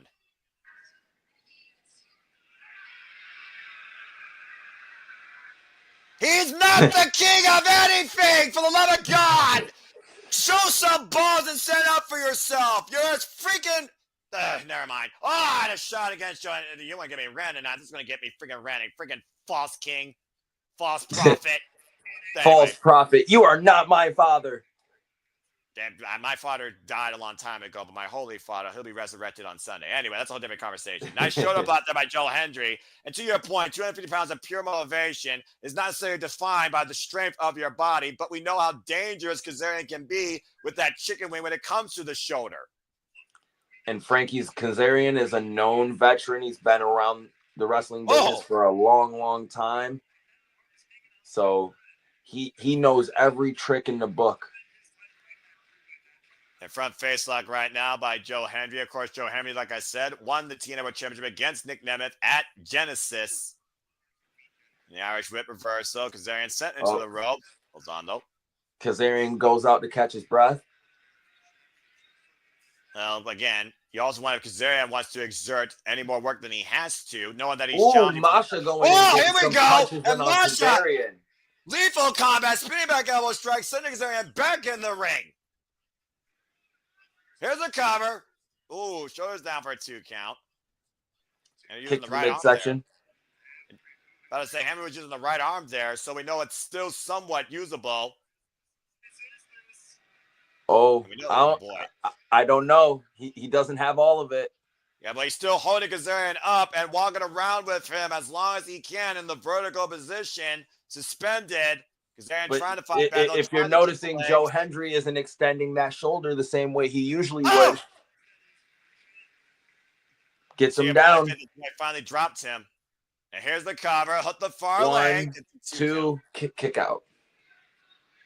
Yeah, if you're noticing Joe, he's still slightly favoring that shoulder. He's not trying to use all of it. It doesn't look like it's 100%. Yeah, and Hendry right now in dangerous territory in the corner with Tessa Blanchard. Ooh, Tessa went for a shot. Ooh. And Henry scouting it though, but Joe Kazarian taking advantage now. Kazarian teeing up against the TNA World Champion. And minor strategy. Oh, and no! Tessa gets the cheap shot on Joe while the ref's not looking on the bad shoulder, no less. Yeah, she hyperextended that shoulder literally across the top rope, whipping it down. I know it's not looked down upon, it's not looked well upon, but that was a really smart move by Tessa. Take out Joe's arm. Again, DDT also adds further pressure to that shoulder. And now Kazarian literally isolating his attack. Starting to work over that shoulder. Make sure Joe Hendry's power he can't get it up. Again, Kazarian won't be able to pick you up. Been involved in TNA, original class of TNA, might I add, 2003, 6-time X Division champion, but never won the big one. He's never been TNA World Champion, and he's only challenged for it literally twice in his career. He's trolling Joe Hendry, doing the boom boom clap. Yeah, this is not rocking. That's all I'm going to say about that. The Irish whip and Kazarian right now sending the roast. Joe Hendry trying to fight back. Massive back body drop. That made a Masha. Tag. Uh-oh. Tessa's this is the match I'm waiting to see. Shotgun drop kick to Masha in the corner. Tessa Blanchard following in, though. Tessa, of course, who beat Jordan Grace and sent her to NXT. Looking for a lot of momentum here, DJ, with these two. Tessa with the head flip. There you go. And Masha up and over, and now literally planting her boot in the side of the head, now following up, running through Tessa with the clothesline. This pent-up frustration that Masha has been at Masha Slammers ever since last week when Tessa assaulted her trainer at the hospital, nonetheless. A 70-year-old plus man. 3 snapmares. Jeez. That's a Blanchard right now. The trouble is the cover by Masha. 1, 2. Tessa rolls out, getting overwhelmed by Masha. Well, you got to consider Masha Slammers right now is literally fighting off emotion. Nothing's a better motivator than anger. Yeah, but it's also he's getting ready to jump out. Could be your downfall. What a move. Or as Vince McMahon would say, what a maneuver. Yeah, turn the tope into literally a cross body of sorts, and Tessa wiped out on the floor for right now. Slater's a lot of momentum right now. Slater's, of course, previously successfully defended her TNA Knockouts World Championship against NXT's Cora Jade. Wait, is that who I think it is? Oh, it is Alisha Fox. Yeah, that's Victoria Crawford. And Blanchard taking advantage from behind. Oh! Tessa's taking advantage. And clearly Victoria Crawford has not found her sanity yet. Someone get this crazy woman out of here before she causes more mischief. Yeah, nice to know some things never change. Yeah, unfortunately, shoots the half. Here's the cover. Hook the far leg. Gets a 2 count. 2 count. And again, going for another fall. Trying to wear down the champion. Kick out again by Masha. Again, Tessa's doing a great job of taking advantages of opportunities she's getting, even though they're not really the right way to do it. Some of them, she's still taking advantage, But getting the upper hand. you know as well as I do, DJ, sometimes you got to do what needs to be done if you're going to get ahead in this business. And sometimes that does involve bending and breaking the rules. And Tessa Blanchard, for all the talent she has, her emotions have been her worst asset in getting ahead. Oh, man! Kazarian with the leg drop on the ropes. Oh, Masha might be super messed up from that. Tessa again Blanchard taking advantage. Again, the women are still legal to your point, DJ. Oh, the plunger cover too. No. Kick out. But Masha she has to be a bit dazed from that leg drop from Sammy. Yeah, about to say, Kazarian literally stun gunning. Masha Slavis learns across the second rope with that guillotine leg drop. And right now, Tessa and Kazarian in control. Meanwhile, Tessa Blanchard right now just teeing off against Masha here in the corner. The crowd is letting Tessa know that they don't like her, which it's okay. I love you, Tessa. What a right hand. DJ, that might have been a mistake. Yeah, I was going to say Masha's pissed now. Whoa, look out. Look at the face of Masha. Clothesline. Big clothesline. Big clothesline. Short-range clotheslines now by Masha Slavic. The standing weights like exchange. Ripcord there denied. Oh, cutter. And cheap shot by Blanchard wipes out Joe Hendricks with his jaw-jacking Kazarian. Cover here by Tessa. Gets a 2 count. What a right hand by Tessa. Again, Tessa is just taking every advantage she can get. Unlike Joe Hendry, Tessa Blanchard has no integrity, clearly. Got the boot up, though, and Masha finding out of the corner, trying to go Sunset up. Flip. Sunset flip. Look at this, though. Tap made a Kazarian. And again, another cheap shot by Kazarian. Kazarian is getting every receipt possible on Masha. Yeah, about to say, despicable actions here. If this guy's supposed to be the king of TNA, I would want him literally impeached. Scoop slam to Masha. And looking off the second with that slingshot leg drop, and Masha gets out of the way. Now Masha needs to make a tag to the TNA World Champion. A tag made to Tessa Blanchard, though. Oh, God. She is not allowing Masha to have any chances in this match. She's trying to take advantage of every opportunity she gets. Yeah, no kidding. Again, that massive running boot to the side of the head, and now the waist lock exchange here. Masha now trying to get the better of Tessa. Tessa's strength here. Going for black backdrop. And Masha escapes, lands on her feet, up and around, looking for the cutter again, pushed off into the ropes. Sunset flip, counter for Tessa, counter. Masha with the roll through. Drop kick. Tessa's it up and over. Drop kick by Tessa. Both women down. Tessa back in control still, though. Grabbing the hair of Masha. Well, Tessa said again that you are not on my level. You are not better than me. I'm already the champion. Tessa already thinking that she's the winner here. And Masha on the ropes. Rolling kick takes Tessa down. What a perfect way to get Tessa off her feet. Try to set up, get an opportunity for you, Masha. Take a breath. Get Joe in here. Yeah, but again, Tessa looks like she's close to her corner. There's the 10-minute Kazarian. 10-minute to Hendry! Here comes Hendry. The TNA World Champion again using that right arm. You immediately saw him wincing there. Immediately switched to a left arm clothesline. Again, that it's messing with Joe. That shoulder is not doing good. Adrenaline can be a powerful asset, though, when you're injured. Because we still believe! Let's see if Joe can get him up for the standing ovation. And, of course, he uses his right shoulder for that, to your point. Looking to set him up because they're unable to escape. Nope. And the chicken trying to be applied. Well, and Joe Hendry able to fend him off for now. Up on the shoulders. Hits him with an AA. Is it enough? Get him in ahead of him. Kick out two. That would have been awesome if he got him with the AA, the tribute to John Cena. You know he wants that match. And we'll see soon enough if John Cena gets 17 at WrestleMania Sunday. And now, wait a minute, might be looking to fade to black. Kazarian's got Joe Henry cooked. Joe Henry escapes, though. Here's the roll up. Shoulders down. Gets a 2 Gets count. him out. Gets the midsection. Angle slam. And massive Olympic slam cover. Hook the far leg. Kick out at 2.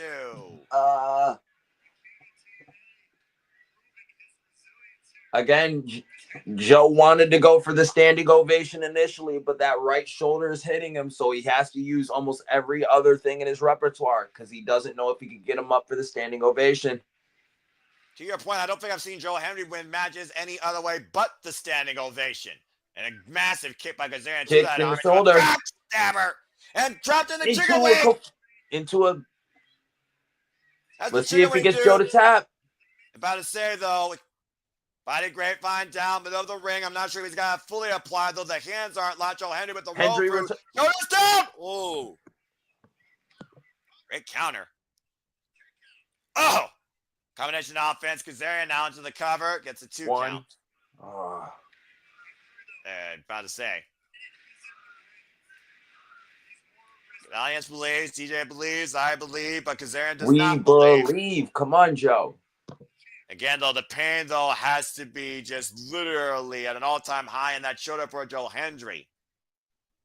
Falling up again. Off the ropes. My God, got all of that stunner. This is enough here. And Tessa with a kick in the back of the head. Good save by Tessa. Masha, though, teaming up against Tessa Blanchard again. I think we're about to go. Now the girls are brawling. The girls are brawling. And the men are fighting here. Oh, this is turning into a slobber knocker, JR would call it. Joe Hendry, Tessa Blanchard, Masha Slavitz, Frank Kazarian, Joe Henry down for the moment, Masha down for the moment, Kazarian and Tessa in control. Kazarian's asking Tessa to hold her. What the hell are they doing here? Little teamwork, maybe? Kazarian, don't you do it, you scumball. Oh! Tessa! Tessa gets clothesline for a huge pop. You dumb fuck! Oh, spinning back heel kick, Ross Kazarian. And you might gets find him up. it, TJ. Standing ovation. Cover. 1, 2. Joe Henry with the win. We believe. But how much damage was done to that shoulder through the duration of this match? Champions going into Rebellion with momentum, but Joe Hendry is clearly not at 100%. Yeah, it took him a while to get that standing ovation. You could tell it was purely from adrenaline, the way he got Kazarian up. And honestly, Kazarian and Tessa ruined the match for themselves. They got in their own way. And literally, to your point, that clubbing lariat took down Tessa, and that spinning back heel kick literally rocked Kazarian as we got a standing ovation for the victory in the end, as both Masha Slavitz and Joe Hendry motivate the masses, but Joe Hendry with only one arm in doing so. I was just going to say, if you notice, he's only holding that belt with one arm. So you know that shoulder has to be bothering him a bit. And you know who this benefits the most? All Eagle Ethan Page. You're not wrong. Again, folks, Tessa Blanchard goes after Masha Slavitz for the TNA Knockouts World Championship, and Joe Henry defends the TNA World Championship against Frank Kazarian and Oliver Page. Will either champion survive? They prove they're unbreakable tonight, but are they unstoppable come April 27th at Rebellion? I love that Santino's wearing a Santana shirt. That's the Chris Bay shirt for the Unbreakable. Oh, isn't it? Oh, I thought that was. It looked like a Santana shirt. I didn't know it was Chris Bay shirt. My bad. Yeah, and all the proceeds to those shirts being bought will, of course, go towards the continued recovery efforts of Chris Bay. It just looked like from the angle that they're shooting it from. It looked just like Santana with his shades on. You do have a point. You kind of have a point. That's why I thought it was Santana at first, and I was like, Santino's wearing Santana. Is that not funny? Santana. That's funny. Looks like Mike Santana is fed up and done with these games by Mustafa Ali of literally hit and run. I tell you what. Ooh, they're turning it into a false count anywhere match for Rebellion. Well, Mustafa Ali could run from LA to Sacramento to San Diego. It doesn't matter. There has to be a winner, and Mike Santana will make sure there is no escape until he beats Ali once and for all. TNA has possibility to do the best thing ever right now and have the first ever week-long match to where Mustafa Ali is just nonstop running from Santana and like say he's hiding in bathrooms and airports and Santana just tries to pin him in there and has a referee following him everywhere he goes. Well, while you're trying to make history that is absolutely unbelievable, we still, of course, the to come tonight as you see all three men preparing. We just saw Eric Young and Steve Maclin qualify. But again, the one man that didn't have to qualify tonight has been waiting backstage for his time, looking to make the title first class. AJ Francis, as we get ready to crown the first ever TNA International Champion. I think AJ has the biggest advantage coming into this match. And I think, again, the personal issue between Young and Maclin is going to play a huge factor in this matchup. Of course, we're here in Las Vegas. There you see NFL alumni, Marlon Greenwood, president of the NFL Alumni Las Vegas chapter, taking in the festivities of TNA tonight. All the champions out. Andreas Hale. Never heard of you. Not to sound mean. Well, he's an ESPN correspondent. But I love the Hitman shirt. I know him. He made the Hurt People song. Say West Side Gun. He made the Hurt Syndicate's theme song. They hurt people. We hurt people. We hurt And they do people. hurt people. Again, all the stars are out here tonight in Las Vegas, and all the stars are here tonight to witness history at Unbreakable. Are they chanting "We hurt people" in the crowd? Am I just hearing things? Yeah, a little bit. As we take a moment here, talking about, again, all the history to come forward. Let's also take a moment to celebrate who we're honoring here tonight in Chris Bay. We got Ace Austin on stage here with a mic. I think Chris Bay might be coming out. Well, we saw Chris Bay stand on his own 2 feet, walk out of FSW at the benefit. And, of course, Ace Austin is one of Chris Bay's closest friends. Let's see. Yep, he's coming out. What? He's coming out. Right now. He's coming out. I'm hell about to see every single one of you tonight.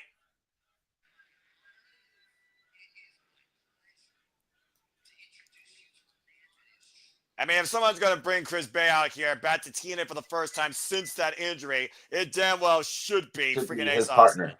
Yeah. His brother, his best friend, Las Vegas' own, the ultimate finesser, Chris Bay. Yes. And he's getting a standing ovation. As he should. Damn it. And God damn it, I'm standing up out my seat for it. He deserves How my about a ovation. freaking story of triumph? All he really needs is indeed one shot. He's back! The former X Division TNA Tag Team Champion, TNA's own Chris Bay, walks tall on his own 2 feet tonight, back in the Impact Zone. Oh, this was a good moment. This feels right. Yeah, this is wholesome right here, man. And he deserves it. You know what I mean? He's worked hard to get back to, you know, just being able to walk. And, you know, I know with his determination, he wants to get back in the ring, and I wish nothing but the best for him. Mm-hmm. And he deserves everything he's getting right now, because he put his body on the line for our entertainment. So the least we can do is let him know we're thankful for that.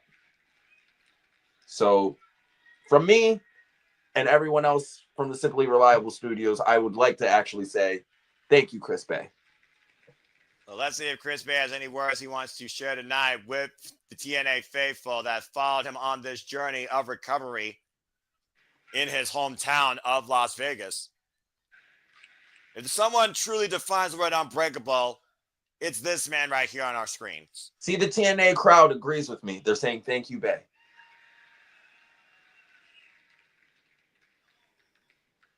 Hello, world. Hello, Bay. I am. I was. I am. What? What? What? I was. I am.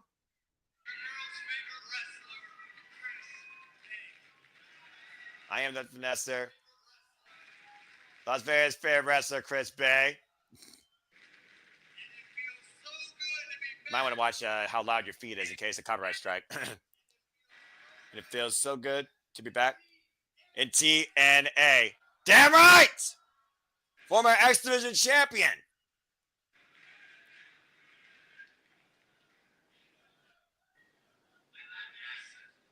I'm so damn honored to see The one guy randomly yells, "I love you."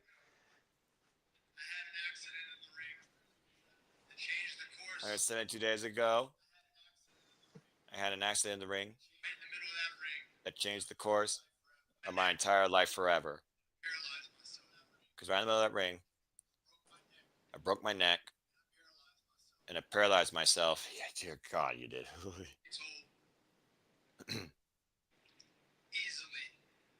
And the truth be told, easily the most scary and embarrassing moment of my life. And I was embarrassed because I was to finish the match in front of all of you because I love this so much. And man, that's all about the friggin' work. All about what you literally talked about a moment ago. Thankfully, the quick response to TNA, incredible staff of Detroit, the doctors, the staff, he was able to have a successful surgery. And the future is still very unknown, but they said a very low % chance of walking again.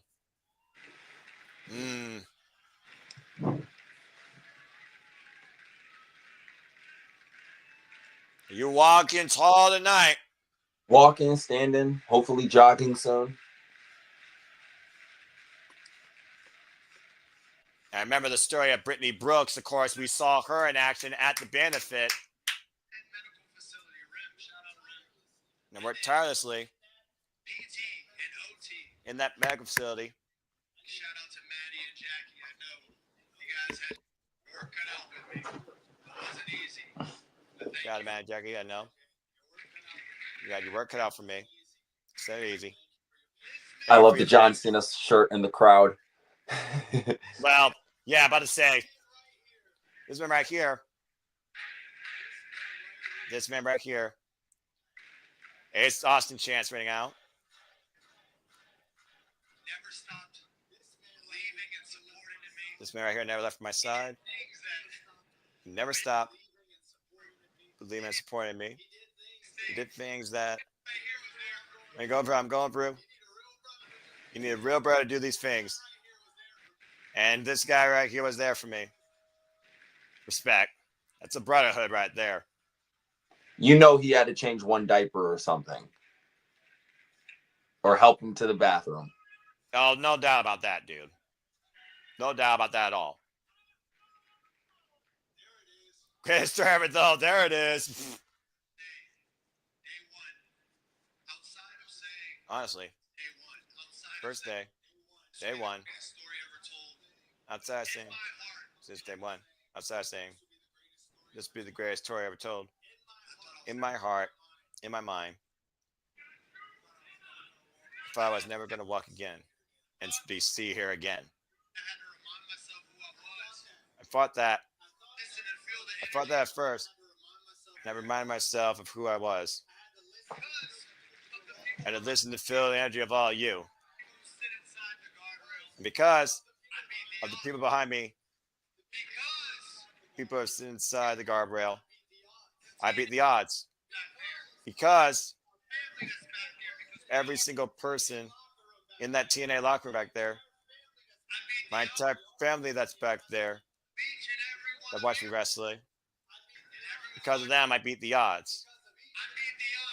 Because of each and every one of you and everyone watching at home, I beat the odds. I'm standing right here. Look at me now. 2 feet tall now. I want to hear what Chris has to say now. Because he's talking me into thinking he's about to come back. You might want to mute yourself because your feet's the pink pant too. Because you're unbreakable. You're unbreakable. You're unbreakable. Yeah, just make sure you hear what you're hearing, DJ. As long as it's not being heard over the feed, you're fine, but make sure you're hearing this. Yep. We would do it because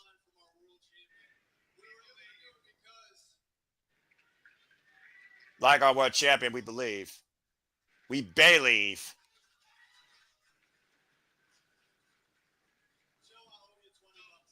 Charge $20.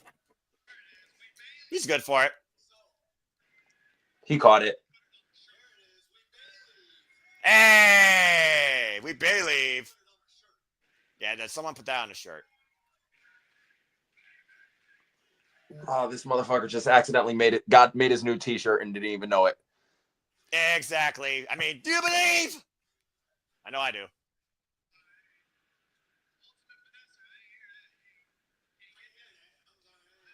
Do what?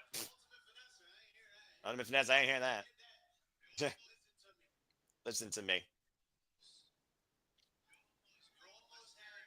You almost had me. You almost broke my spirits, my hopes, and my dreams. You definitely broke my neck. But I looked in the mirror and had to remind myself that I, Chris Bay, and Unbreakable. Damn right! That we, the people, are unbreakable. And that TNA is unbreakable.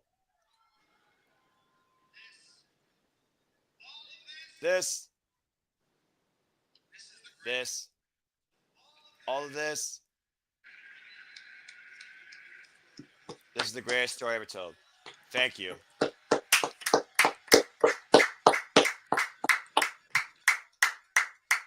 That pulled the heartstrings a bit. Not gonna lie. Triumph, recovery, confidence, victory, a celebration of overcoming life-altering injuries.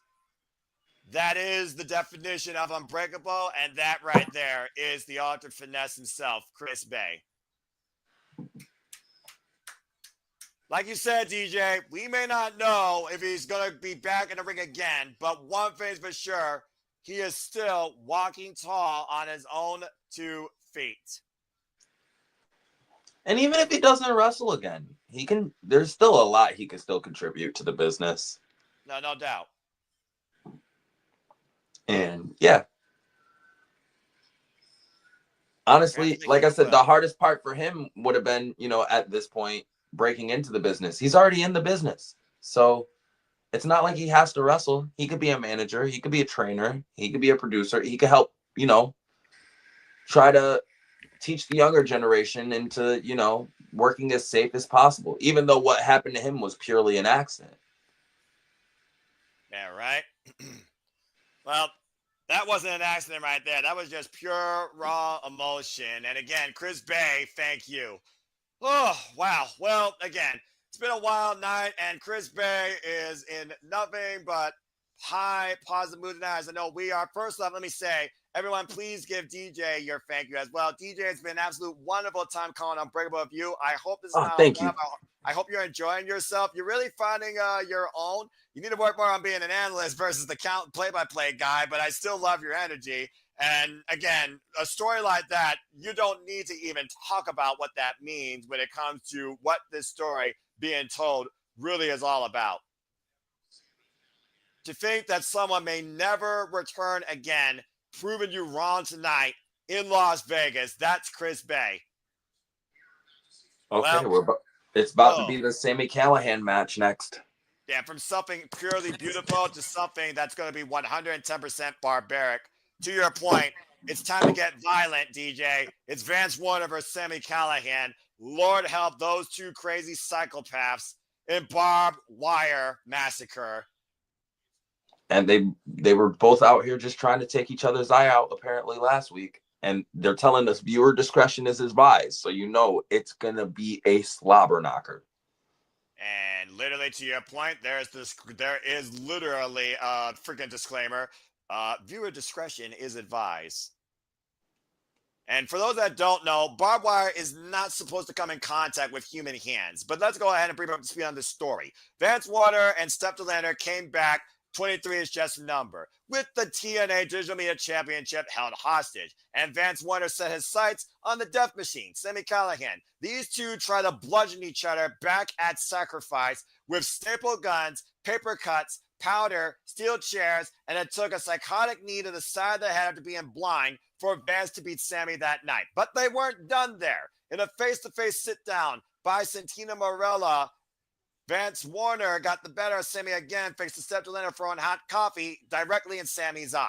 But since then, Sami's been hell-bent on ending this with Vance once and for all. Originally, Sami Callihan was supposed to be in a different Triple Threat qualifying match, but he wanted to be in the same one as Vance Warner. Santino gave him that wish. Instead of focusing on winning, Sami Callihan, to your point, tried to take Vance Warner's eye out, and practically did, jamming that thumb as hard as he can in the right eye of that man. And Santino had enough, as Sami politely said in his own psychotic ways, "You want this to end, I want this to end," in a match that the likes of Abyss and Mick Foley made famous. Now the Death Machine wants to make famous. Barbed Wire Massacre. And Santino signed off yes on it. It's going to be a crazy one. These two are both completely unhinged. And they're not worried about the thing about this match is I don't think they're worried about winning the match. I think they're worried about making the other person not walk out. So this is kind of what a blood feud is. And I'm really intrigued to see who's going to be the one left standing. Because again, I don't think they're worried about who's going to be the victor. They're worried about who's walking out tonight. Because with a match like this, it's not guaranteed that you're walking out. You might have to be carried out with barbed wire attached to you.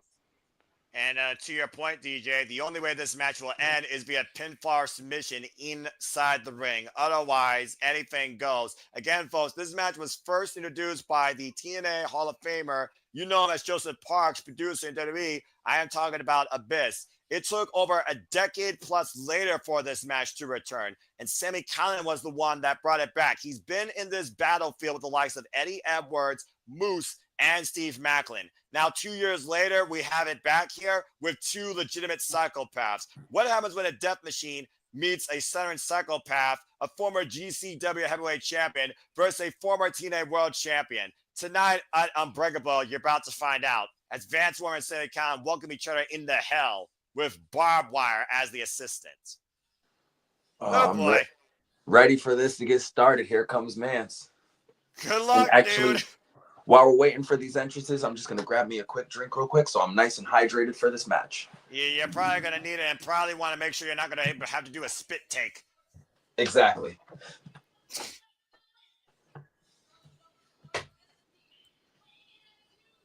Oh, good grief.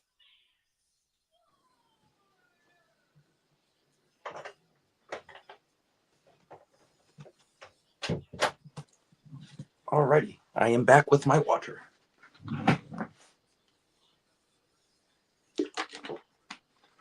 Didn't miss much of the entrance. Perfect. And the number 23 about it's just a number, it's just a number, it's just a number. The definition of that number is Vance Warner came into TNA January 23rd and assaulted the Death Machine with Steph DeLander and company. And now Sami Callihan gets to return the favor once and for all with barbed wire. I love he's coming out in the Mankind outfit. That doesn't surprise me one damn bit. Bang, bang by the Death Machine. And see, only the real wrestling fans would have caught that immediately. He came out in almost full Mankind garb, except for the mask, because, you know, copyright infringement. Well, he also was previously coming out here with an eye patch, and he is seeing clearly right now. I can't say the same for Vance Warner. They were both cleared on that injury report, said they were cleared. Their eyes are fine. They are able to have this match, which I don't know why they did the injury report before the match. And to your point, DJ, you talked about the influences of McFoley here. Cactus Jack is one of the biggest influences for Sami Callihan. He's won championships with the Cactus Driver in 97. So expect a lot of hardcore extreme mannerisms from Sami Callihan tonight. Why Vance Warner, he legitimately is just a psychopath that's going to do whatever the hell he wants. He's GCW built.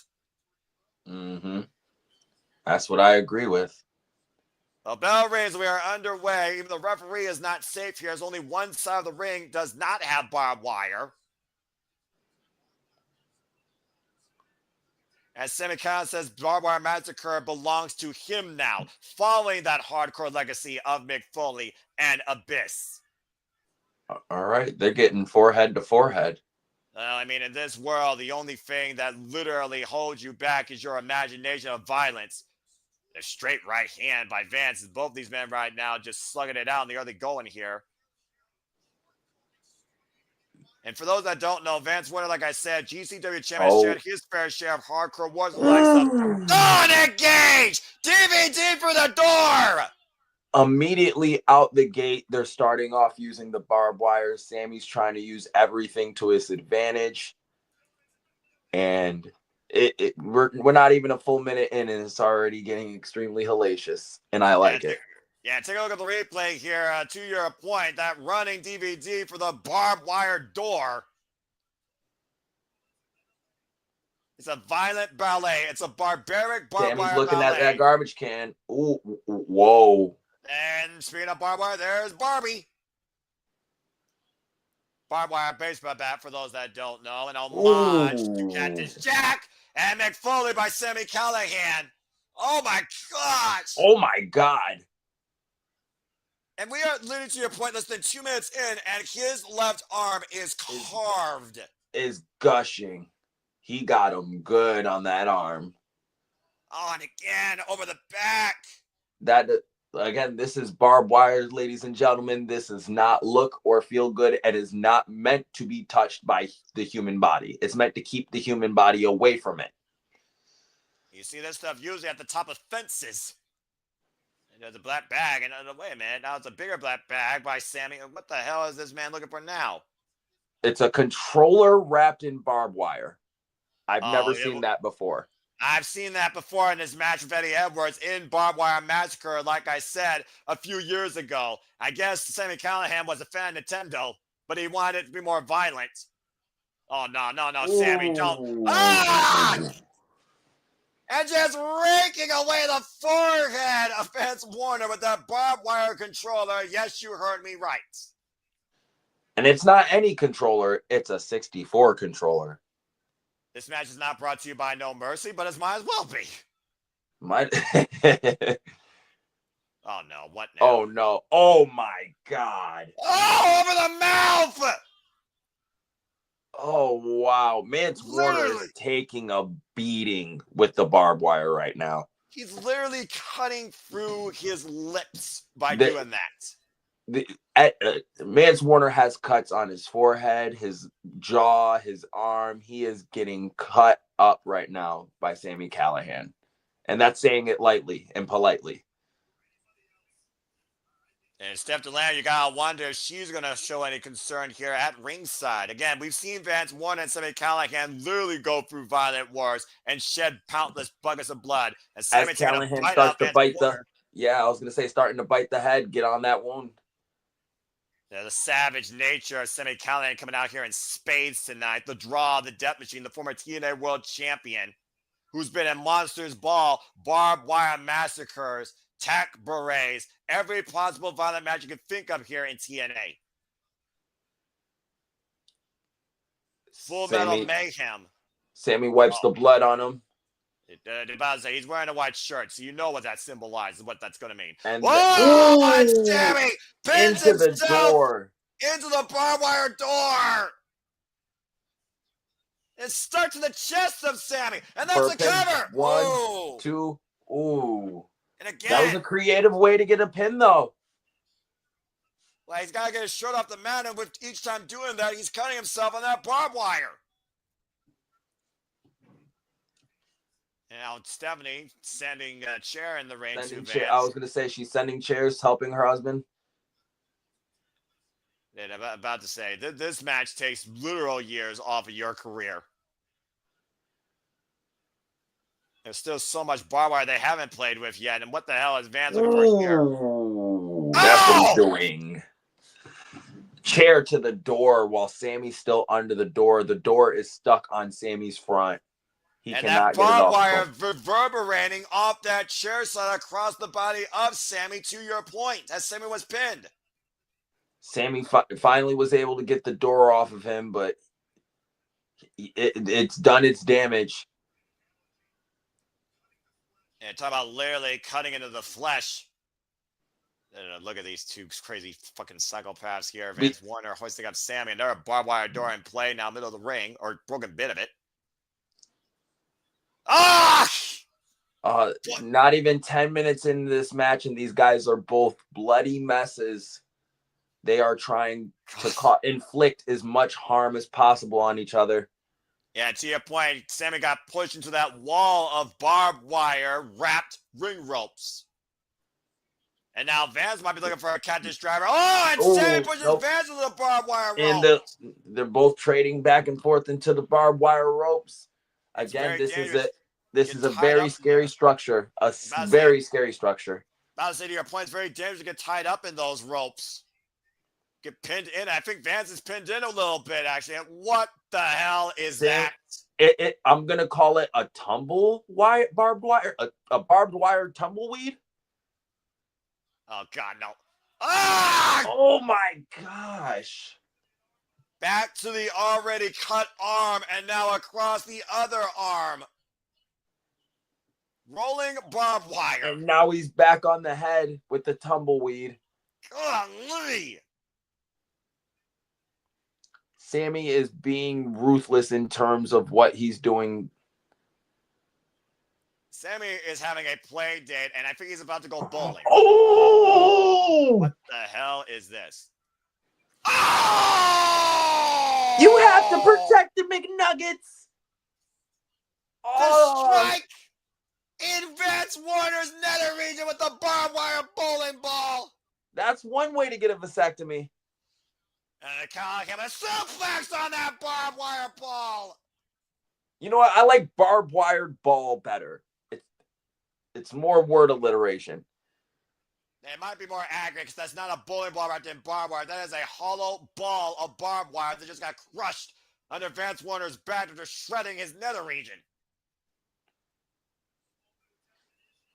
Again, I tried stating before this match, both of these guys are unhinged, and it's not about winning the match. It's about making sure the other guy does not walk out. Well, how far do you go when it literally comes to the fact you're losing blood every damn second, DJ? Again, it's not stop walking. That's their goal. If you're not moving, I don't have to hurt you no more. And Sammy bringing another chair. That chair hit Vance on the way in. Yeah, I think it potatoed him. At this point, what else has Sammy got in mind here? Is he going to look for something else here? I mean, there's still stuff in that trash can. And a toolbox in the other corner, I just realized. And there's 3 chairs in the ring. 2 barbed wire doors. There's a barbed wire chair in the opposite corner, by the way. They have I think he's setting up I think he's going to set up the door on one of the chairs and try to. It looks like he's setting up the door on the chairs. Oh no, that is a horrible bridge over terrifying troubled water. A table right now of sorts here. That It would is not want not to sit looking on. good for either one of these guys, even though Sammy has the advantage for now. You know what's sad though? I think Vance Warner and Sami Callihan both knew that going in they were going to go to this extreme. Oh, yes, completely. And Sammy right now with the thumbs up, thumbs down, and Vance Warner in position, Vance. pausing for the cactus driver. Vance trying to fight back though. He reverses. Oh! Choke slam through the door. One. Kick out Cover at for the two. win, and this man is 2 count only. They are, again, the brutality these two are willing to put not only themselves through, but each other through. I really don't know who's going to win this match. Golly, the friggin' paramedic is this is going to be for a blood drive. And somehow, to your point, Sammy kicked out. Convulsion, instinct, or just pure insanity. And just to let everyone know, this match is not sponsored by the American Red Cross. Thankfully, there's a doctor at ringside here checking on Vance Warner, making sure he didn't cut an artery. Yeah. Yeah, thank you. That's wrapping him up. For. Well, again, he was losing a huge amount of blood there in that arm. Yeah, they were. The doctor at the side was concerned, making sure he's still able to compete. Yeah, and meanwhile, the referee trying to unwrap Sammy from that barbed wire. Again, the referee wearing heavy-duty gloves and is still in harm's way. Gosh. Now they're knees face to face right now. All right.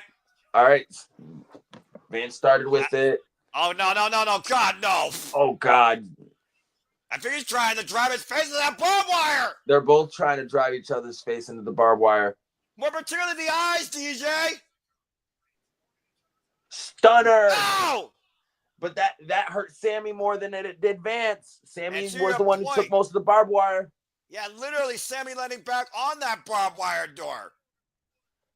Again, this goes back to the point I keep making and I was making earlier. Both of these guys are willing to not only damage themselves, but each other. Absolute massacre of humanity here. There ain't going to be nothing left of either one of these men when this is done. Or the ring, for that matter. Yeah, they're definitely going to have to change the canvas after this. If they have a spare canvas. I would hope that they prepared to know that this was going to get as violent as possible. You see Sami Khan's legs, by the way, still wrapped up in barbed wire. All caught up. Barbed wire is not meant for you to get off of it. Trying to untangle it, and again, the referee trying his best not to cut himself in the process, not trying to untangle himself as well. Sammy is unhinged. He is laughing while losing all this blood. And what is that? He has a lemon. When life gives you lemons, you make lemonade. Oh, dear God. Do you know how much lemon juice fucking stings an open wound? Oh, yeah. No, I do. And apparently so does Sammy, ergo why he kept it on the side of the ring. That might be the most sadistic thing Sami Callihan's ever wielded, and I can't believe I just said that. And he Oh, just... no. Oh, no. Oh, no. No. Not in that open wound. Oh, no. Oh. Oh, God. He has to be in so much pain in that arm right now. That's worse than getting a frying pan searing on your arm.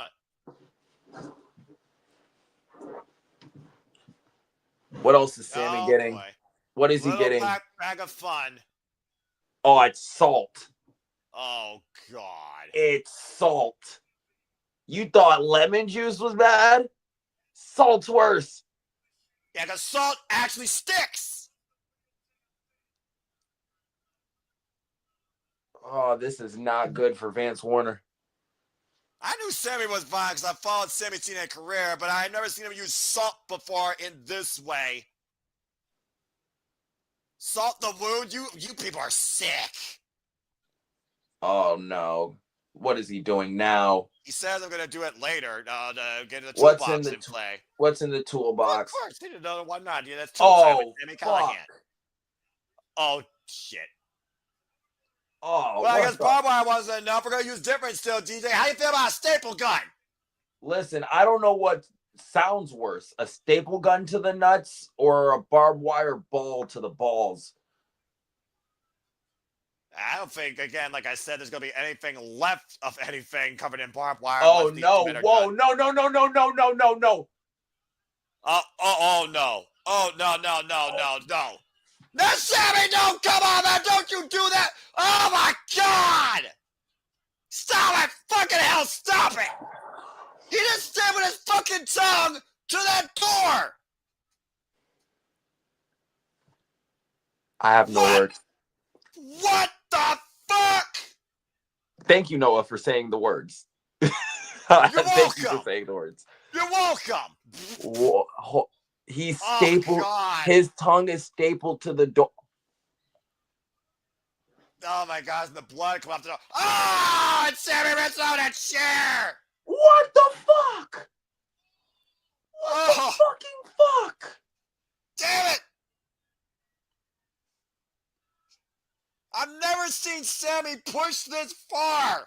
What? I'm sorry.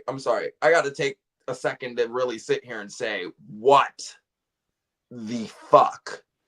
Oh, my God. Oh my God. I hope How's it someone's gonna- watching me have an aneurysm right now. You know, he French kisses a Steph DeLandre. I don't think he's going to be doing that anymore. Oh, he ain't gonna be French kissing nothing.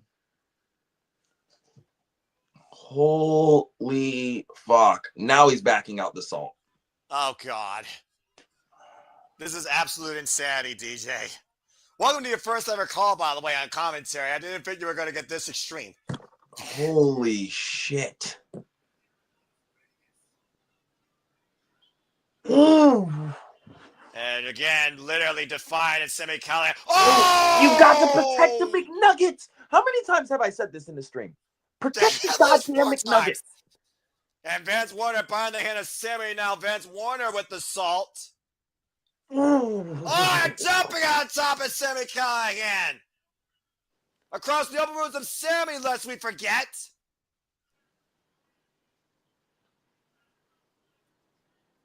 Oh, and you see the salt sticking in the blood. Oh, Stephanie just handed him something. That's the screwdriver. I didn't know Don Callis was here. Oh, dear God. Don Callis back to TNA confirmed? Remember how I said both these men try to take each other's eye out? I think Van still wants to do that and wants to definitively take it with him.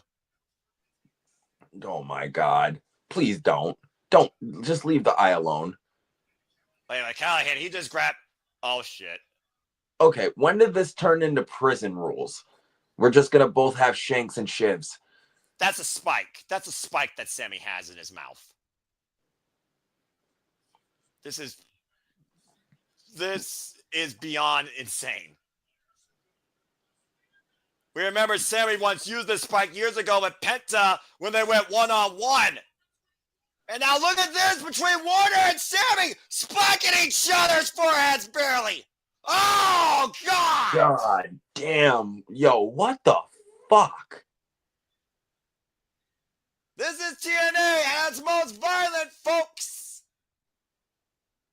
And Cam said, Oh my. I'm just in awe right now.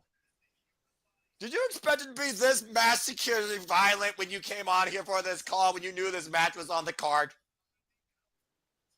Yes and no. I expect it from Sammy Callahan, kind of, but I did not expect this. I could definitely say I didn't expect this. And again, they still aren't done with each other yet. Again, the match that Sammy says he wants to make famous, the Death Machine, Barbed Wire Massacre. It's a hell of a way to make this match infamous. And somehow, both these men, I still can't believe I'm calling did he just that, pour are what? on What their did he? feet. What did he pour out the garbage can? Those are tumbles of, those are barbed wire brambles. Okay. As if there wasn't enough barbed wire in the ring, and both men standing in the middle, tied up in the barbed wire. One of these men is about to go down hard into a face of coiled steel. Wait, what? Protect the McNugget. Oh! He grabbed a handful of that man who never Oh my was God, this left popped in me. Vance. He's got Mr. Sacco. He's got Mr. Sacco. I talked about the Mick Foley influences earlier. For the hardcore legend. Okay, now it's hardcore.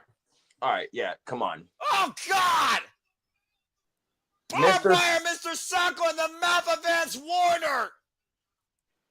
Oh, That's got to be it. That's got to be it. Contest driver 97 in the barbed wire. End this fucking madness. Sammy wins. Thank you. Thank you. You said the words out of my mouth. The fuck. That was something. That was extremely hellacious. And like I said, Vance Warner ain't walking out. So look at the way. Look at Sammy tied up in the barbed wire. They're both tied up in the barbed wire. That is the damnedest barbed wire massacre I've ever seen in TNA history. He still has the barbed wire attached to him. He don't give a fuck. Sammy just had probably the match of his life that he wanted to find famous tonight. Have a nice day, Vance. Yeah, enjoy 1,000 words. Yeah, enjoy never being able to French kiss again. Maybe you and Stephanie can go get matching tongue rings. You're just gonna see Vance Warner come in to work next time and just have snake eyes on his tongue.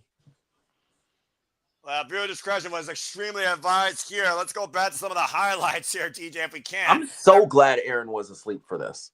That running DVD for the barbed wire door, that choke slam for the barbed wire door bridge. And honestly, those might be the two safest, insanest spots of this match. And then things really got fucked up with lemon juice poured down an open wound. I'm closing and my eyes this for the right next here, again, stapled tongue to a door.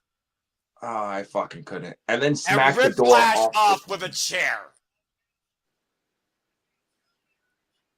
The brutality levels that Sami Callihan and Vance Warner went to tonight, spiking each other with a railroad spike and a screwdriver towards the end, with an exclamation point of a catfish driver 97 after a barbed wire wrapped sock down Vance Warner's throat.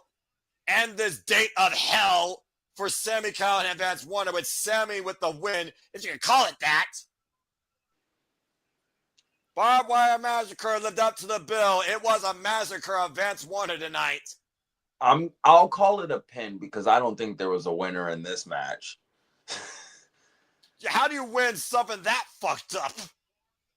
Yeah, like I don't think there was a winner for that match. I think there was just someone who got pinned and someone who walked out. And I think, and it's obviously, it's going to take them like 10 minutes to change everything out for the ring. You think?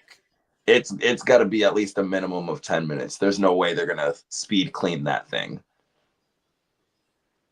Well, again, as they try and regroup themselves and clean up their area here, again, thank you all that's tuning in. Again, please stay tuned when the Survivor Studios comes back with more TNA coverage next weekend. And there will be City Dancing next week, Thursday, 10:30 p.m. Eastern night. You're welcome to join, brother, for TNA Rebellion, as, of course, the Rebellion comes from the City of Angels, Los Angeles, April 27th. Of course, here's some of the matches. We know Joe Henry will defend the TNA World Championship against Frank Kazarian and All Ego Ethan Page in the main event. So much more to come after what we just saw, though. I mean, God, what the hell, Sammy and Vance? Holy shit. I know, right? I'm definitely down to do that. That might have been one of the most violent matches I've ever called in my life. That was... Again, I've watched Nick Gage versus Chris Jericho, and that made that look like kindergartners playing at recess. That was an extremely hellacious match. Oy, freaking vey. I was personally not ready for that match. I'm not even gonna lie. I thought I was more mentally prepared for it, but then when I got the match, like again, after the first 5 minutes, it was holy shit. What the fuck? I wasn't ready for all it. Hey, it's Chris Angel. The Mind Freak. Magician, artist, illusionist extraordinaire. I'm more of a David Blaine guy. Sorry. And there you see his family there. Also with him, his children taking in TNA. I can only imagine what he thought about that last freaking car wreck. He probably thought, dude, that's my next magic trick. I'm just going to wrap myself in barbed wire and then try to get out unscathed. And I'm even going to put it on my tongue. Well, I don't know about that being a magic trick, but I know we got a triple main event next Sunday. Like I talked about, the TNA World Championship is not the only thing on the line, of course, at Rebellion. You could talk about this next match if you want, because you just called the Hardys earlier. Can the Nemeths get it done against them? I think they can. I think it's going to be who has the better brotherly chemistry. And I think Matt and Jeff have more chemistry, but I also think Nick and Ryan have more athleticism and are able to do more with their chemistry than Matt and Jeff at this point in their career.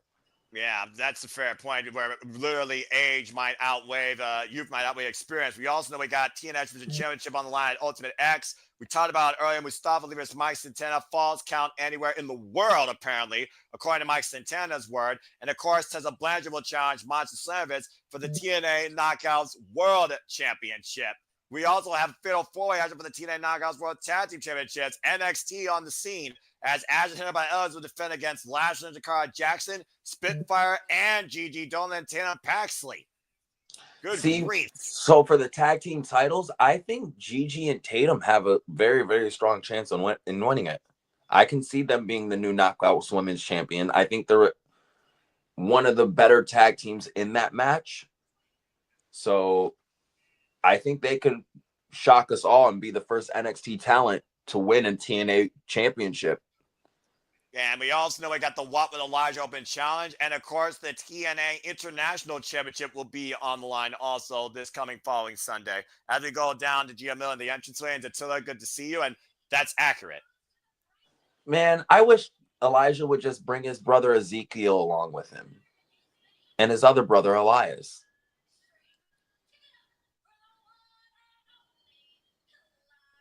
Oh, speak of the devil. Gia Miller has a hell of an introduction for Elijah. I wonder if she's a groupie. Maybe. Looks like we're going to walk with Elijah once again. That's a nice way to bring up the move. Yeah, good way to stall for time while you're trying to change out the mats from the bloody massacre. Right. Let's just bring out the guy to play some guitar for a bit. I'm with it. Yeah, you know what? I'm all for it. It's been forever since I was able to walk with Elijah. Right? I wonder if he knows Elias. I'm telling you, they both have brothers named Ezekiel. Of course, Ezekiel was written off after Kevin Owens really destroyed him and he got taken out on a stretch. We never saw Ezekiel again. Funny enough, I was watching Kevin Owens versus Ezekiel earlier today in my random just watching matches type mode today. Buddy, here tonight. What's the question? Who wants to walk with Elijah? Well, you already said you did. I'll walk with him. The first ever Walk with Elijah Open Challenge. I can only imagine who would answer that. All right, so I know it's not going to happen, but wouldn't it be the greatest thing if Jeff Jarrett answered it? Oh, my gosh. Again, we both know it's not going to happen, but it would be the greatest thing on earth. About to say, would that piss off Elijah or piss off Jeff Jarrett more? It'd piss off Karen. Walk this way in TNA. In TNA, we walk this way. That's going to be on a shirt price soon enough. But no, so far this has actually been a pretty decent Unbreakable. The only match I was, I wouldn't even say had my reserves about or felt indifferent about was the one we just watched, and that was just because holy shit. Well, it was a massacre. I mean, it's the reason why it's the most dangerous match in TNA history. I never want to do. I would never do that. Jeez. Yeah, I'd watch Barb Sasaki referee his own death matches and freedoms, and even that didn't look nearly as catastrophic as what I saw tonight. I know. It makes me want to hug Superhuman if I ever meet Superhuman and be like, you know what, dude? You're not that bad. Right?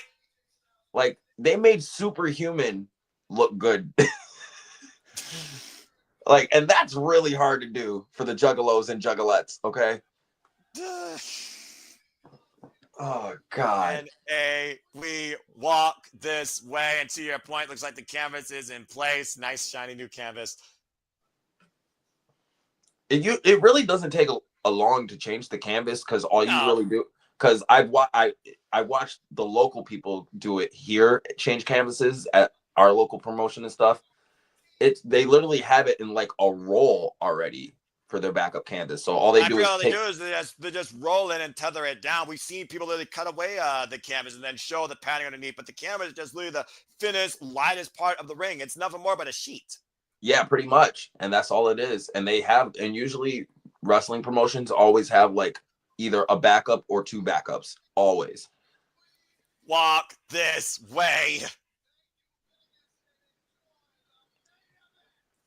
And thank you, Elijah, for the pre-main event performance. See you at Rebellion. I love pre-main event concerts. I feel like WWE needs to do that now. Just bring back Rick Boogs and gives us like a pre-main event concert. Well, either way, our main event is still the Color Night. 2 days point here at Unbreakable as we will crown the first ever TNA International Champion. And hopefully, AJ Styles. Yeah, I said AJ Styles. Jesus, botch. AJ Francis will win tonight because DJ interviewed him, and he likes DJ.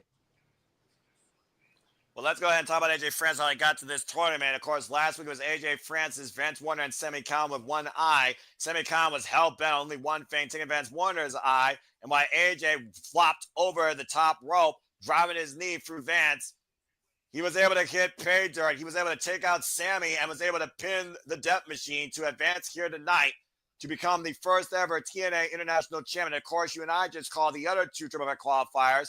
That pile driver to Zachary Wentz allowed Eric Young to, of course, advance here tonight in our opening match of the continuation of this tournament. And in our last triple threat qualifier, where it was Steve Maclin, Ace Austin, and, of course, Eddie Edwards, a miscue from the wife to the husband allowed a KIA, kill in arrival, double underhook elevated DDT. Steve Maclin punched his ticket to the finals. As they are ready to make history. Yeah, and in both of those matches, I thought Eric Young was kind of, like I said, he played it smart. He took the least amount of damage out of everyone in that match. And Steve Maclin was able to take advantage of Ace Austin not being in the ring and Eddie Edwards' wife giving him the bitch slap of the year. So, again, I think, but in terms of who has the advantage in this match, it's obviously AJ. He's the only one who hasn't wrestled tonight. And there you see the brand new minted TNA International Championship. To your point, that will be presented for the winners. It's time for you and I to call history. And looking at the vote, courtesy of TNA Wrestling on the X, it is 27% in favor of AJ Francis, 29% in favor of Eric Young, and across 1,631 total votes, 44% have picked Steve Maclin to become the first TNA International Champion. So we're about to find out. Oh, AJ. And again, despicable. Only cares about his freaking self. But to your point, AJ Francis had 1 week to rest, to think, to prepare, to scout, to try and create history tonight. I wonder how much he's actually been following social media tonight, because clearly TNA faithful don't want to see AJ Francis or believe that he will be the inaugural TNA International Champion.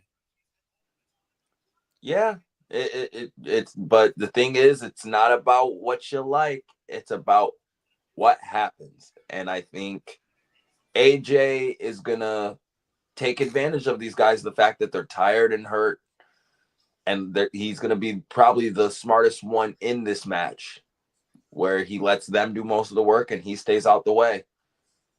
But again, also my opinion during this match is slightly jaded and biased. So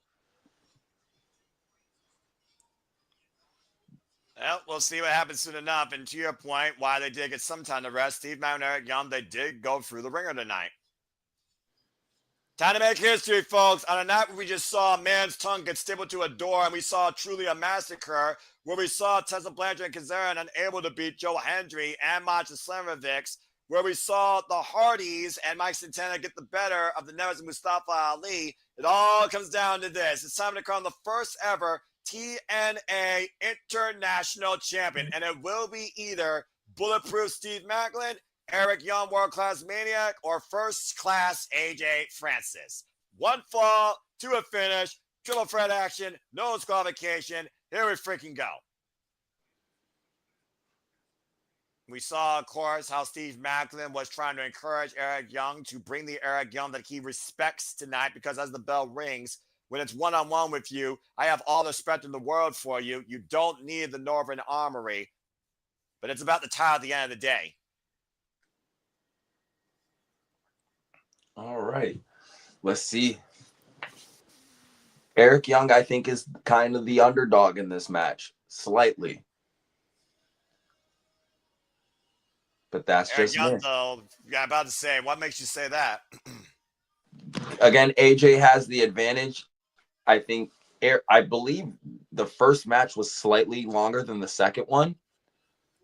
So just in terms of who was out there longer, I think Eric might be just he had the first match, so he's been rested a lot longer too. And in terms of being an athlete, it's not good to let your muscles sit. Once you're active, you're active. You shouldn't. If you're resting, stopping, going again, it's not good for your muscles. It's not good for getting into the groove in terms of athletics. So that's why I think Eric kind of has the disadvantage. He was the first match. Even though AJ hasn't wrestled at all, he's fresh. Yeah, but there's one thing Eric Young has over both AJ Francis and Steve Maclin. Whenever it comes to a championship, Eric Young has virtually held every title in this company. Again, there you see the headlines, of course. Francis could capture his second title in TNA, former digital media champion. Maclin won the TNA World title Rebellion 2023. Eric Young, though, could tie Chris Sabin for the third most titles won in TNA history if he wins tonight. I thought Eric Young was actually higher. I'm not going to lie.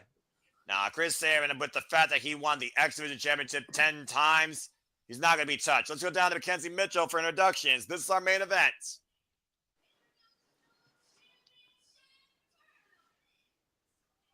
TNA ring announcer Mackenzie Mitchell. Of course, I was just you read my mind, Noah. I was just about to say the same thing. She's a really good ring announcer. Yeah, she was here previously, and for a little while she was in NXT, and then she was released. Now she's back here in TNA. Okay, that's why she's familiar, because she's okay. She is from NXT. I was like, why does her voice sound so familiar? Yep, she was a backstage interviewer. Yeah, no, I don't know why they got rid of her. Honestly, I like her, and this is gonna sound kind of mean. I like her more than Alisha Taylor.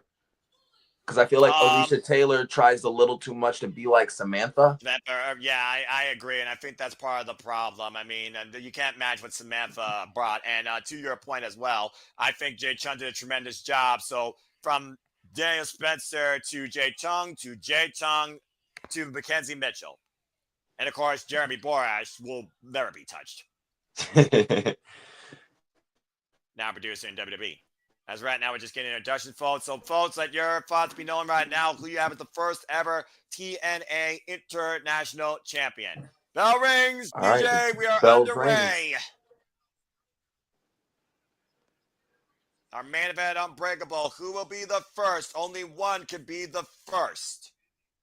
All right. They're being smart. They're double teaming the fresh guy. Yeah, and I was about to say, I do think that's also going to be the tale here. Not just the fact that everyone hates AJ Francis, but again, there's that respect with Eric Young and Steve Maclin. They send AJ up and over to the outside. There it is so far with the fist bump here. May the best man win. Shoots him off. His side headlock. Eric Young from off the ropes. Swinging a miss again. The first time these two made each other one-on-one was Victory Road last year, and that's where the respect really stemmed from. All right, they're now fighting for position in the corner. Yeah. And of course, this match, for those that don't know, is paying homage to the triple threat back in Unbreakable 2005 with Samoa Joe, AJ Styles, and Christopher Daniels. That's been the whole premise behind this tournament. Which is also known as the greatest triple threat of all time. Yeah, still unmatched to this day, if we're being perfectly honest here. AJ Francis, googling both Eric Young and Steve Maclin, but once again, double team efforts getting the better of AJ, who's holding on to the top rope for now. He falls off. Keep the big man out. Oh, wait, a roll. Maclin goes for a roll up. Whoa, a 2 count. And now the back slap. Eric Young, the shoulders down. Maclin rolls through, though. He might be looking for that pile driver. Double leg, jackknife, float over. Not quite there. The body position. 2 counts. These two are actually really competitive with each other. They know each other's moveset. They know what each other wants to do. They know they got to get the win quick because they do not want AJ to be involved in this match whatsoever. He has the size, he has the power, and he also has the advantage of not having to wrestle tonight. And to your point, like we just talked about, it was Steve Maclin Young that did wrestle tonight to get to this point. And AJ Francis right now trying to get the better of both men here. Maclin climbing shots to the back. And again, double team efforts seem to work. And Maclin trying to hoist AJ, holding on to the top rope. Big elbow takes Maclin down. Forearm shiver, excuse me. And Eric Young thrown into the corner. Yeah, the thing about AJ is his size and his speed is unmatched. That NFL background shows his athleticism and shows that he is a problem. It's not the only fact that he's big. He knows how to move his size. Well, wait a minute. Just took up Eric Young there. Single leg kick. And Eric Young hooked up by AJ Francis. Alabama slammer on Steve Maclin. That was a great executed Alabama slammer. And it probably took the wind right out of Eric Young, getting a 200-pound man getting thrown full force on top of him. And now Francis taking his time here, focusing on Steve Maclin, exercising his will against the former TNA World Champion. Former Jesus champion, by the way. Again, you talked about for ad nauseum, and you do have a very strong point about the fact he's had a week to rest and think on this. Now he can literally dictate the match the way he wants. Yeah, the only thing that messed him up about having the week off, he didn't know who he was facing, so he didn't really have the full time to prepare who he was going against. But he probably did a little bit of scouting in between each match, and ooh. Whoa. Oh my gosh. Whoa! Maclin gets launched off the overhead peel. But yeah, AJ had time to prepare. He didn't have the week time to prepare against his opponents, but I feel like a couple hours is more than enough time for AJ to come up with a quick, justifiable game plan. And now hoisted up in the sidewalk slam position cover. Both legs. Eric Young with the save. Kick out. Again, AJ's size is a huge advantage for him as well. That's why they have to double team him to take him out, because I don't think either of them can do it one-on-one.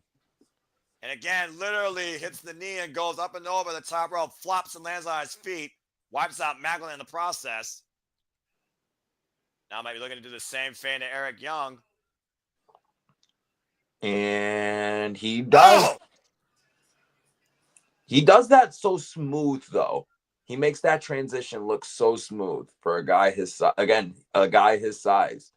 Yeah, I'll give you that. Of course, he calls that knee Tennessee whiskey. Not nearly as smooth as it, in my opinion.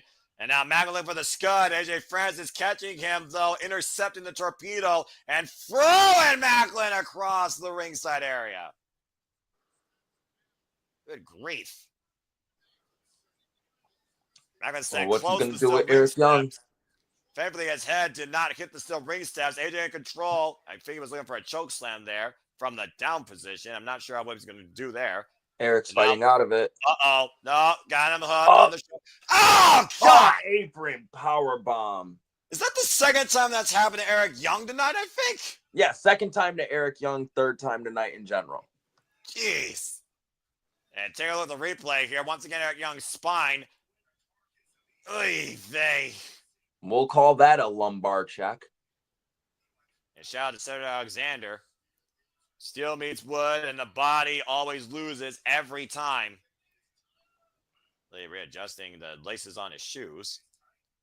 Making sure that, I guess he doesn't lose his footing. Sliding in Maclin. Flop versus slip, I guess. And AJ Francis right now, like you said, isolated with Maclin in the ring. Looking to go to the pay windows of further botch TNA International Champion. Hoist up on the shoulders. It kind of an inverted adjusted AA. And into a net breaker of sorts. Slow to follow up on the cover. Hoist the far leg. Gets a 2 count. 2 count. Yeah, AJ took a little too long to get the cover on after he hit him with that. AJ's got to capitalize quicker than that. And now looking to wear down Steve Maclin. Top of the arm, almost a submission hold of sorts, modified half cravat. Eric Young, there you see him literally laying prone down the outside, grabbing his Lombardia point. Maclin fighting back, pushes off the ropes, gets the big boot up, tries to create separation between him and AJ Francis. Able to sidestep again. Now Maclin teeing off against the big man in the corner, DJ. The one thing about AJ, about him being bigger and stronger than everyone, he does not have the same endurance as the other two guys. So the longer this match goes, the less advantage that he has. And there goes Francis outside off the knee, and Maclin to fall up again. The sky connects this time and wipes AJ out on the outside. Maclin starting to catch fire. He's got to bring somebody back inside the ring, though. Again, Eric Young is still down and prone. AJ again fighting AJ throws back, him in the ring. Maclin. Francis back. What a knee. Another bicycle knee, but AJ still on his feet. Can Maclin hoist him up this time? Got him! Nailed him. 1, 2. And again, an Olympic slam for the win. A kick out at 2.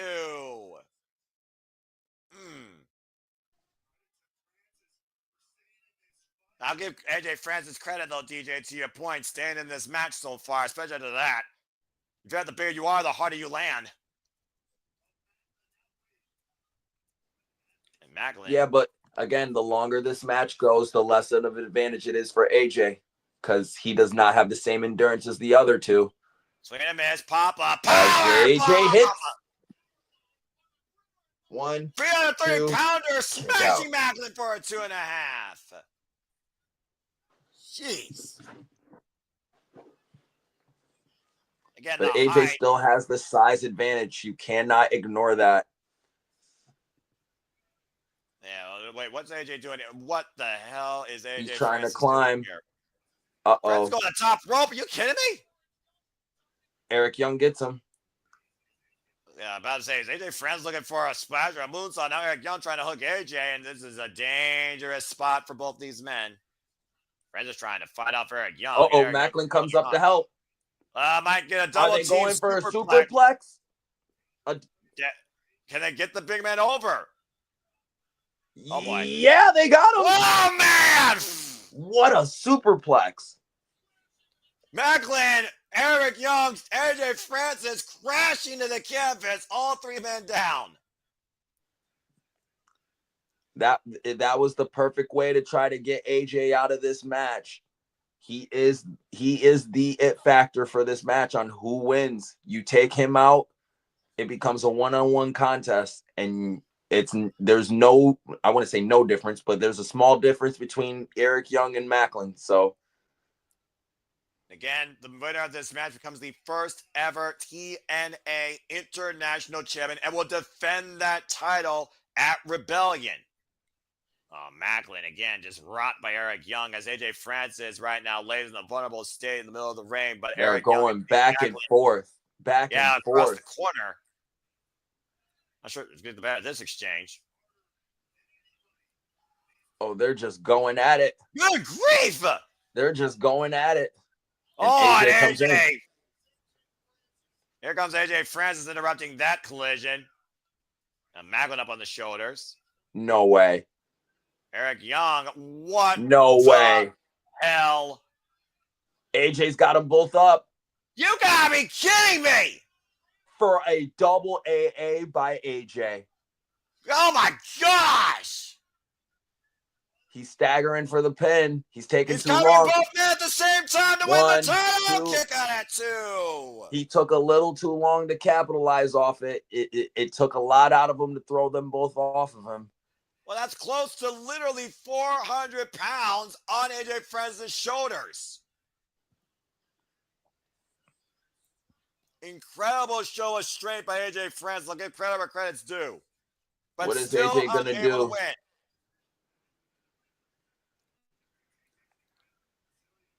AJ right now, AJ Francis stacking Maclin and Eric Young on top of each other of sorts. What the hell is he looking for here? He does the step over on Eric Young.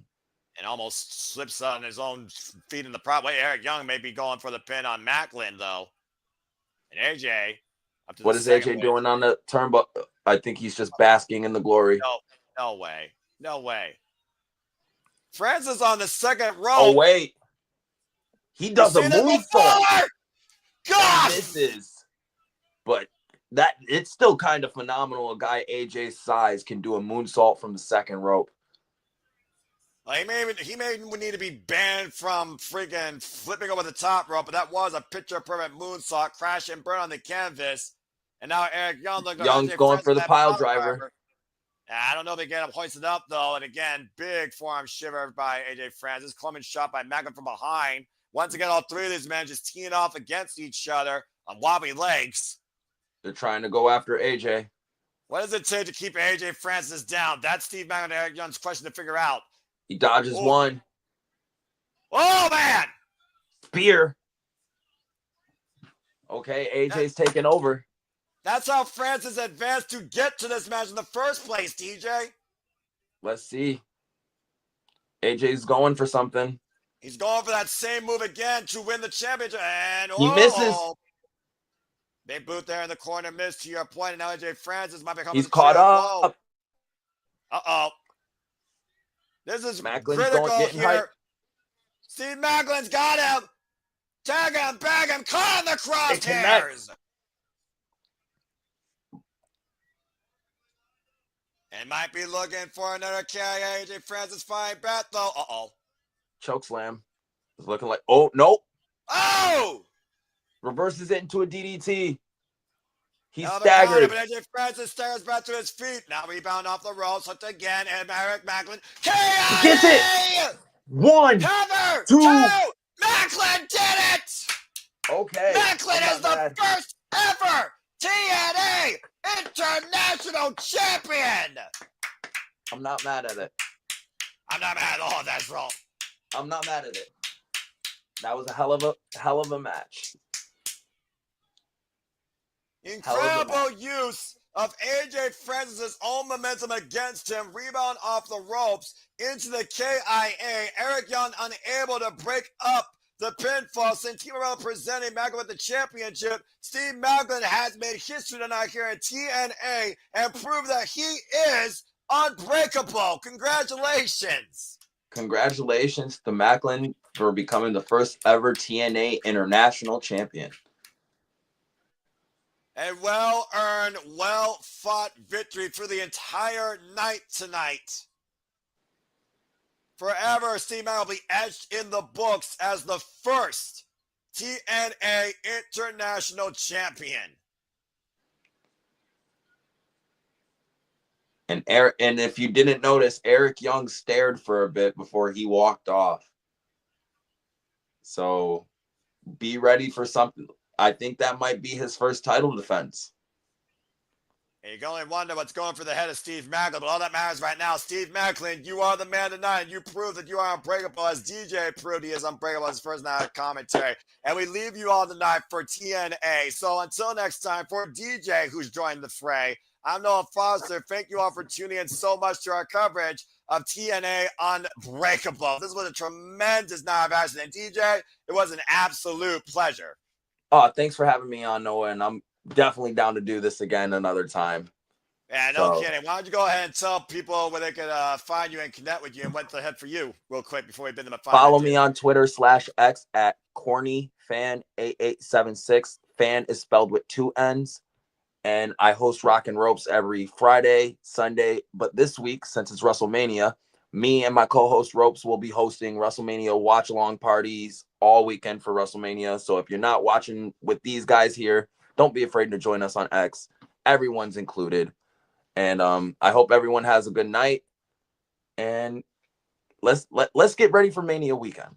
It's going to be a big weekend for WrestleMania and everyone else.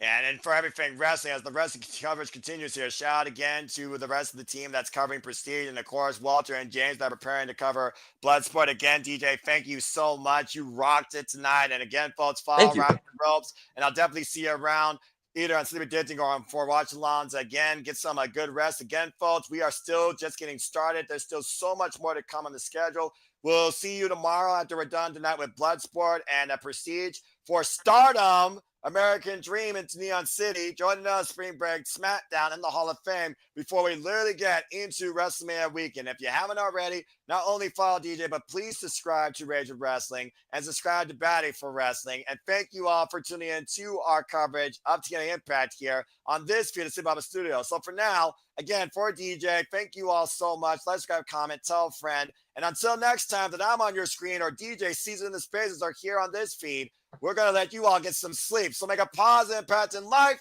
and have a good night. Congratulations to Steve Maclin on making history. Have a good night, folks. See you next time.